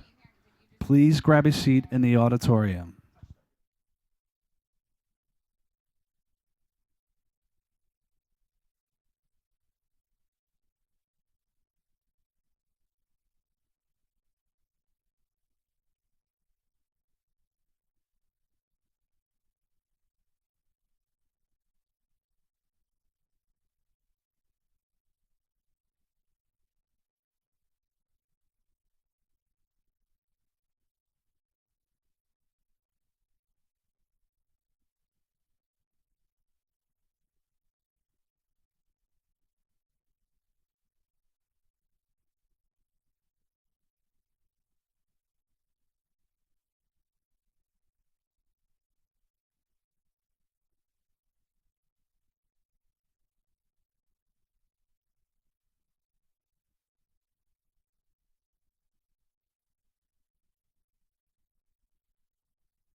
Please take your seats, everyone. The program is starting.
Good afternoon, everybody.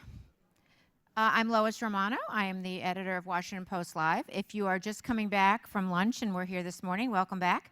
If you are just joining us, thank you for coming out in the rain. We have a great afternoon planned. We have three really good panels. The one coming up is on inclusive entrepreneurship with some great people. We have one on turning a cause into a company. And the pitch finalists will do their pitch, and you'll know the winners very shortly. And then our final panel is going to be really fun. It's on politics and millennials. And our executive editor will come down and talk a little bit before that. So thank you, and we'll get started.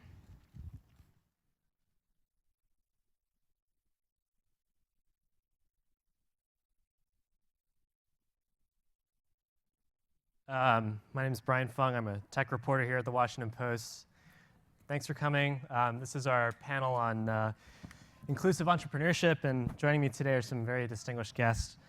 We have Jamal Simmons, who's the co-founder of Crate. Crate connects entrepreneurs and gamers and designers. We have also Susan Amat, who's the founder of Miami-based venture Hive, and she's a leading voice for entrepreneurship. And finally, we have William Crowder, who's with Comcast Ventures, and he focuses on advising and investing in startups nationwide. So thank you for joining me today. And I thought first I'd throw it to William. Maybe you can tell us some of the things that you look for in companies and startups when you're looking to get involved with them. Sure. Did not know I was going first. Just very quickly, I work with Comcast Ventures.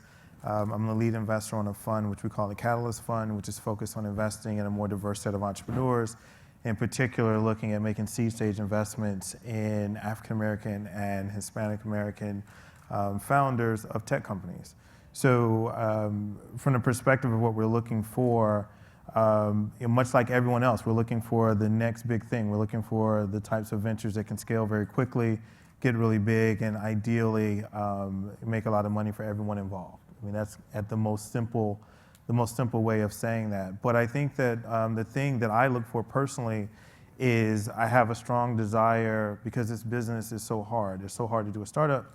It's very hard to be an investor in startups, that I really just want to work with people that I like and people that I have a belief in that they're going to do something significant. And so for those of you that were here earlier, if you heard Jewel Burke speak from PartPick, she's an entrepreneur that's in our portfolio. We did that deal earlier this summer, and I want to have more Jewels.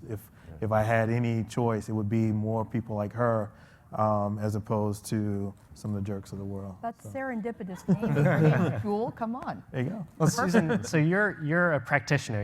You've got your hands deep in this stuff. What to you are some of the sort of next big ideas here that you're seeing on the ground? What are some of the exciting things that are happening in your space? They go from IoT to finding new ways to solve problems, connecting people from the diaspora to their families at home through monetary, mobile payments, et cetera. I think the key is most entrepreneurs come up with an idea and fall in love with it, rather than look for a problem and get obsessed with solving that problem for a specific customer. And unless you wake up every single day focused on solving that problem and creating as much value as possible, which then means people will pay you, you don't have a company. You have an idea and a cool hobby that you're doing that you love. So I think that that's really at the heart of what makes a good entrepreneur, and the great ideas that I'm seeing, it's all about problem solving versus the idea. Problem solving within often your own community, is that right? Within a set of issues that you've seen and experienced. Because if you've experienced them and you live it every day, you know what that problem is, you can empathize and identify with other people who have it, and that makes you usually the best person to solve it. But beyond that, it also makes it a little bit more challenging, because the topic of our conversation today goes back to, do other investors, do potential mentors, do other people have that problem that you have? Can they identify with it to help you build that business? Sometimes they can't. So a big piece of it is making sure that you have the clarity of explaining what the market opportunity is, that it's not just, I have this problem, so I'm solving it, but how many other people have that problem? And how big is it? And how much of a pain point is it, so that you can actually make sure that it's something that there aren't necessarily substitutes for, and get that premium margin on it as much as possible. Jamal, when we were, before we came on stage, you and I were talking a little bit about some of the test projects you're running in various cities around the country, and what are some of the problems? As Susan pointed out, these are sort of problem-solving initiatives here. So what are some of the problem-solving initiatives that you guys are involved in? So Crate is a online platform that is really existing at the intersection between creativity, technology, and entrepreneurship. And what we are looking at is a population that's a little bit different than the normal way people are going at entrepreneurs. We want people who are thinking about an idea, they think they want to do something in this space, they don't really know what to do or how to get started, and we want to give them the first crumbs about getting along the path to entrepreneurship. And so a lot of that may happen with young people who really have great ideas and don't know what to do with it, or they haven't seen someone yet who looks like them who's maybe doing it. So what we want to do is introduce them to those people. So we're doing a lot of content marketing where we're getting people content online and in social platforms so that they can meet other people and see them. We're building a social network in our app so that people can find each other and be able to share ideas with each other. And then we are doing these really interesting activations where we're going into communities, and we just did the first one in Detroit in October. We're building a container on a block. We are putting Wi-Fi in it. We've got computers and stuff for people to use. They're going to be themed out. We're going to do the first one. We did the first one in Detroit in October. We're going to be in Detroit from all next spring and summer. We've got a second city we're talking to now, and then maybe a third one after that. So this idea of bringing people together both in virtual spaces and in physical spaces to meet each other and start along this path. And to sort of give them the tools they need to become entrepreneurs, right, even if they don't necessarily have an idea for a company. Right, and most of them will fail, right? Or may not even try. But we sort of believe that we talk about increasing the denominator, right? If you've got a certain number of people who are finishing, if they start, only a certain number of people will finish. If you get more people starting, you'll get more people finishing. Susan, I wanted to ask you, since you're based in Miami, we've seen a lot of changes recently from the Obama administration to open up relationships with Cuba, and now it's a lot easier for Cuban entrepreneurs to come to the United States and work with Americans and vice versa. What are you seeing on the ground there, and how is that, those policy changes, how do they affect what you do? So that's a very challenging question because my husband's Cuban, and Cubans in Miami are not all in favor of a lot of the things going on. We've actually hosted many Cuban entrepreneurs over the last couple of years through training exchange programs. And I would say it's fairly challenging because we are an education company. We focus on building entrepreneurs to think globally and build highly scalable businesses. So when we have these really incredible entrepreneurs come from Cuba with great technology skills, really, really smart people, and they have no access to internet, and they're scared when they get a huge New York Times story or other illustrious publication like the Washington Post story, they're scared of repercussions from their government. So there's only so much you can do when the basic ability, they're learning, it's learned helplessness, right? We've had some of the top restaurant owners who aren't allowed to own a second restaurant. They're not allowed to create a brand. They're not allowed to have multiple businesses. So any signs of success actually is sometimes dealt with in a way that because it draws it's attention. Anti-capitalism. Mm-hmm. So I love the fact that we're getting more incredible Cuban entrepreneurs here. They are smart and brilliant and wonderful, wonderful people. But you have to retrain them to know that capitalism is good and nobody's going to get them, and some of these challenges that for many, many years they've been taught a very different way of thinking. So we're in the midst of a sort of national conversation about diversity in startups and tech companies. I just wanted to get your individual thoughts, maybe we can go down the line here, about that discussion and that debate.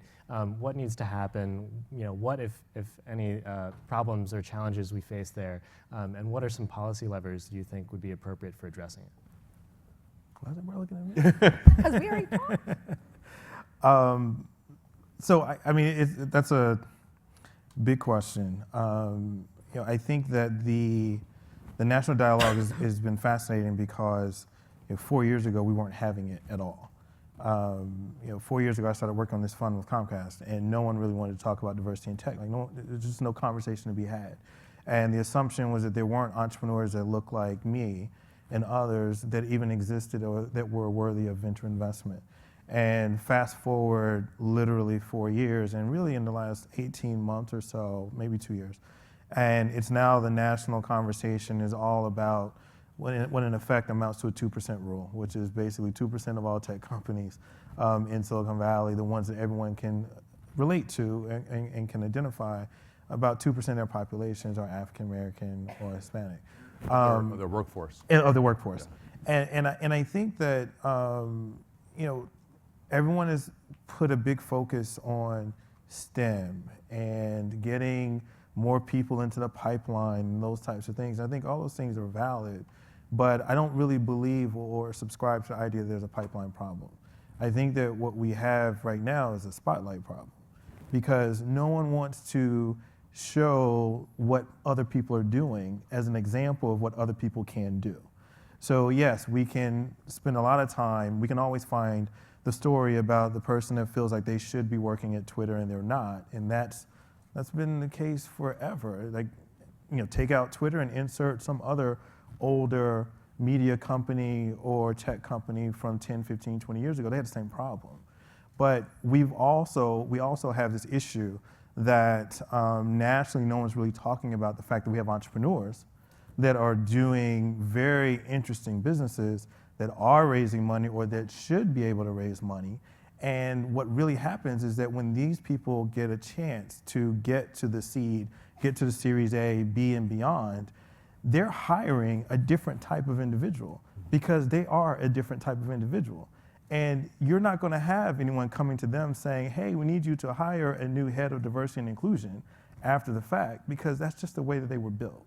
And so when I think about where the opportunities are and how do we kind of change the face of entrepreneurship and kind of address the issues of diversity in tech, I think that's one of the areas where we just haven't spent enough time thinking about, because that's the growth engine of the economy anyway. It's always been about small businesses. So if you allow them to make the decisions, give them what they need and the tools they need to go out and really expand their businesses, those companies are going to be more inclusive by their very nature because it's just what they do. And so, on that point, when we were in Detroit in October, I met a young man, 17 years old, Southeastern High School. He and one of his buddies built an app, but he doesn't look like a typical entrepreneur. He's got dreads and he's, like a 17-year-old kid from Southeast Detroit, right? And so and they were able to sell that app for about $40,000. Now, they didn't make a lot of money at it, but he's on the path. And so what we did was introduce him to another engineer designer who's an automotive designer who is sort of taking him under his wing and is going to help him get more developed. He's looking at schools, the whole thing.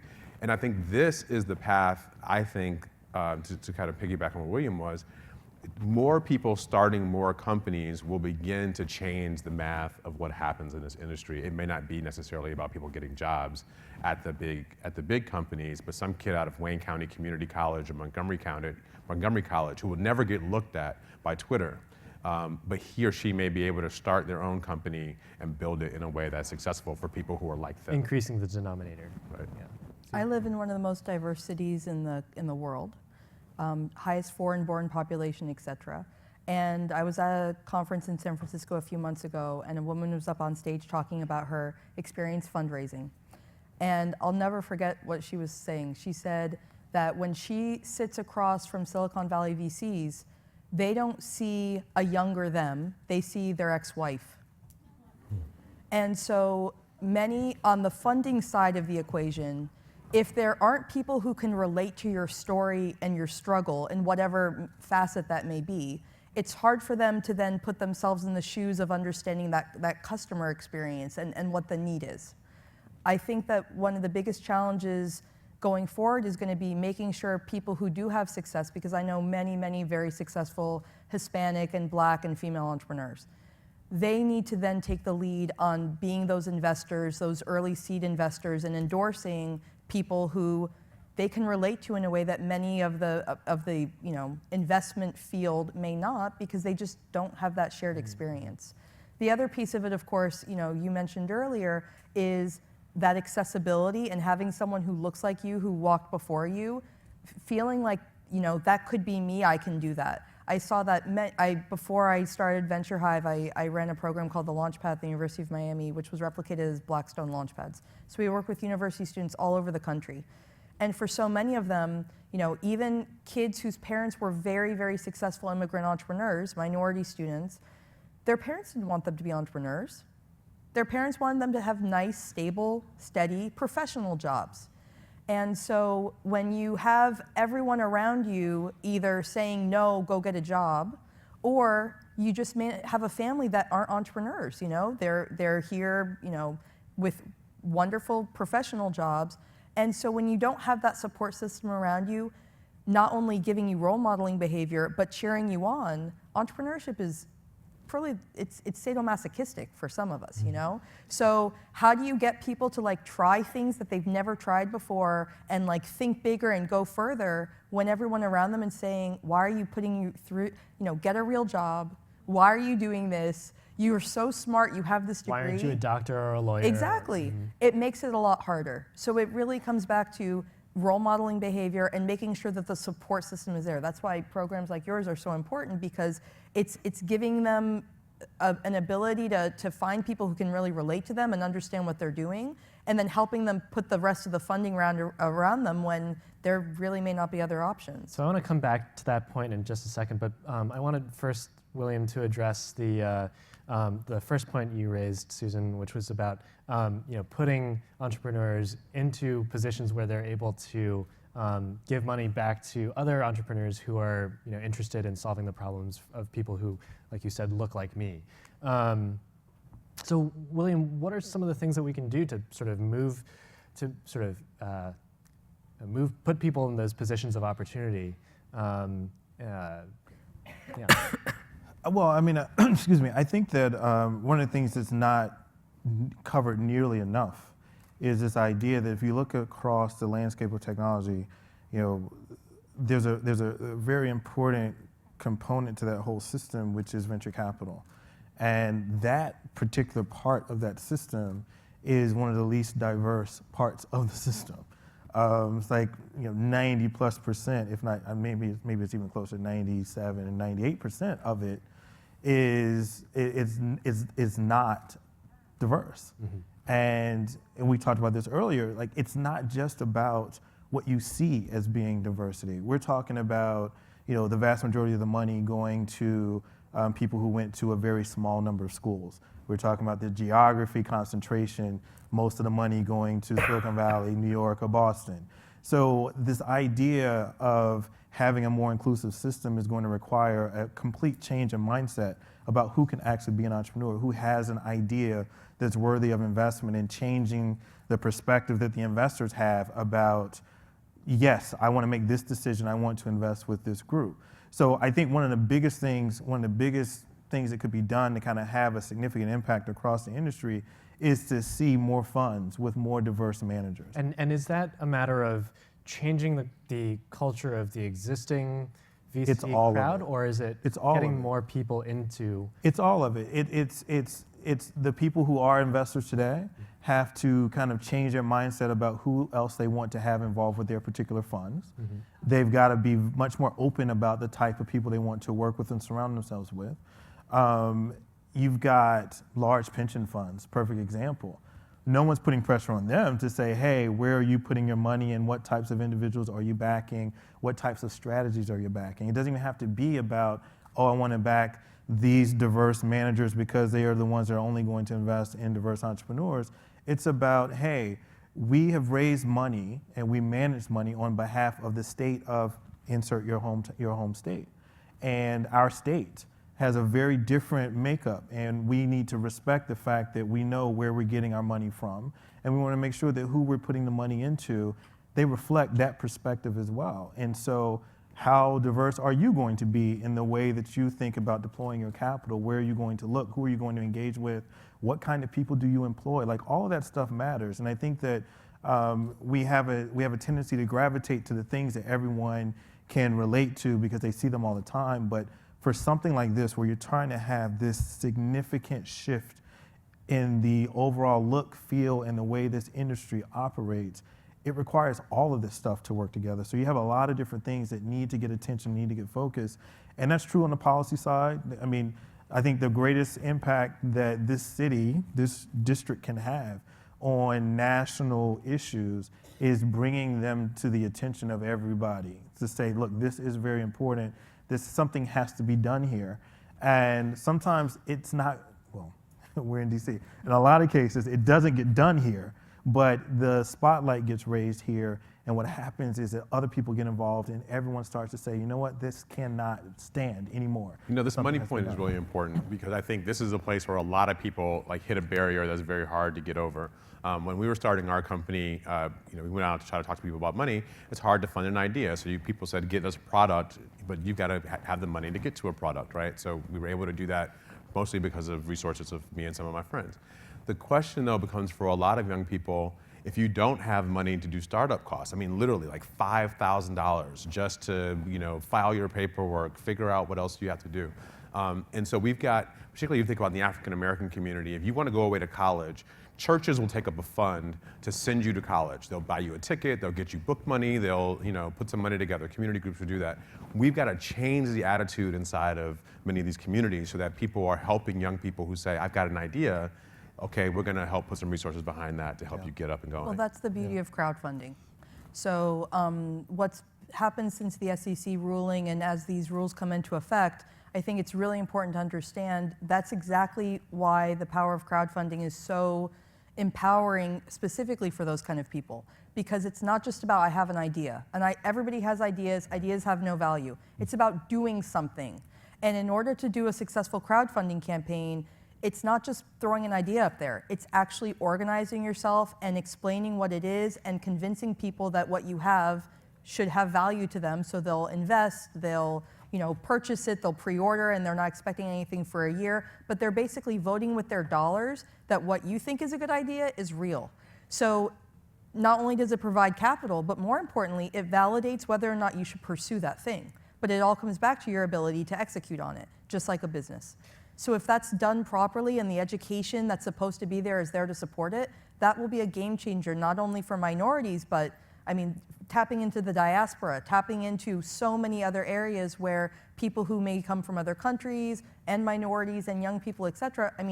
We're talking about millennials today. They have the most disposable purchasing power, or they soon will. That right there, and they're social and they understand how these things work. Being able to tap into that properly is a very, very easy way, but it comes back to, it's not about the idea, how you execute and communicate the opportunity that you see and make people feel as though they have to support you with it. Well, this is important also for middle class families. I know we're running short on time. There's a guy named Keith Beauchamp. Keith is a director, and he now has a really great career, but he started his directing career because his parents invested in his first documentary idea, and they told him they had the money to do this, right? There's a middle class family.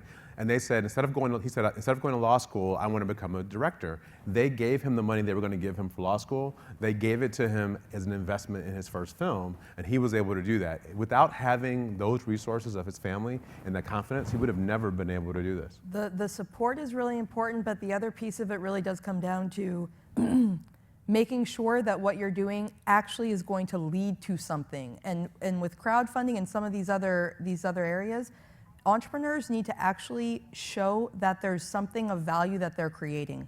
And that can only happen once. If he had failed, then what happens? He doesn't have law school money, etc.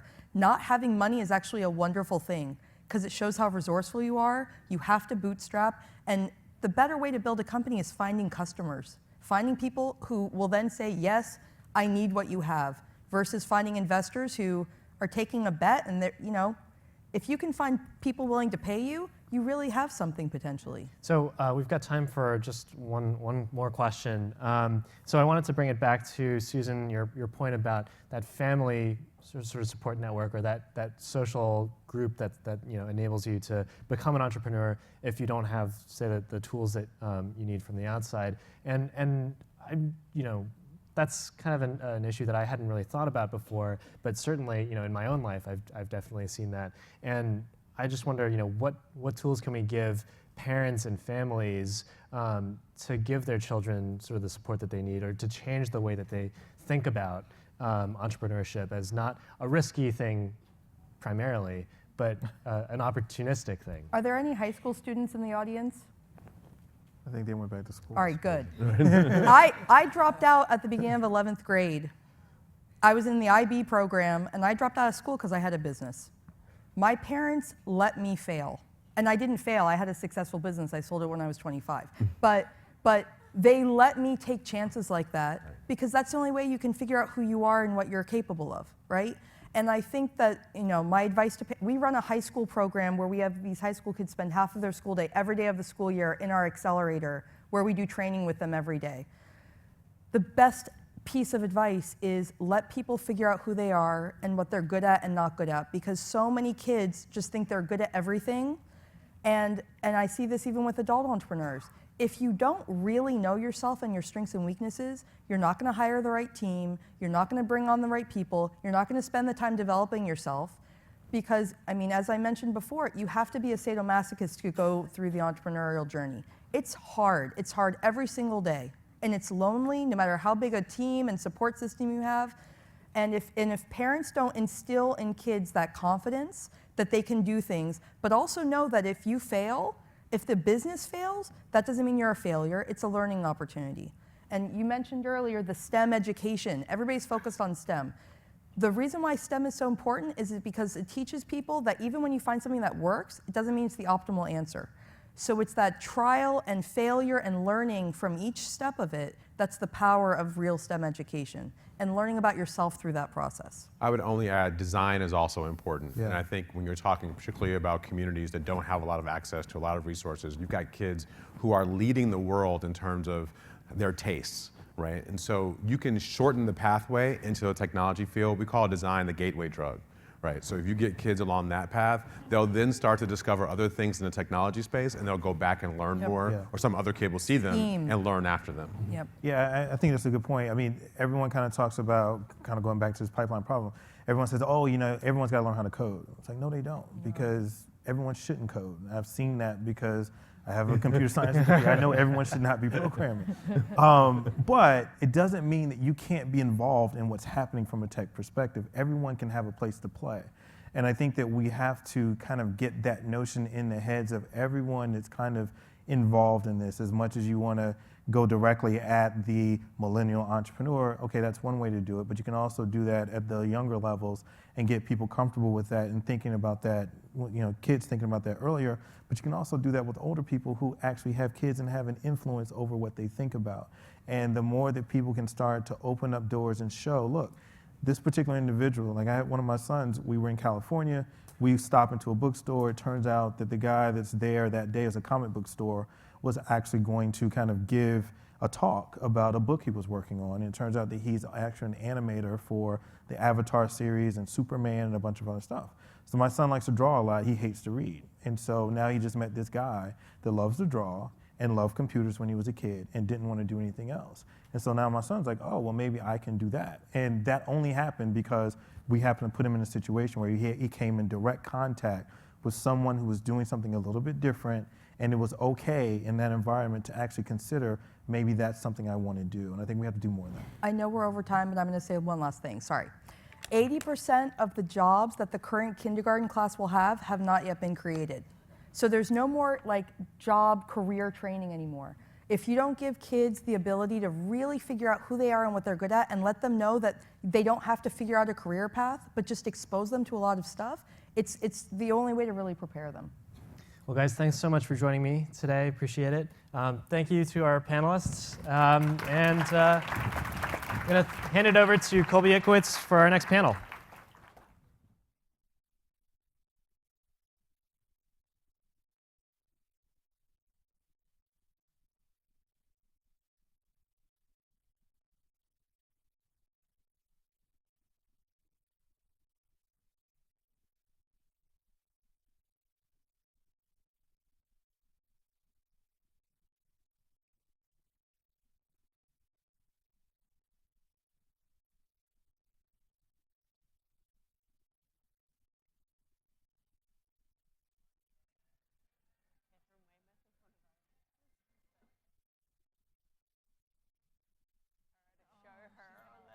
she's going to be like, wow.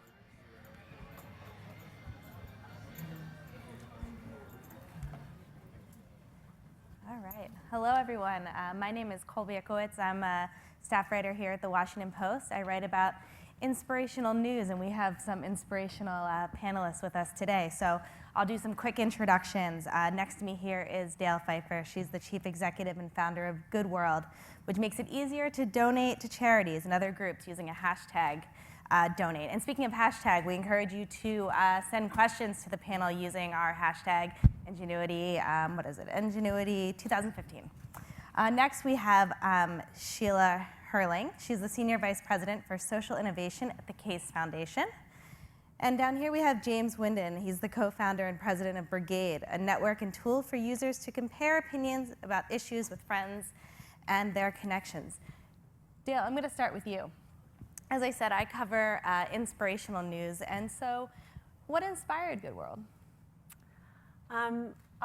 Ever since I was a kid, I was brought up in a small town in New Zealand, which is where the accent comes from, and there's an Australian on the panel here today too. And you know, I was brought up very much from my parents telling me that it is very, very important to have an effect on the community that you live in and on the world. And so that was the thing that really, that kind of mission orientation was driven into me from an early age. But then I just saw the way that people want to donate to charities is absolutely changing, and donate to causes per se. And social media and the options for being able to donate just hadn't caught up. And so what I really focused on was figuring out, a lot of people like us spend a lot of time on social media, on Facebook, Twitter, Instagram, etc. So how do we make donations simple and viral on social media so people like us can donate in an instant whenever we like to, and without having to get into our wallet and pull out our credit cards. Can you explain just briefly how it works? Yeah, absolutely. So you might wake up in the morning and open Facebook, and there's been an earthquake in Nepal. We work with a lot of big charities like Save the Children or UNICEF, for example. You'll be on Facebook, there'll be a post talking about the earthquake from Save the Children. You'll be able to just comment hashtag donate and a dollar amount. If you're signed up with us, it'll come directly off your credit card. If you're not signed up with us, we'll reply with a link for a very quick one-time sign up. It's the same thing on Twitter. You could donate, you could tweet hashtag donate at Save the Children. If you're signed up, it'll come directly off your credit card. If you're not, we'll tweet back at you with a link for a one-time sign up. And then lots of your friends see that you've donated. We have donations with thousands and thousands of likes on them. And it's so easy. We saw it in action in Giving Tuesday yesterday, and it's for a user, please get out there and do it. It makes it so easy. Yeah, with Giving Tuesday, that must be a huge day for you. What kind of numbers did you pull in yesterday?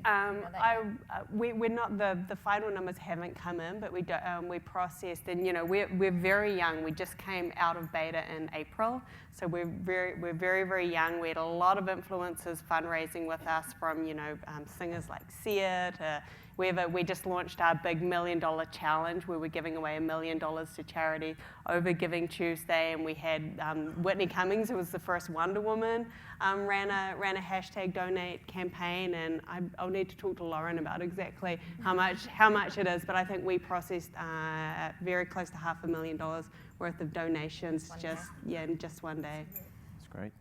So James, your career is centered on engaging people, and Brigade hopes to engage people civically. But how do you keep them engaged but also inspired when so much of politics right now can be a little disheartening, and people feel very uninspired by the conversations they're hearing? Yeah, I think it's entertaining, but it's not inspiring. I think that really was at the core of why we wanted to start Brigade, which was the acknowledgement that for most people, they are disillusioned and cynical about the system. They're confused by the people representing them. They don't always think they're acting in their best interests. And overall, it's something that seems very opaque and out of touch.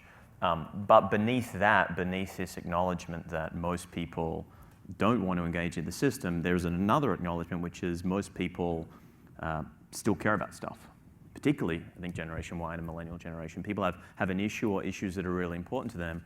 And so the technology that we wanted to build was less about trying to disrupt or necessarily revolutionize the existing infrastructure and politics. It was more about how do you empower individual people, put tools in the hands of everyday citizens, voters, constituents, and enable them to take action around the issues they care about. And then hopefully, if you can get movement at that grassroots level, then the system over time can begin to rationalize itself. And so is the idea to be like a Facebook where people are socially engaging, there's discourse within Brigade? Yeah, I mean, I think people often ask sort of where we sit on that spectrum between something like Facebook, which is very much an everyday habit, a media company, and something like LinkedIn, which I would put more in the category of a social utility, something you may use more sporadically, but it has higher value interactions.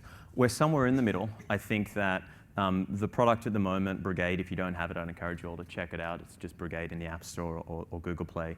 The product at the moment is very much centered towards what I would consider much more of a media-centric product, precisely because when you go to people and say, hey, do you want to try out this product that's about politics? Most people say, absolutely not, I have no interest in politics.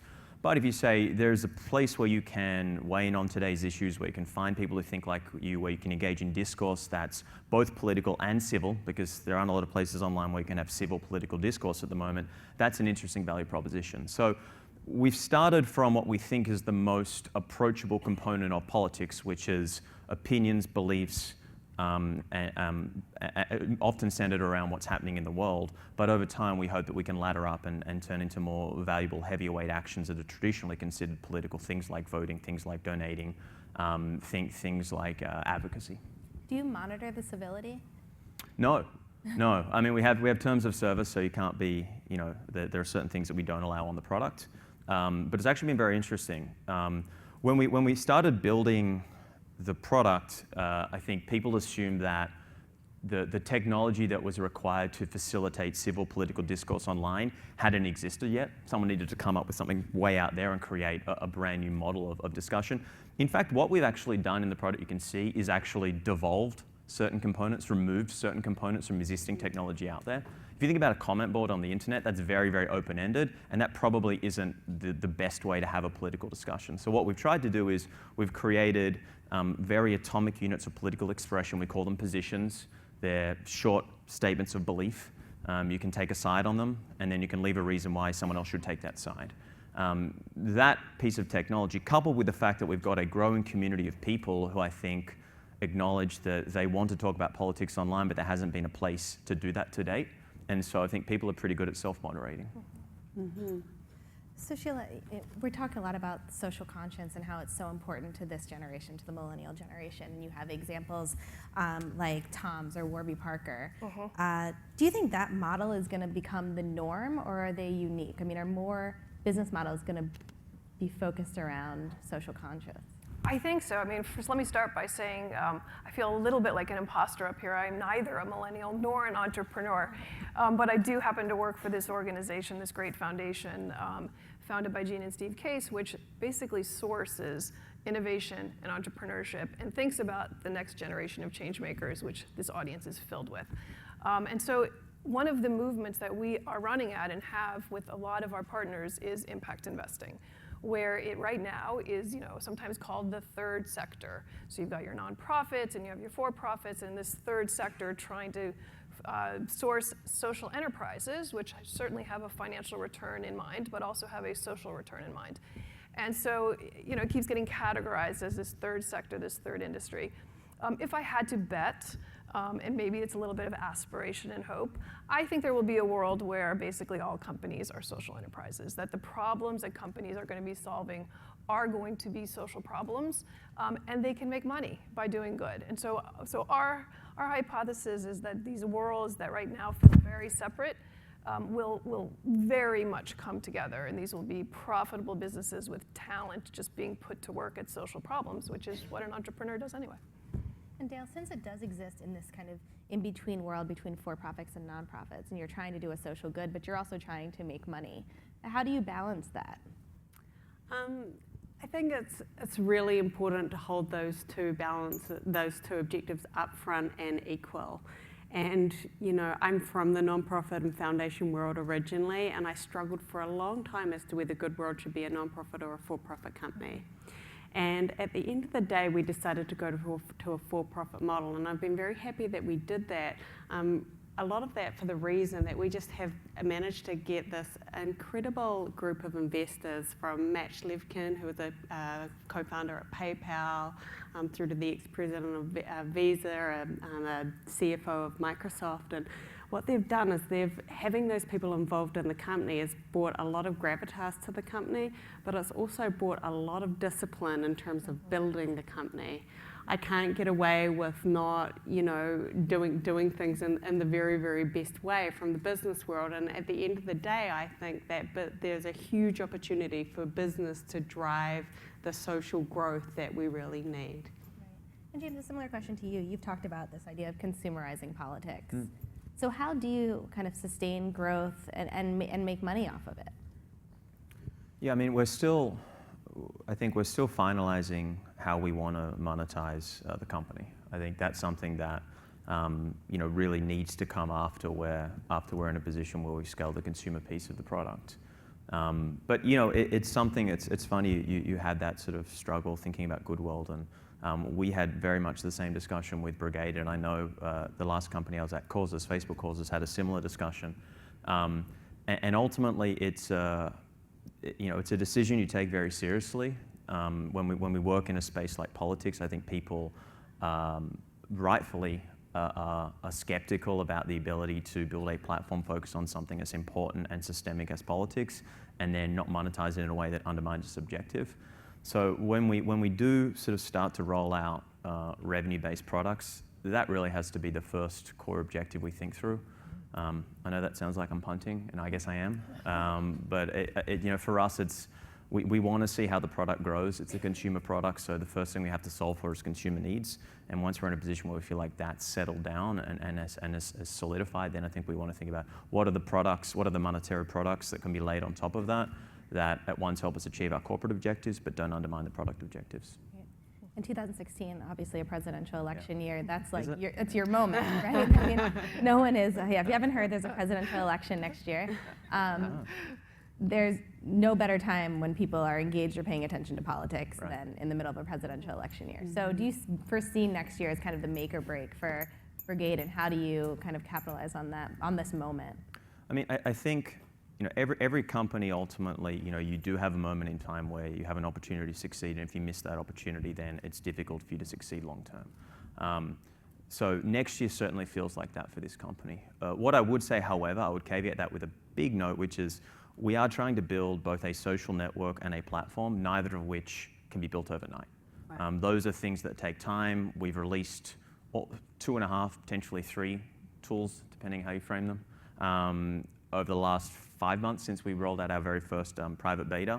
And we're just going to keep adding tools that build together, and hopefully over time we'll complete a platform. Which is great, though, which is how it works. Yeah, right. Right? It's the iterative process of, okay, I think this is the right model, but I'm going to listen to my consumers, and I'm going to iterate and evolve and figure out the financing piece of it too. But that's very normal. That's the model, absolutely, and I'm glad to hear you say that. And I think, but having said all of that, I think next year is a huge opportunity. When we as a company think about what 2016 stands for, the presidential is interesting, and as I think as a product, you always hope you can build a product if you're in the political space that can have an effect on an event like the presidential election. Realistically, however, you need to understand that next year is as much a political event as it is a media event, which I'm sure you guys are happy about.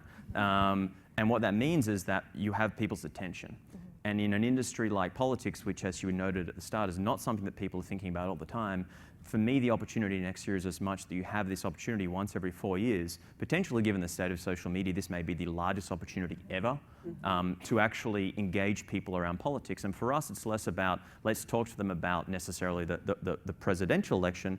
For us, it's, there are 500,000 other elected officials in this country. No one really knows the exact number, which says as much about the political system as anything. But of those 500,000 people, about half of them are winning elections by less than 1,000 votes, which basically tells you that whilst the presidential election captures the zeitgeist, there are these huge opportunities for people to be activated around these other elections that are probably more important in their lives. So that's what next year represents for us. Yeah, that's quite the challenge, considering how few people turn out or pay attention in a local or a midterm election year. Yeah, yeah, and that's for us. The hope is exactly that knowing that more people will vote next year than watch the Super Bowl. 120 million people will vote. That doesn't happen very often. Right. And for those people, when they're in the ballot box, when they're voting, how can technology help them not only make up their mind about the most important office in the country, but all of those other decisions they're going to make? And often for people, when they get to the bottom of the ballot, they simply don't know which way to turn, so they opt out. Interesting statistic from 2012 in the Santa Clara County educational board election, which I'm sure everyone was looking at closely. 50% of the people who voted for the president simply didn't vote in that race. They were in the polling booth. They could have cast a vote for a really important race that probably affected the schools that their children went to, and 1 out of 2 people simply stepped away and didn't vote. And that's the problem we think needs to be solved. Do you think that someone like, do you think Donald Trump is helping your cause because it's making people pay attention to politics and these issues, or is he hurting it because he's so incendiary and turning people off? It's a really good question. That's why Dale and I are really glad it went to you. Yeah. That's a good one. I mean, I think, I guess I come at the approach of that, probably all attention is good attention in politics. I think that I guess history will tell, won't it? I guess we'll look back in a year and be able to answer that question. It does source the issues that are on people's minds, which is the promise, actually, of your organization, which is what are people talking about and how can we figure out ways to put citizens back at the center, right? Which it feels like, whether it's apathy or not the right politics or whatever it is, it feels to me like it's less than politics. It's just about what do people care about anymore, and how are they going to show up with that care? So if they're not showing up to vote, will they show up to express their views online and influence their peers? Yeah. And so particularly with the millennial generation, with a lot of the research we've done, this is how millennials are influencing, which is peer-to-peer, much more than anything else. And so I really think you're onto something. It's going to be fun to watch you. Good, let's hope so. Sheila, how do you see traditional businesses trying to match the type of things that James and Dale are doing? Are you seeing them trying to engage millennials and tap into social conscience, and are they going to have to going forward? I think they're going to have to, and I would encourage you to come to our site and look at, we have an MCon report. Every year we do this. I hope you all go to this conference every year. Next year it will be here in DC. And a lot of the corporates are looking out of necessity to figure out what makes you guys tick, and what makes you guys consume, of course, right? So, but a lot of it, they're finding that it's so important that companies know what they're about, know what their problem is, know what they're trying to solve, and are authentic about it, right? So that this trying to grab millennials just for the sake of grabbing millennials isn't working, right? You have to be genuine in your approach. So corporates are absolutely looking. I mean, they'd be stupid not to, right? And in that same space, are you seeing investors more interested in companies where there is a social cause? I mean, how do you convince an investor to give $1 million to a social cause? I think it's happening, right? And so like you're seeing it in the impact investing space. It's exactly what this is, right? So you can give to charity, or you could invest some of your money in a social enterprise.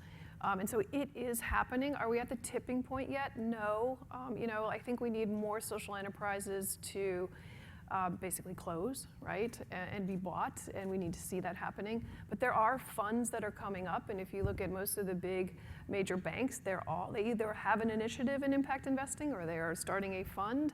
So I think it's pretty close. I mean, it's here to stay, and I think you'll see more of it. I think the hardest part of it is everybody knows how to look at the financials of a business. And what the hard part is right now is how do you look at the social impact, and how do you come up with standards of measurement that feel industry-like, right? We all know how to look at profit. And so how do you look at the purpose side of it and have measurement? So that's also coming along. You have great organizations like B-Lab doing Measure What Matters. So you have a bunch of things that are helping this, but right now it's a little bit unsafe space, right? So you have the adventurers going in, but they're in and they're gonna prove, and then I think it'll tip. Just one thing I really agree with the point about you need successes. Like so much of venture is about pattern matching. It's about this thing looks like this other thing that was successful, and because impact investing is new, there really isn't a lot of those, this thing looks like anything that's been successful to date. And so I think the more that you can have either actual exits or even frame up companies and understand what their impact was, financial or otherwise, I think that's going to help a lot more people say, okay, now we understand what we're looking for and we can deploy capital against it. And It's really interesting that a lot of these big investment funds, for example, I was at the SOCAP conference earlier and both Bain and BlackRock announced the big fund. Exactly. Part of that I heard kind of through a back channel is for recruiting because millennials want to come and work. They're having trouble recruiting from Ivy League schools because people want to do something that's good for the world. But part of it is because there's almost this undiscovered market of opportunities for these big funds.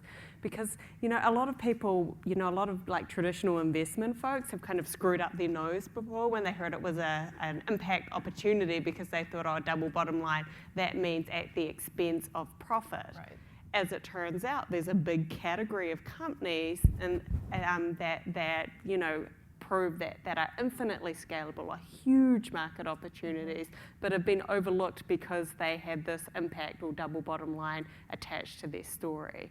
So I think there's a really, really big opportunity for entrepreneurs who are in this space to look really, really hard and really push for innovation and innovative ideas that can have that double, that really do hold those double objectives right, equal, and at the front, profit making and social objectives. Right. And it's not one at the expense of the other is a myth that we've got to keep proving wrong. And Dale, you've been really successful in making that pitch to investors. I heard you got $1.4 million in one phone call. Is that a true statistic?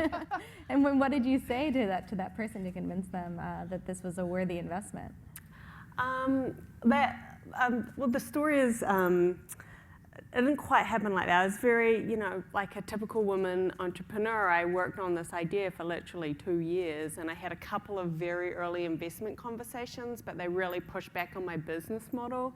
So I kind of like ran away and created my business and got a lot of traction before we went out to raise money again. And we very quickly, it was me, and then I brought on a wonderful man who's now my co-founder, John Gossett, and he had just exited his company, and he started helping me do the raise, and it was just so much easier with him and with the traction that we had gathered. And I was actually over in the UK, and I was fortunate enough to meet the British Prime Minister at a breakfast over at 1776, and he loved Good World, and he asked me to come over to number 10 Downing Street and talk to his team there about disaster relief because he's super passionate about that.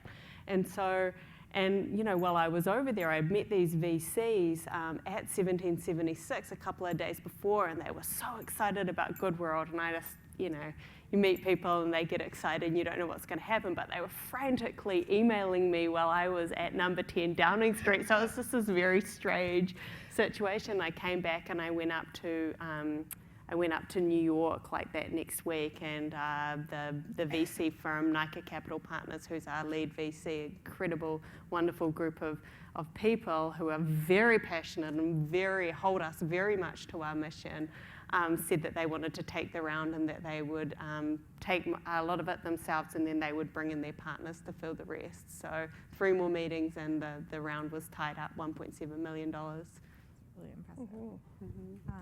So there was... there's clapping. You can clap. You can definitely clap for that. Yesterday there was big news about Mark Zuckerberg.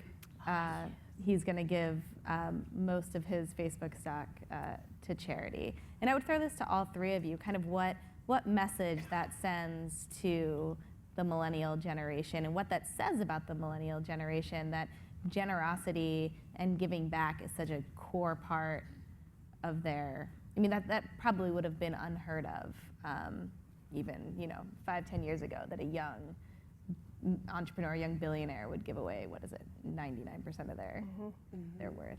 So I'll throw that to any of you. Well, since I'm the not millennial on the group, I'll just really embrace this imposter. Look, I think it was phenomenal, right? And I loved, sort of like as a mom also, and as a Giving Tuesday funder, it's like that he did it on Giving Tuesday and, aligned with the birth of their daughter. I just thought was just stunning. I think that, first of all, it also embraces the giving pledge idea of folks who have billions committing to give away half in their lifetime. And so in that respect, it's not a millennial thing, right? Most of the giving pledgers are not millennials. But I do think your generation is going to be the force that makes all these things come together that we've talked about actually already. So this idea that impact investing isn't going to be this thing, it's just going to be business. And I think you guys are going to make that happen. So I think that this era of generosity and this generation of generosity is very real, and you're seeing it everywhere, sort of how you look for companies you want to work for, what you care about, how you give, what you expect from your politicians. Like, I do just think this is going to be the generation, and yes, maybe he personifies it, but you have lots of other high net worth individuals of the millennial generation coming in who are basically pushing their investment banks to be, where's my impact fund? And they look around being like, I don't know, right? So I've got to find it. So all this is just, you guys are going to tip it for sure.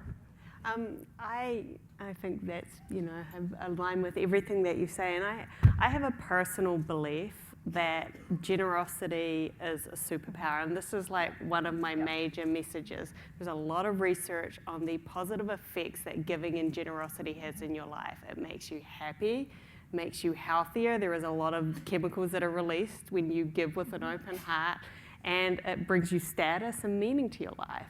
And I sincerely believe that, in this act that Mark Zuckerberg, that happened yesterday, Facebook will never be the same again after that. Like, people will just change their perception and the way that they think about the Zuckerbergs, and hence think about Facebook. And I think that will magnetize a lot of good to them and that family and that young little girl, Max. So, I really believe in the power of giving and generosity and, across the generations. Yeah. So I'm unfortunately getting the blinking overtime light. It's very bright.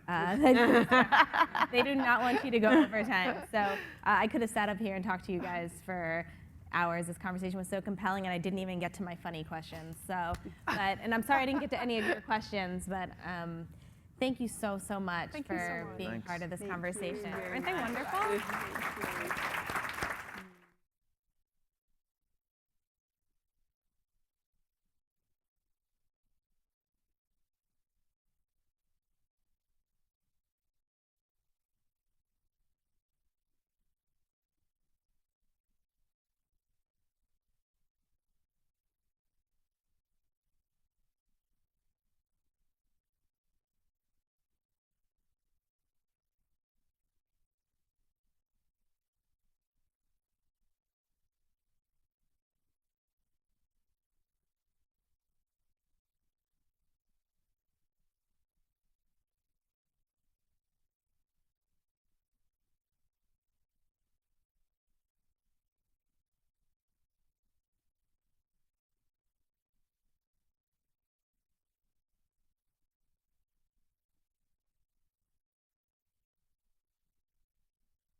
All right. Great stuff.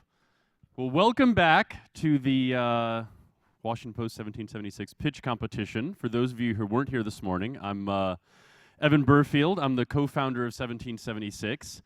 And along with my co-judges, William Crowder from Comcast Ventures Catalyst Fund and Penny Lee from Venn Strategies and K Street Capital, we were able to listen to 10 great pitches from millennial entrepreneurs, and we were able to select down from that 4 startups that are here as finalists and 1 crowd favorite that you guys selected.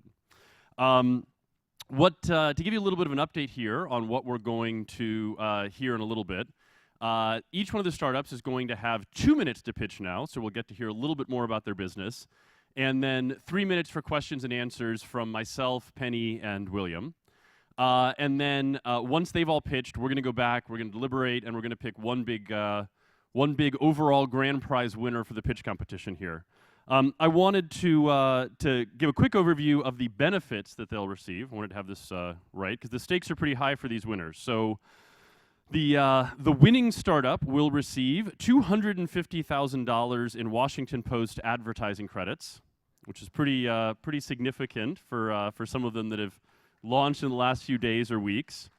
They're going to get featured placement in the Washington Post's May 19th Transformers Summit in Washington, D.C., so more exposure.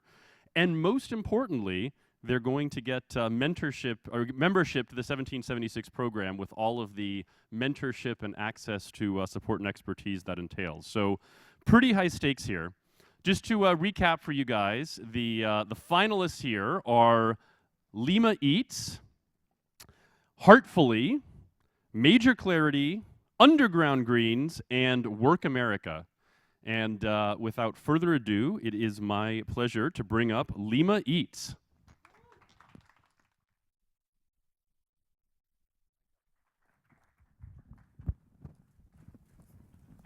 Good afternoon. My name is Scott Levy. I'm here to introduce you and walk you through Lima.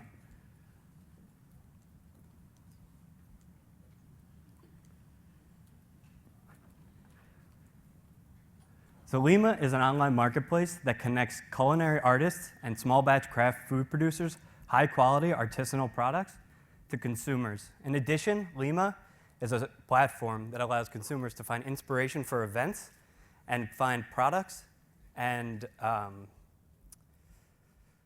makers that can connect them to those products and inspiration for those events. We take 10% of all transactions. So some of the sellers on our site are passion bakers, people who have a real passion for creating products but may not have the resources to get their products out there. We have small batch craft food producers and full and part-time chefs who want to continue spreading the love with the food that they create. So who's buying? Well, we've been talking about millennials all day, and I'm a millennial despite my gray hair. Millennials do enjoy planning parties, they love giving gifts, and they love having things that other people can't have. Unique, hard-to-find items, such as eco-friendly artisanal products.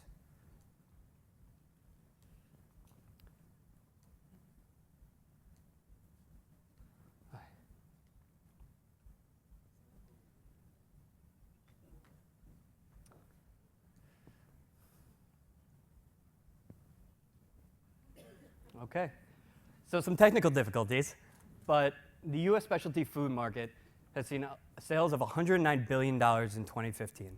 That is up 42% from 2011, with $13 billion of that coming from online food sales. And as online grocery sales continue to grow, we expect this trend to continue. We find this to be a niche in a market that is untapped that we have the potential to take advantage of. In addition, 26% of consumers want a story. They want to hear the passion and heritage behind these products. 33% want to give these products as a gift, as long as they don't eat it first. 31% seek a convenient delivery source that they can get right to their doorstep. And 53% want to purchase online. We find this to be a fit in a growing market. So why Lima? Well, me and my co-founders all know someone who has a real passion for a food product that they've created. And they just didn't have the resources to go out and create the product and the business that they wanted. So we gave them a platform to do that easily. And that brings me to Rhonda. Rhonda's located right here in Maryland. She was handed down her grandma's recipe for New Zealand shortbread, and she decided to continue the legacy and the passion for her grandma's products by starting the business. This is just one of a few of the great stories that you can find on Lima. We are Lima, and we connect makers to munchers. And judges, we know that judging can be tiresome and hard, so we actually have a few samples for you that we'll be giving out in a few. Questions? Hey, bribery goes a long way.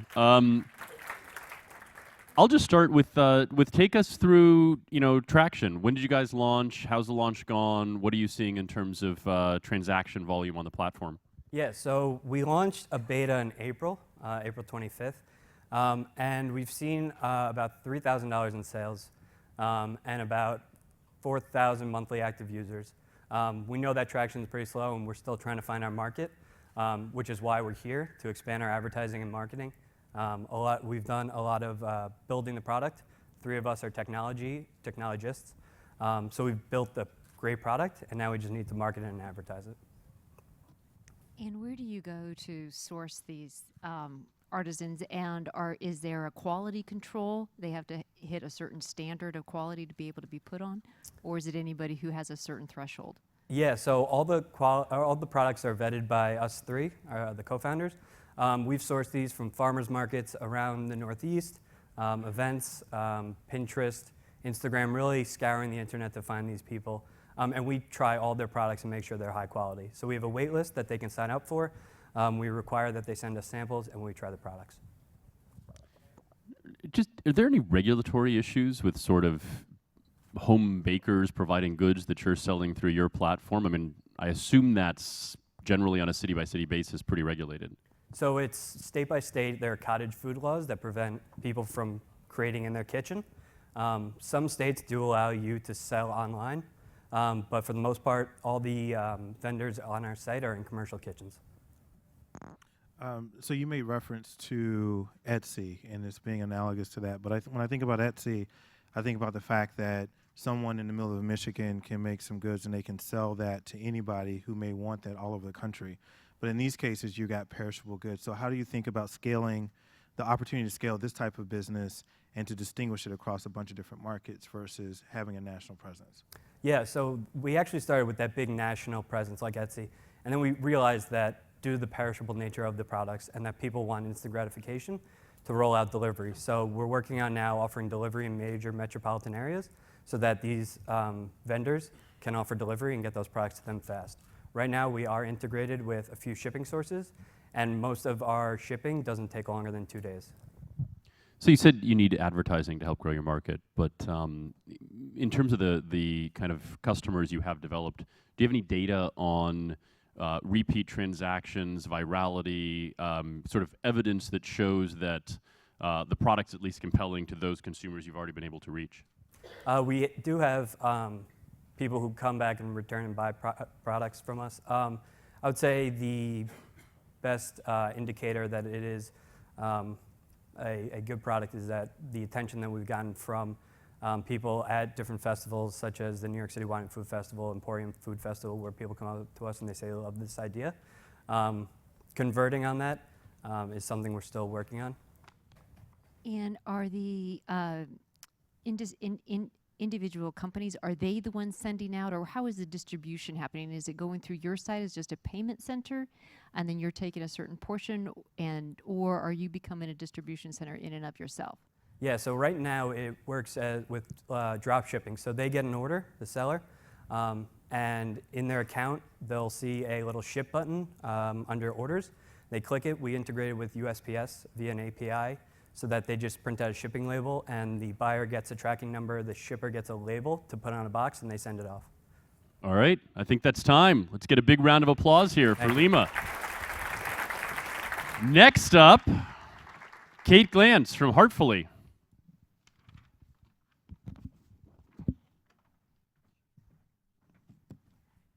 Hi there, I'm Kate Glantz, the founder of Heartfully, and as you heard earlier, Heartfully is a wedding registry that empowers anyone to fund real life-changing development projects around the world, from clean energy, healthcare, and so much more.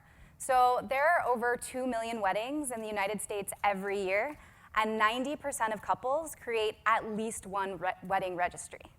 But half of all of these registries are now considered non-traditional. And that's because these days, most couples aren't starting from scratch. They're marrying later, they're living together first, and a third of all marriages are now remarriages. Simultaneously, charitable and online giving have been on the rise for 5 consecutive years.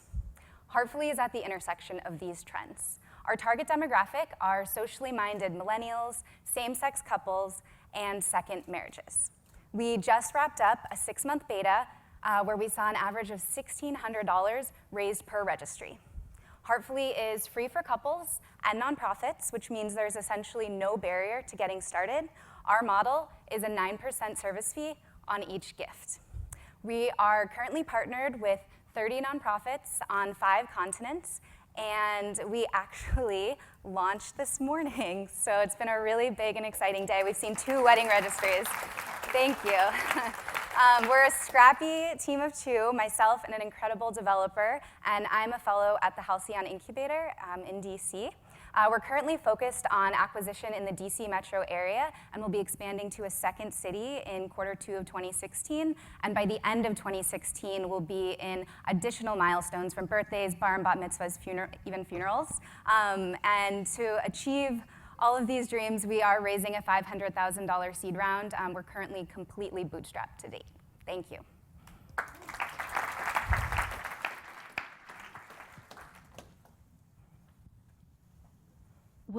Can you explain a little bit on the charities themselves and how they are vetted? And is there a certain mark that a certain amount has to go back to program versus other things?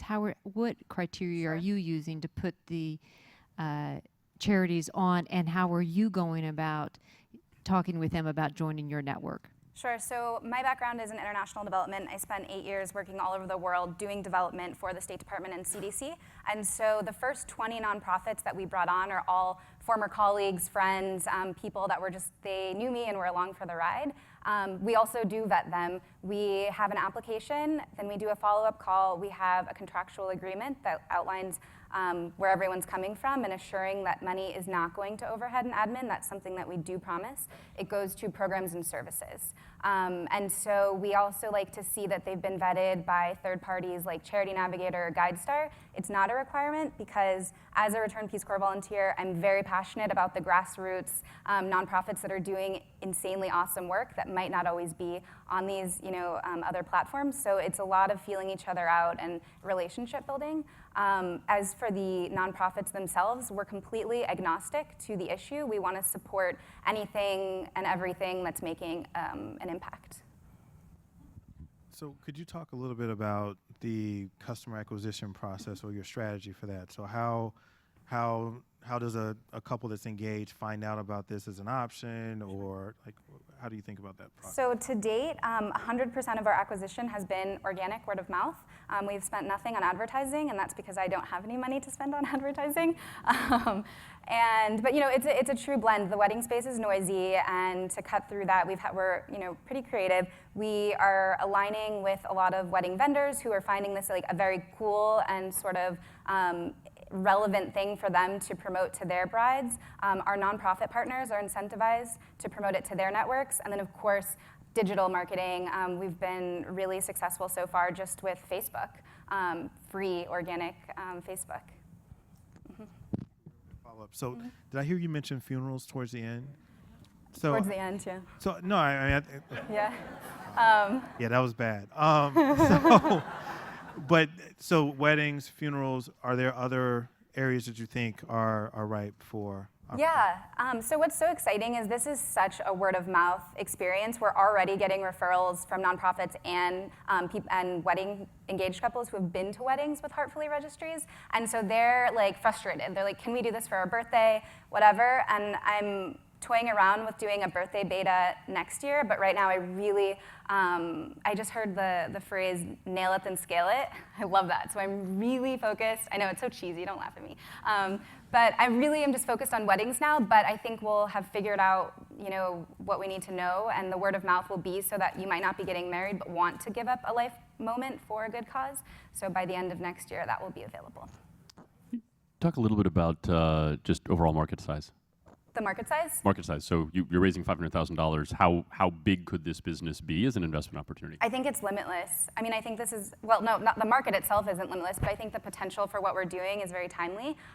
Wedding gifts, as I mentioned, are a $20 billion market. That's not the whole wedding industry. Those are gifts. And $12 billion is spent on like non-traditional things, essentially. And so we're not competing. I should note that we're not competing with Bloomingdale's and Macy's. We're your secondary or your tertiary registry. So these guys can also, you know, we can potentially partner with them to reach their audiences. So in terms of market, 2.1 million couples marrying every year, and 89% of millennials gave to charity last year, so we kind of crossed that together, and that comes out to about 700,000 millennials and another 700,000 Gen Xers that are also charitable each year. Great. Thank you very much. Thank you.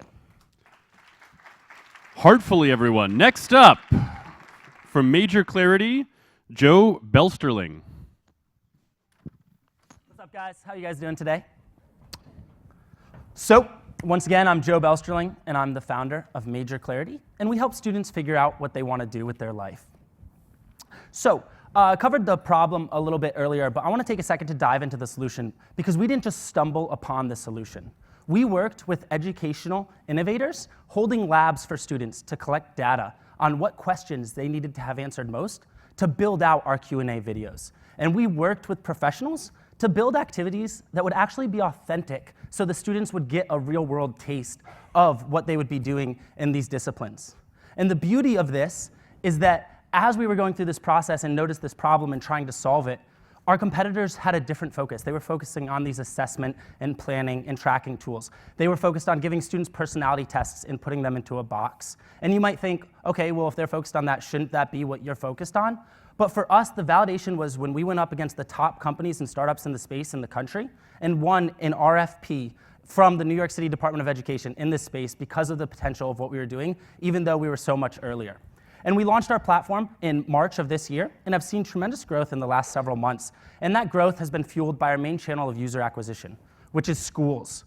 So although our students are our users, we reach them by going through schools, which allows us to not have to worry about replenishing our user base each year, but rely on the schools to give us the users each and every year after we sign them up. And as I've said, we're working with the New York City Department of Education and some of the top public charter schools in the space. Our users are schools, but how we make money is by referring those, or our users are students, but how we make money is by referring those students to the college or career paths they want to pursue after our platform. And we've already signed up George Washington University and the International Labor Union for this. And it's a huge opportunity. Colleges alone spend $2.7 billion annually on this. Our team not only has past startup experience, and my CTO was an engineer at Shopify, but we have advisors and mentors who have sold ed tech companies for hundreds of millions and worked in college admissions and know what we need to scale this and make Major Clarity a success. Thank you.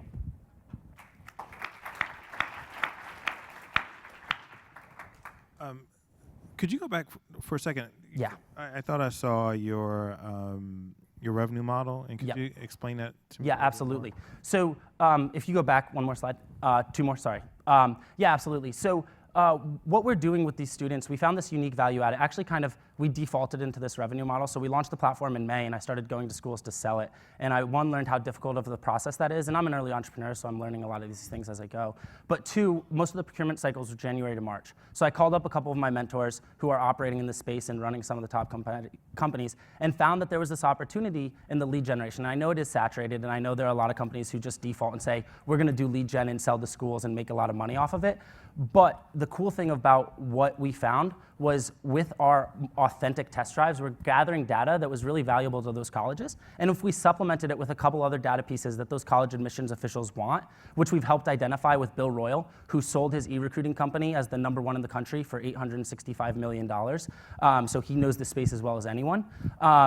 If we've coupled that with the classes and the grades they're actually taking and what they're interested in pursuing, and we've already been able to get George Washington and the International Labor Union to sign up for this, and we believe we'll be able to replicate this with other institutions as well and allow them to do more effective recruiting. Okay, but just so I'm clear, so you're saying that for every student that enrolls at GW, for example, you're getting $1? Not for every student that enrolls at GW. So GW says we want students who are interested in psychology and have this GPA in the Virginia area. And we say, okay, here's some students students, connect with them, and then for each student that they're purchasing, they're paying that.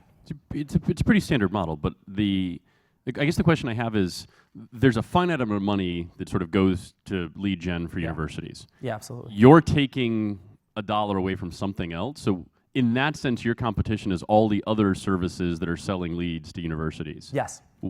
Where do you see that competitive set, and why are you going to beat them? Yeah, so there's a couple things, and I don't want to sound too scattered all over the place, but I do want to touch on everything, so it doesn't seem as we've missed anything. One, they're getting in trouble for it. So a couple lawsuits have come out to some of these companies because they're not totally totally compliant with the PII, and they're selling information such as like home addresses and things like that they're not allowed to be collecting and selling. So a couple people tried to sue the College Board and ACT over this, so that's been creating a buzz and a stir. And two, it's not really converting. So just last week I was in a meeting with the Dean of Admissions at another school who's interested in what we're doing, and we're working on trying to figure out how to make this the most valuable service. And he's saying that there's like this kind of fed up culture in the Dean of Admissions communities of these colleges who are getting more and more money to spend on recruiting, but it's this shotgun approach and it's not going well. And so admittedly, we are early in this process, but we feel like because of our test drives, and it's not just a student saying, okay, I guess I want to do this, it's creating more authentic data for the colleges, and we're also working with them hands-on to deliver it to them in a medium that ends up being more effective. Great. Thank you very much, awesome. Everybody. Thank you. Major Clarity. Next up, from Underground Greens, we have Marnia Higgins.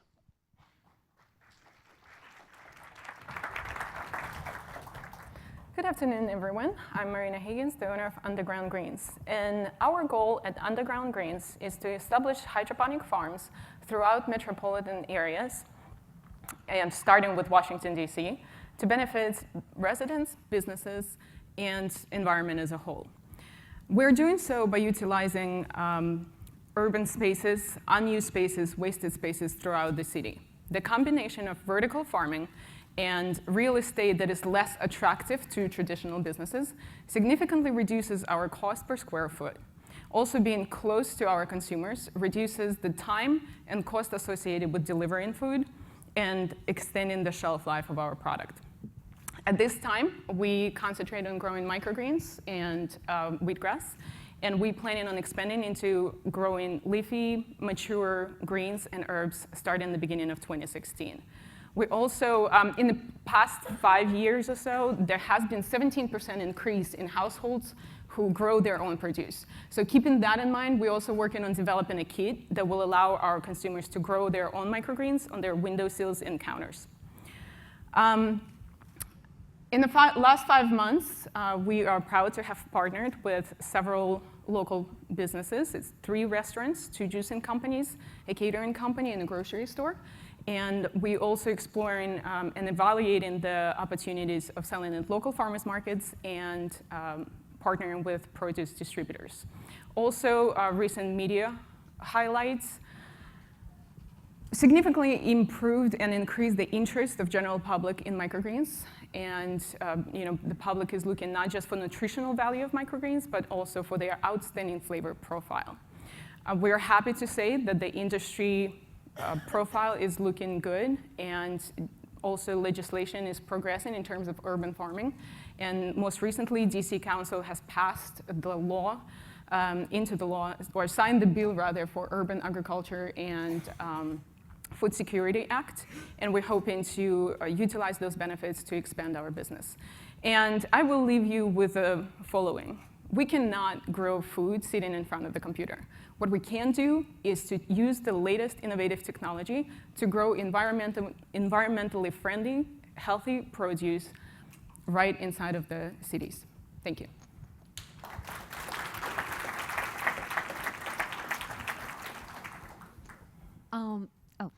More Sam. Yeah, I wasn't planning on that, but since we're on the roll, I have my lovely assistant. Thank you. Talk to me a little bit. I mean, I've seen several of these types of farms, either be in shipping containers or other. So you do have a competitive landscape that is out there. talk to me a little bit about your differential, and also what does it take to go from idea to actual produce? How much time does that actually take? Absolutely. So to touch on the first point, it is a very competitive industry, and it's going to get even more competitive, and I fully realize that.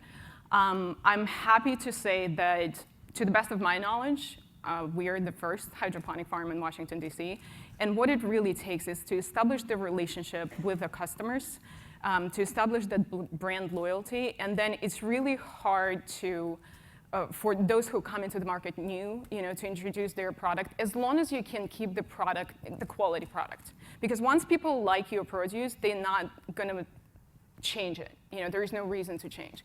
So for us, being the first one and expanding into the market and growing our customer base right now and establishing as many relationships as we can, I think it significantly benefits, being in this area and being the first.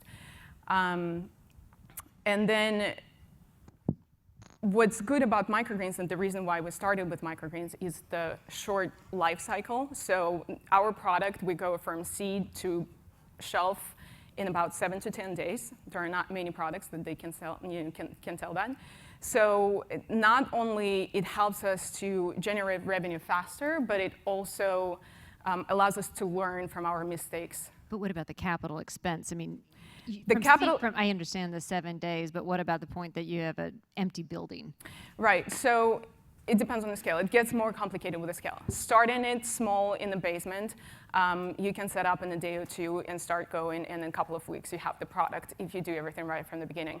Scaling up definitely is a challenge. Again, once you figure out the technology in the beginning, which the trials that we already went through, then it's just a matter of buying all the equipment, setting it up, and starting to run it. So I would say it's within a week or two, you can go from empty building to fully grown setup. Do you have enough data yet to talk about like the payback period for sort of setting one of these farms up? And then just to clarify, so you have a farm up and running right now, and this is very tasty, by the way, but it looks like a sort of retail packaging. So are you selling these greens literally on a retail basis, or are you selling to the wholesale markets for restaurants and food processing companies? All of it. When you're a small business, you're trying to sell to all of them. And so we do sell at the grocery store, and that's the packaging for the grocery store. We sell to the restaurants as well, including cut greens as well as the live trays. So we work with our customers to figure out what's best for now. In terms of telling you, the data for how long it takes to get the capital expenses all covered, not quite there yet. It's pretty early in our operation, but what we were able to figure out is that even with a small setup, we can break even at least on the variable expenses, and then the capital expenses take a little longer. It's a volume business. It's definitely a volume business. So in order for us to cover everything, we need to scale up. Great, thank you very much. Thank you. Thank you, everyone. I love this. We have two competing aphorisms. Nail it before you scale it, and when you're a small business, sell to all of the above. I like that. We have competing philosophies. Finally, to close out our finalists, we have Colin Gutman from Work America. Hi everyone, I'm Colin Gutman, CEO and founder of Work America, and I don't have any tasty samples to hand out of jobs, unfortunately. But instead of walking you through a deck or anything like that, I just want to talk to you about a problem that's really acute and that I'm really passionate about, but something I really didn't know a lot about a couple years ago, which is the problems within the sectors of manufacturing, low-end IT, transportation, and in our community colleges, which quite frankly, as an urban DCite, I knew very little about because that's not the world that I grew up in.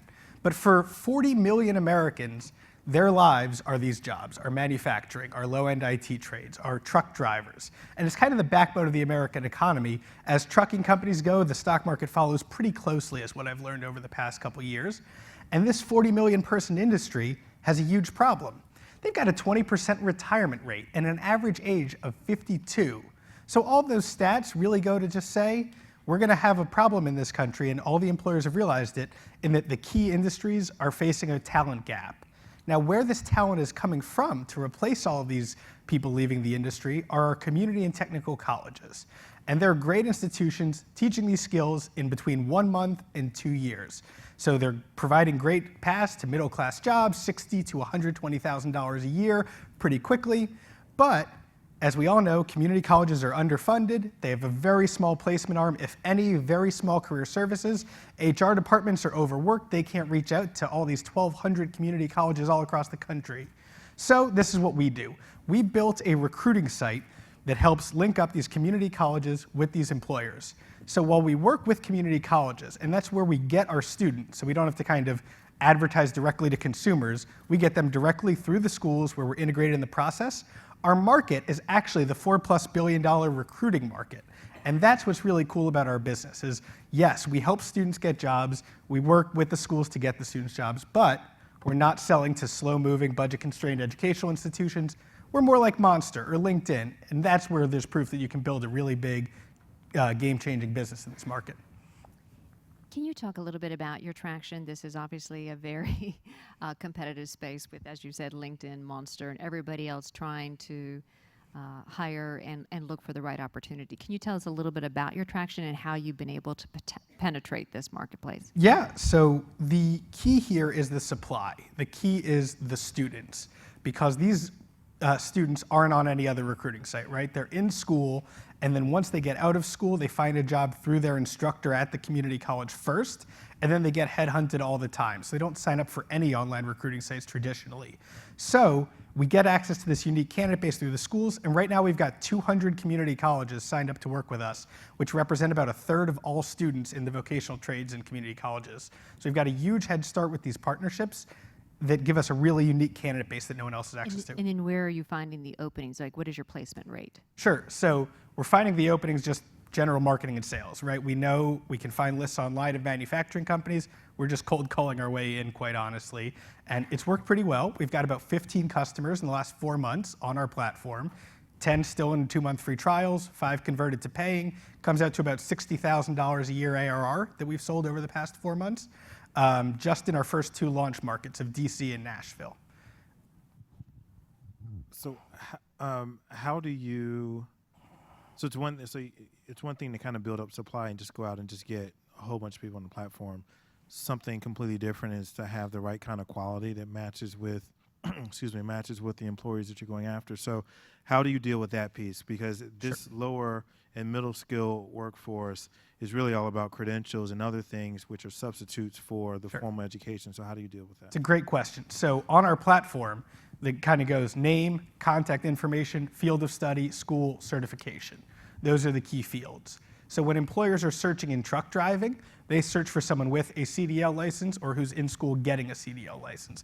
They search for someone with an American Welding Society credential or getting that American Welding Society credential. So all of these people are going to be credentialed. The vetting beyond that, companies do on their own. We're just a candidate sourcing mechanism saying, here's 100 people with American Welding Society credentials in Nashville. Now you're going to go through your typical interview process, weld test process, et cetera. And then your revenue model is what exactly? We charge the companies a subscription fee, much like LinkedIn, and at a very similar price point. So we charge, call it $800 per seat per month for the employers. But that's the only source of revenue? Correct. We don't charge schools. We don't charge students. Okay. That's free. And then, like I said, we're a recruiting company fundamentally. Our revenue model looks like LinkedIn. Great. Thank you very much. Thank you. Everybody, Colin Gutton from Work America. Let's get one giant round of applause for all 5 amazing startups. Pretty cool to imagine Washington, D.C. once all these companies are fully up and running at scale. So we're going to go off and do some real tough debates and decision making here. But in the meantime, you guys get the immense enjoyment of listening to Chris Cillizza talking about engaging millennials in the 2016 election cycle. Chris Cillizza, everybody.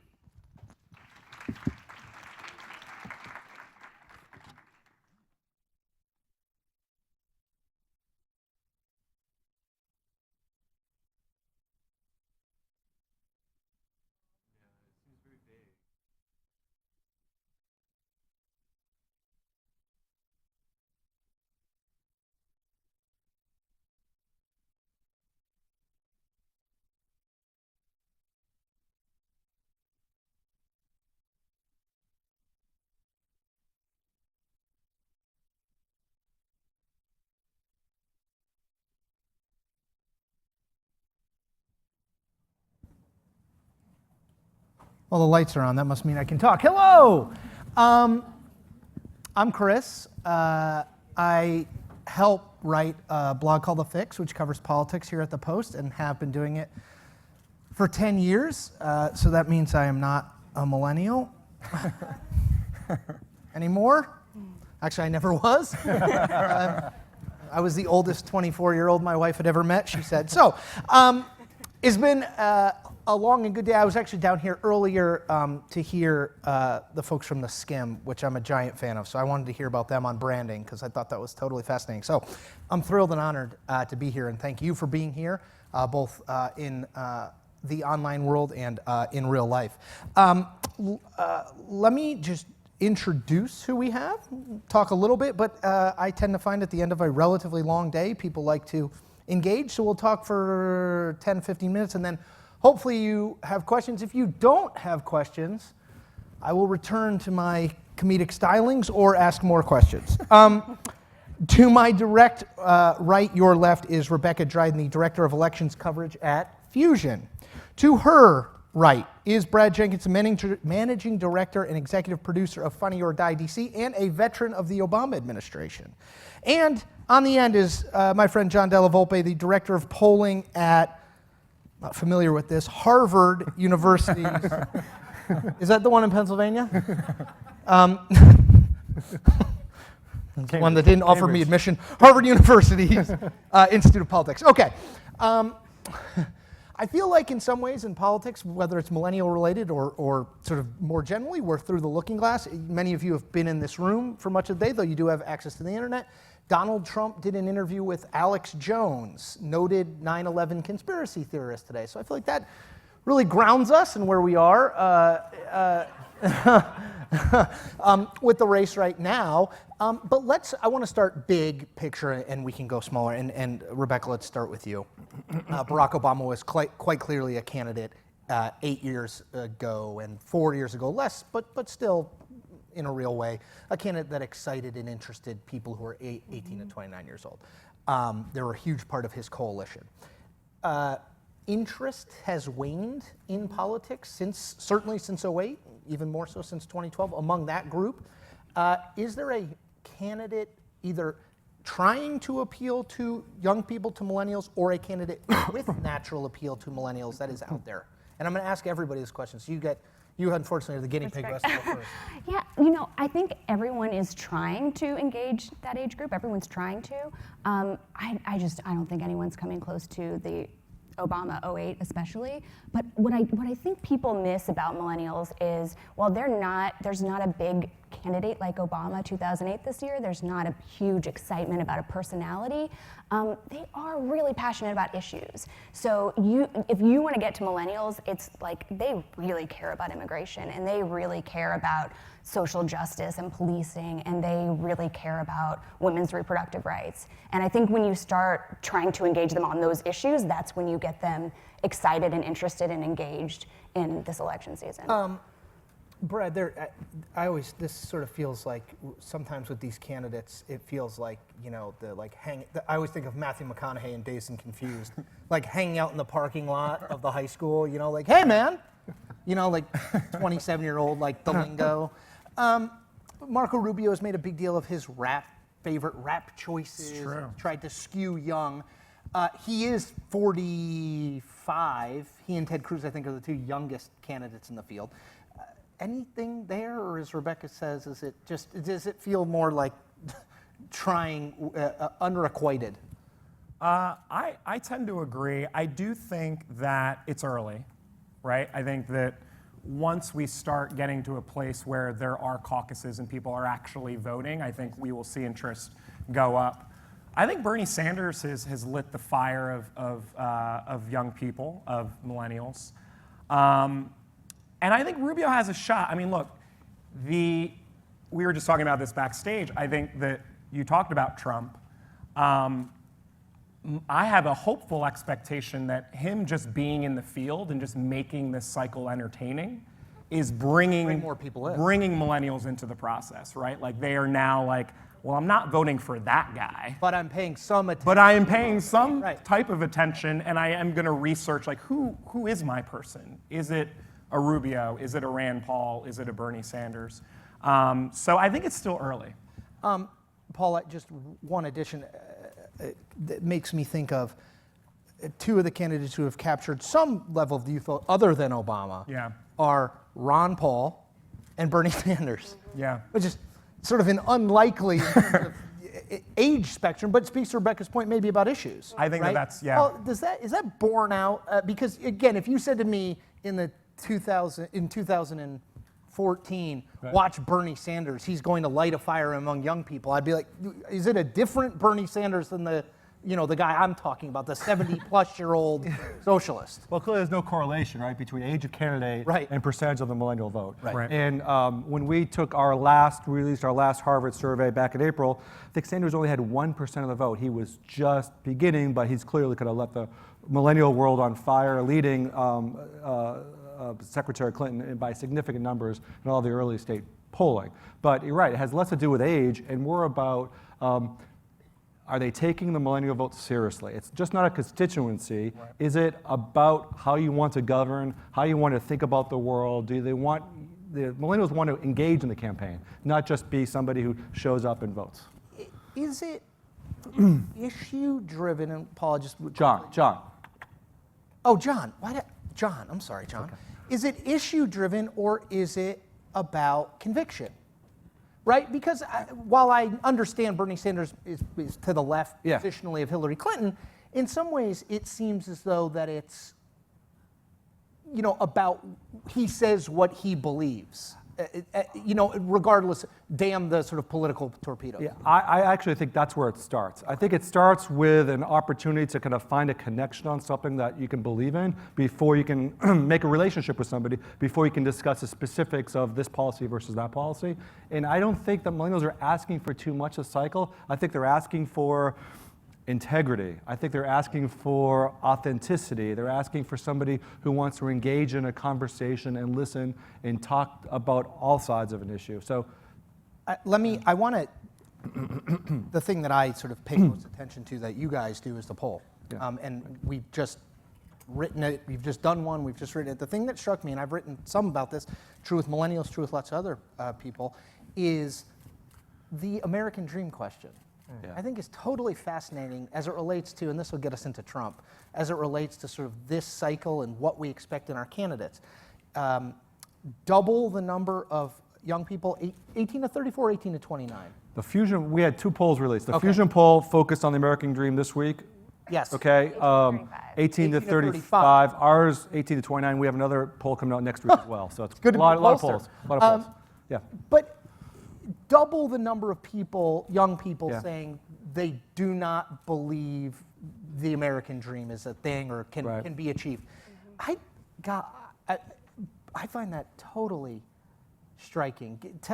Were you surprised by it? Now again, this was 86 to now. Yeah. So I mean, it's a significant time period, but God, it is, and we're fortunate. We conduct a lot of focus groups. We travel across the country, and an insight that we've seen over the last couple of years is I think there were kind of two halves of this generation. The first half of the generation, older millennials in their late 20s, early 30s, ones that came of age during kind of the two bad wars, right, and elected Obama.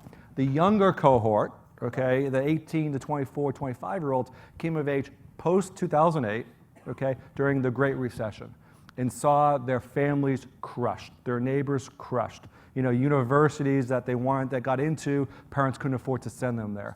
Student loans, a variety of those sorts of things. So much more tuned to economic issues, and I think of actually pulling back their definition of the American dream to a much more kind of modest place. And it's fundamentally different, I think, than the American dream I might have had as a Gen Xer, 30 years ago, right? Go ahead. And I was going to say, and one thing to note too on that, the doubling of young people who don't believe in the American dream, that just evened out, if you look at the demographics, it evened out whites to non-whites, like where they've always been pessimistic if you are not white in this country. Right. 30 years ago they were. Being able to achieve exactly, and now what's happened is just like the white kids have sort of evened out. So, Brad, I mean, we've gone 10 minutes. I've only mentioned Trump once, so I feel like I need to up the ante. But I mean, he is the prime mover in this race, certainly on the Republican side. The Trump slogan, "Make America Great Again." I was talking with our friend Marilee, John from Harvard, about the fact that Trump is leading among Republican millennials. Now he's leading among Republican Gen Xers, and I mean, he's leading among everyone. You're ahead, you're ahead. But the vision that he offers of sort of the American dream is like, get rich, marry a beautiful woman, say whatever you want about whoever you want, whenever you want. What explains his resonance? I feel like I ask that question 100 times a day to everyone I meet, but what explains his resonance, particularly among young people? I mean, look, that sounds like a rap song, I think, right? Like, get rich, get women. Get rich or die trying. Get rich or die trying. No, it's compelling. I do think it's compelling. I think in my opinion, to your question on, he's likely winning with Republican millennials. I think it goes back to the authenticity. I think it goes back to, it's early in the process. This is the guy, when he's on stage, he is not BSing me. And granted, much of what he is saying is a little off kilter, a little incendiary. But I mean, just from my generation, and I am probably on the cusp of millennials, so although you are not in it, Chris. Yeah, I'm not on the cusp. It's a long definition. I am like right on the cusp. But I think that our generation just sees through the kind of old school politicking, the kind of slick styling, and I think it will be interesting to see how long Trump can kind of authenticicate his way longer than I thought. through the primary and through the general But, election. and I think that's a fascinating point because we've been doing millennial focus groups, and we did one at the Simi Valley debate of young Republicans. It was all young Republicans, and I think we had 12, and at the beginning, before the debate, we asked everyone, who's your candidate? 10 of them said Donald Trump. Right. After the debate, 4 of them changed their mind, including one of them who said anyone but Trump. Who was a Trump supporter coming in. Right, I mean, he looks as, I've been amazed with his debate performances. I mean, nothing seems to impact him, but he looks as though he's entirely uninterested in being there. Yeah, but I think to your point, yes, they are interested in him because he's this big personality and they see him as someone who like says what he means and doesn't worry about being PC. But then when they hear his actual policies, on immigration, for example, and they hear him talk about what he actually wants to do, I think you're going to see less of that support. Let me go down the line, and I want to get your take. Same question to each of you, John. Give me in 2 sentences or a couple. What's the message that works? Forget Republican, Democrat. Forget what's for millennials. Forget sort of party. Yeah. Is it climate change? Is it what amalgam is it? I think it's much bigger than any particular issue. Okay. A couple things, right? One is I think. Give you 4 sentences. I'll allow it. A Republican does not need to win the millennial vote to win the presidency, right? John Kerry got 54% of the youth vote. Obama got 66%. He got 60% in 2000. And back in 2000, it was split 50-50. Okay, so the way I look at this, if a Republican can get 45% or so, that's going to change the map in a significant way. Right. So number one, so they just have to be more competitive, number one. Number 2 is there are millions of young people. I think the lesson from the survey that we released together yesterday was that half of America cares about the public sector in a significant way, half of young millennials. They want to help. Okay? What Obama did so well, which every candidate can do, is he identified the people in every single community who want to make their communities better, part 1. Second is he empowered them, okay, and gave them voice, gave them technology, and then he said it's not sufficient for you just to vote, you need to become part of this movement and talk to your friends, your neighbors, your grandparents down in Florida, et cetera. Those are the 3 basic building blocks. Now, Marco Rubio can take that into whichever direction he wants to take it in terms of his issues, and so can Secretary Clinton. I think those are the building blocks. Right. Identify, empower, ask. I couldn't agree more, and I do think that there has not been enough of that, in my opinion. I think the reason why Bernie has done such a compelling job at lighting the fire of young people is that's pretty much his number 1 message. Granted, it's a little over the top, building a political revolution, but I think millennials love to hear that. And I also feel like, from the little that I've read about this generation, it's not, I agree, it's not issue by issue. It's not, I am a climate change voter, I am a women's rights voter. It is very much a, not to call millennial generation a me generation, which is, I think, sometimes said in a negative connotation, right. But it really is about me. It's really about, well, how does this issue affect me and my family, and those on my block and those in my community? So putting a spin on the whole selfie, Facebook, Instagramming idea of this generation, it really does come back when Bernie says, I want you to be a part of this, right. Just like Obama did, very compelling, and I don't see other candidates doing that. When John was talking, I was thinking that the Obama, the turn of phrase that was so good for Obama, I thought, and so smartly positioned was, this is not a campaign about me, this is a campaign about you. Yeah, I agree, absolutely. And I think it's just going to come down to who can speak to the issues that they want spoken to and who can convince them that, that they matter. And who can, as you're saying, who can actually engage them and bring them into the fold and make them part of the movement. I think that's absolutely key. Allison, do you want to, why don't we open it up? If people have questions, we'd love to hear them for anyone up here. Sir, the mic is on its way. Thank you. My name is Matt Higgins. I'm with Solvagy and also an assistant to Underground Greens. But my question is not so much about millennials now, but 20, 30 years from now, how do you think this generation is going to impact politics? What kind of mark do you think they will make when they become the future leaders of our country? John, you want to start? Yeah, I just say I'm very optimistic. I'm not a millennial, but I have 3 at home. I teach them. I feel like I'm embedded with millennials, right? But they're very collaborative, right? They're collaborative, and I think they're open to both sides, very analytical. So I'm very optimistic in terms of the future that Washington will have with millennials in leadership, as long as we are able to get them to the process early. I mean, I'm fascinated by some of the youngest members of Congress who really seem to be doing some really interesting things in a bipartisan way. Elise Stefanik, one of our former students, youngest woman ever elected on the Republican side and many on the Democratic side. I hope there's enough of them to continue this rather than taking their interest in service and moving just to the nonprofit world. We need to inspire those people who care into traditional government as well as through the traditional other means as well. Thoughts, right? Yeah, I think it's going to have a huge impact. And one thing we've been doing these millennial issue polls every month for the past few months. And one thing that really strikes me is when you're only polling 18 to 35-year-olds, you can pull out like younger millennials, as you were saying earlier. There really is a dividing line, and I think on a lot of these issues, it's overwhelming looking at, we did an immigration poll and talking about a pathway to citizenship. It was, when you broke it down to that youngest set of millennials, I think it was 18 to 23-year-olds we did, it was in the 90% believe there should be a pathway. I mean, it's overwhelming, the majority, like the direction that it seems like this country is going when you look at this group of people that in 20, 30 years is going to be running the country.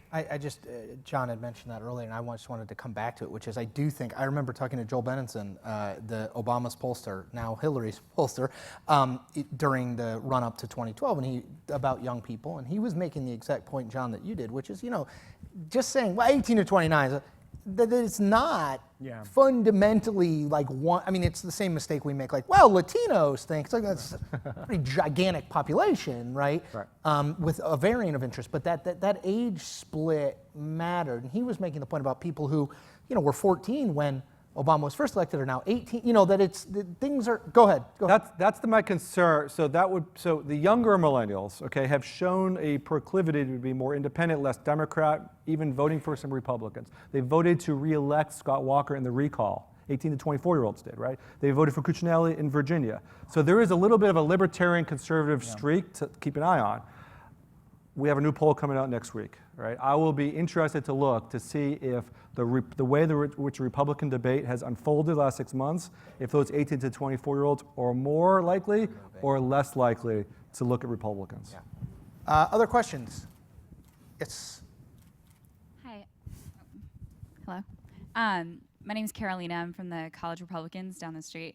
I'm the communications director there. And I had a quick question. I know you had mentioned that they value honesty and authenticity. I'm 23 years old, and we find that a lot of our College Republicans do value authenticity, and millennials in general. But I read a newspaper article recently, actually this morning, where it says they do value authenticity, but the candidates who have seen the least honest, like Hillary Clinton and Donald Trump, were topping in the least honest category. They're both still surging in the polls. So what do you think the difference is between authenticity and honesty, and how do those kind of separate between the two candidates? Thoughts? That's a tough one. It's a good question. I mean, I guess I would say mostly with people like Hillary Clinton and Donald Trump, you know, I almost think it's more, it's personality. You know, I mean, these are people who have very like dedicated followings, and I'm not sure to what degree honesty or authenticity is part of that. I think it's more they have long-standing name recognition and long-standing sort of, you know, support bases. Brett, something when I watch Trump that I'm always sort of surprised by. I don't want to say he's funny, but he both takes himself very seriously, but then is also sort of able to laugh at himself a little bit and laugh at the whole process, including reporters. You know, I mean, look, I was just watching this old clip of Jeb Bush on Colbert. Everyone now goes on late night shows. Everybody, including President Obama, does appearances with you know funny people. Is it authenticity or is it just personality? I mean, I wonder if the bar is so low that it's just sort of like if you're willing to show that you're like a semi-normal human, millennials and everybody else say, hey, yeah, okay. I mean, because Trump is fundamentally very human, for good and bad. He is, and I think he's someone who's completely unscripted, right? Yes. Which in this day and age is compelling. Right? You're never quite sure what this guy is going to say. And that goes for not just when he's on SNL, but that goes for when he's doing a press conference or he's doing kind of retail politics in Iowa. And that engages not just millennials, but I think that's been engaging across the board. But it's a good question. I think he, I work for a comedy company, and the Donald can totally make fun of himself. Yeah. Right? In a very effective way. I feel like we're up here talking about how great Donald Trump is. It's kind of an amazing panel. But he does. He's able to go on Fallon. He's able to go on SNL. He understands how to shape the media, and he's able to laugh at himself. And not many politicians can do that. I will say, politicians are not able to sort of do caricatures of themselves. I mean, Jeb on Colbert, Colbert is asking him like, yeah, why do you have the exclamation point, Jeb? And Jeb says in the quote that is just so telling, he says, well, the exclamation point connotes excitement. Okay, sure. It's like when people say, that's funny, as opposed to laughing. Yeah, here in the front. The mic is en route. Thank you, sir. Yeah, my question, my name's Dante, by the way. I'm an entrepreneur. And I kind of take offense when you say that the millennial generation doesn't believe in the American dream anymore because of the experiences we went through in the recession. My father lost his job in 2009, struggled to get back on his feet, but we're very much still in belief of the American dream, almost delusional in a sense, and I think that's why Donald Trump has a lot of appeal, because we are so delusional. But I think that's actually his campaign slogan. Donald Trump, because we are so delusional. If you're delusional, you'll probably vote for Donald Trump.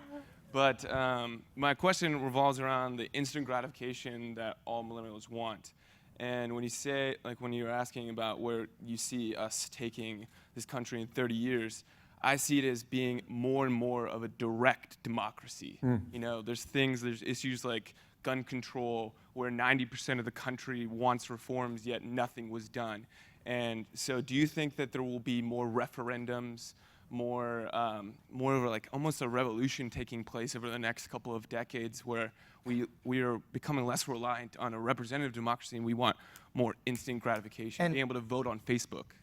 John, let me tie into that what you were talking about the participation, not just sort of in the nonprofit world, but participation in the sort of public elected office in government. And we're seeing that on college campuses around the country, aren't we? Right?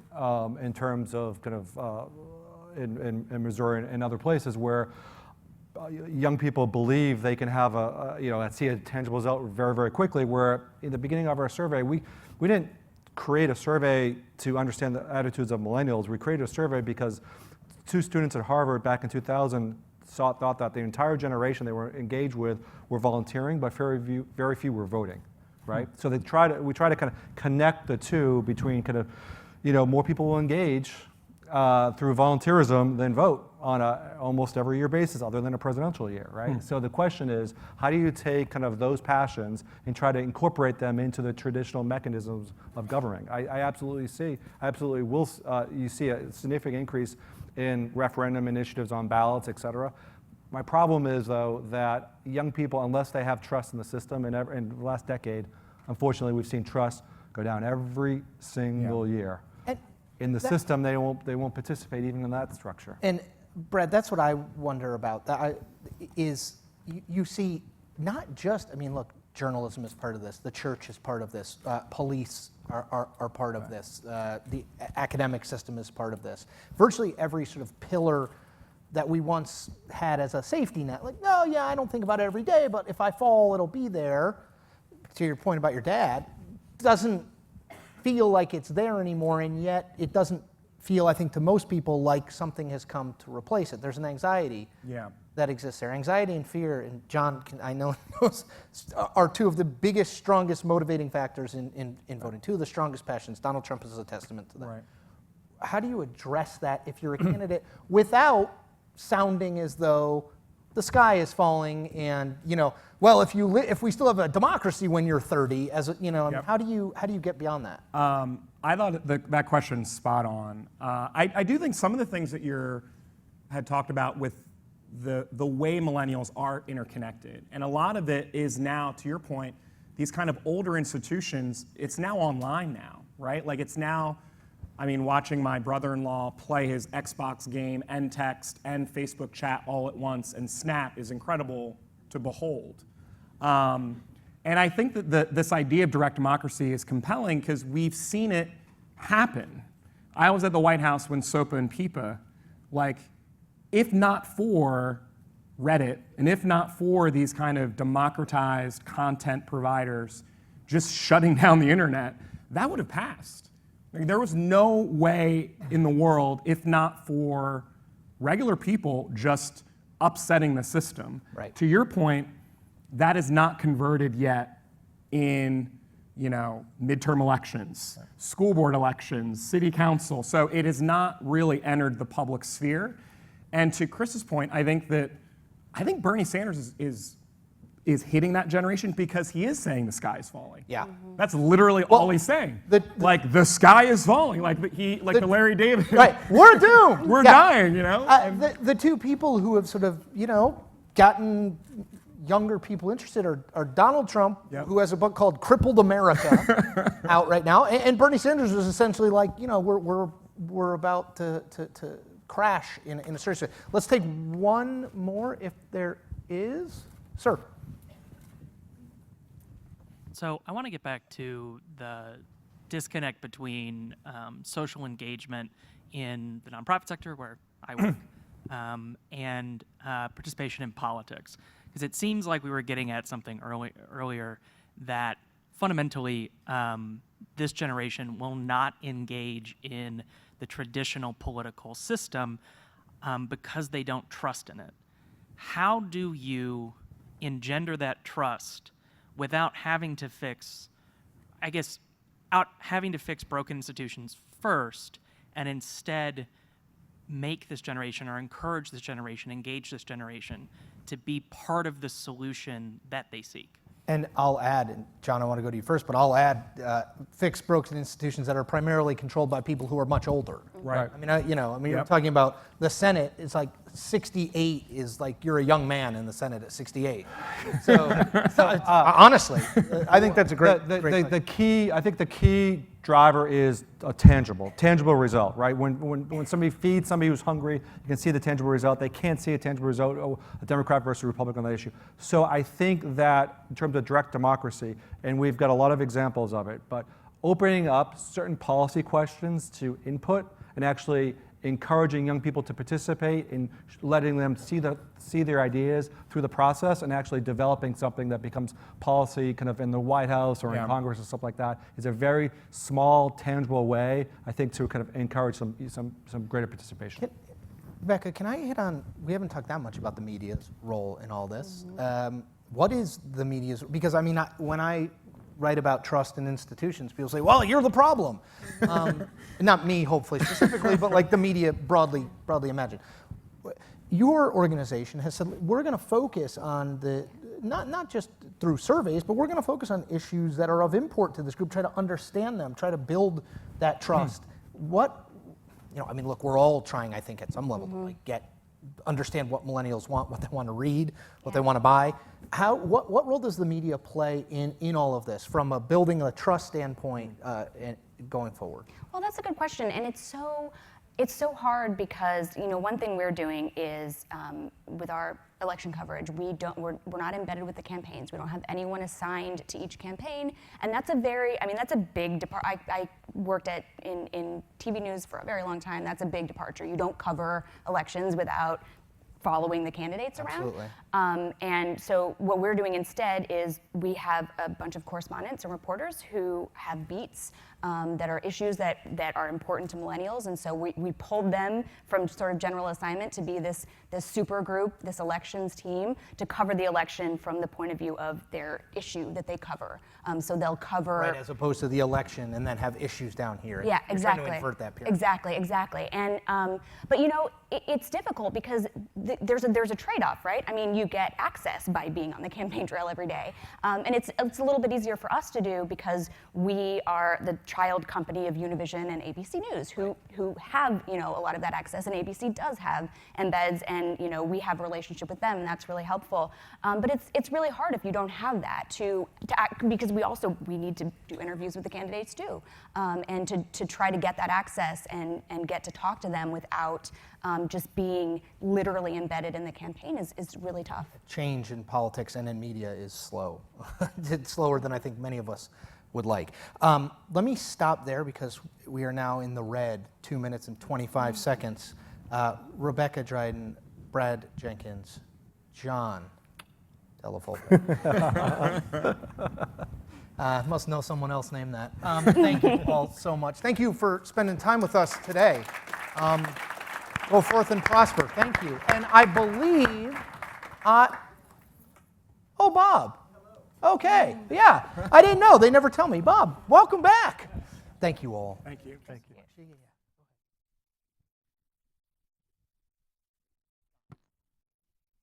Good afternoon.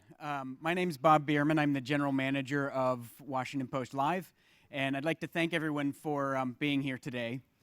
We hope that you found this to be an inspirational and informative experience, and maybe you've gone back and sort of been inspired to graffiti your own home or office after what you've seen in our lobby here. This is something you get to do once, and then you have to leave forever, which we're doing starting tomorrow as we move to our new headquarters. So soon we'll have the announcement of the winner of the pitch contest. I can imagine there are 5 fairly nervous people waiting for that. First, I would like to thank Wells Fargo, who is one of our sponsors of today's event and has made this possible, for their support. And I'd like to introduce David White, who is Vice President of Business Banking and Senior Relationship Manager at Wells Fargo, to come make a few remarks before we hear who won. Thank you again. Here's David. Thank you. Good afternoon. Thank you. My name is David White. I'm Vice President and Senior Relationship Manager with Wells Fargo. It's a pleasure to be here, and thank you for taking the time for us to provide some brief remarks. I did want to kind of quote a few statistics and talk a little bit about a topic that we really would like to talk about, which is small businesses.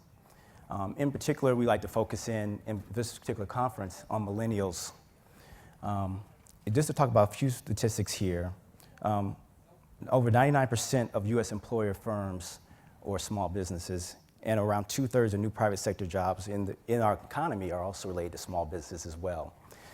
And to that end, we recognize that the majority of small business entrepreneurs out there, and in particular millennials, want to be involved and have their own business. And well over half of millennials, from a statistical standpoint, are interested in starting their own business. And with that, Wells Fargo has looked to fuel that innovation and to help guide them by providing a suite of services called Wells Fargo Works. Wells Fargo Works is provided on our website at wellsfargoworks.com, and there we have a business planning tool and a business planning center that provides innovative tools and things for you to utilize to promote your business. More importantly, it has a business planning tool that allows you to actually put together a step-by-step business plan in a formal manner. In addition, we provide a competitive intelligence tool that allows you to research your industry as well as gather market data on your competitors. We serve over 3 million small businesses within the nation here. And to that end, we continue to support small businesses and hope that we can continue to be a part of your growth and moving to the next level. Thank you.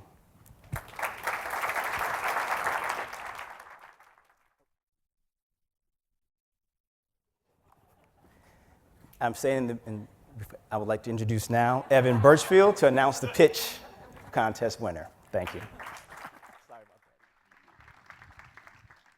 All right. So now with a big moment, we started out with 10 companies, we cut down to 5 companies, and now we get to announce the grand prize winner. It was a lot of debate back in the judging room. As I think you all saw, every one of the startups that we heard has the potential to build both a great business and to really solve big, important problems in our society or on our planet. But we could only pick one. And we really looked at both their merits as a business, at what they were really doing to drive impact, but also their ability to really, really benefit from the prize package that they're getting here. And to just recap, that is $250,000 in advertising credits with the Washington Post. It is the opportunity for further exposure through other Washington Post events, and it is membership at 1776. Without further ado, the winner of the 1776 Washington Post pitch competition is Heartfully. Come on up. Heartfully. Oh, there we go. Coming from the very way back. We have a bag for you with some of your, there's $250,000 in advertising in this bag. That's amazing. Thank you so much. Congratulations. Thank you. Thank you so much. Thank you. Thank you. And with that, our host for today, Lois Romano. Lois? Or up. I am not Lois Romano. I am still Bob Bierman. Congratulations. We look forward to seeing what we can do together with the advertising and the membership in 1776 that has resulted from the pitch contest. So I want to thank our webcast audience, our live audience, for joining us. I'd like to thank the Kaufman Foundation, again, Wells Fargo, and Fusion for their support of the event. We'd also like to thank the Washington Post newsroom, led by Lois Romano, and including Allison Snyder, Mina Ganesan, Christine DeLargy, Jesse Niewald, who put together today's wonderful program and curated this amazing experience out in the community room of the Washington Post. Our newsroom puts these together not only to create a wonderful experience for you all, but also to explore interesting topics and interesting trends. And I think today has been no exception. And now we'd like to invite you into the community room, or I think we've been calling it the graffiti room, to continue the fun with the reception and tasting hosted by some other of our great millennial entrepreneurships who would like to feed and beverage you for the next hour or so. Thank you again. We hope to see you at the next event. Have a wonderful afternoon.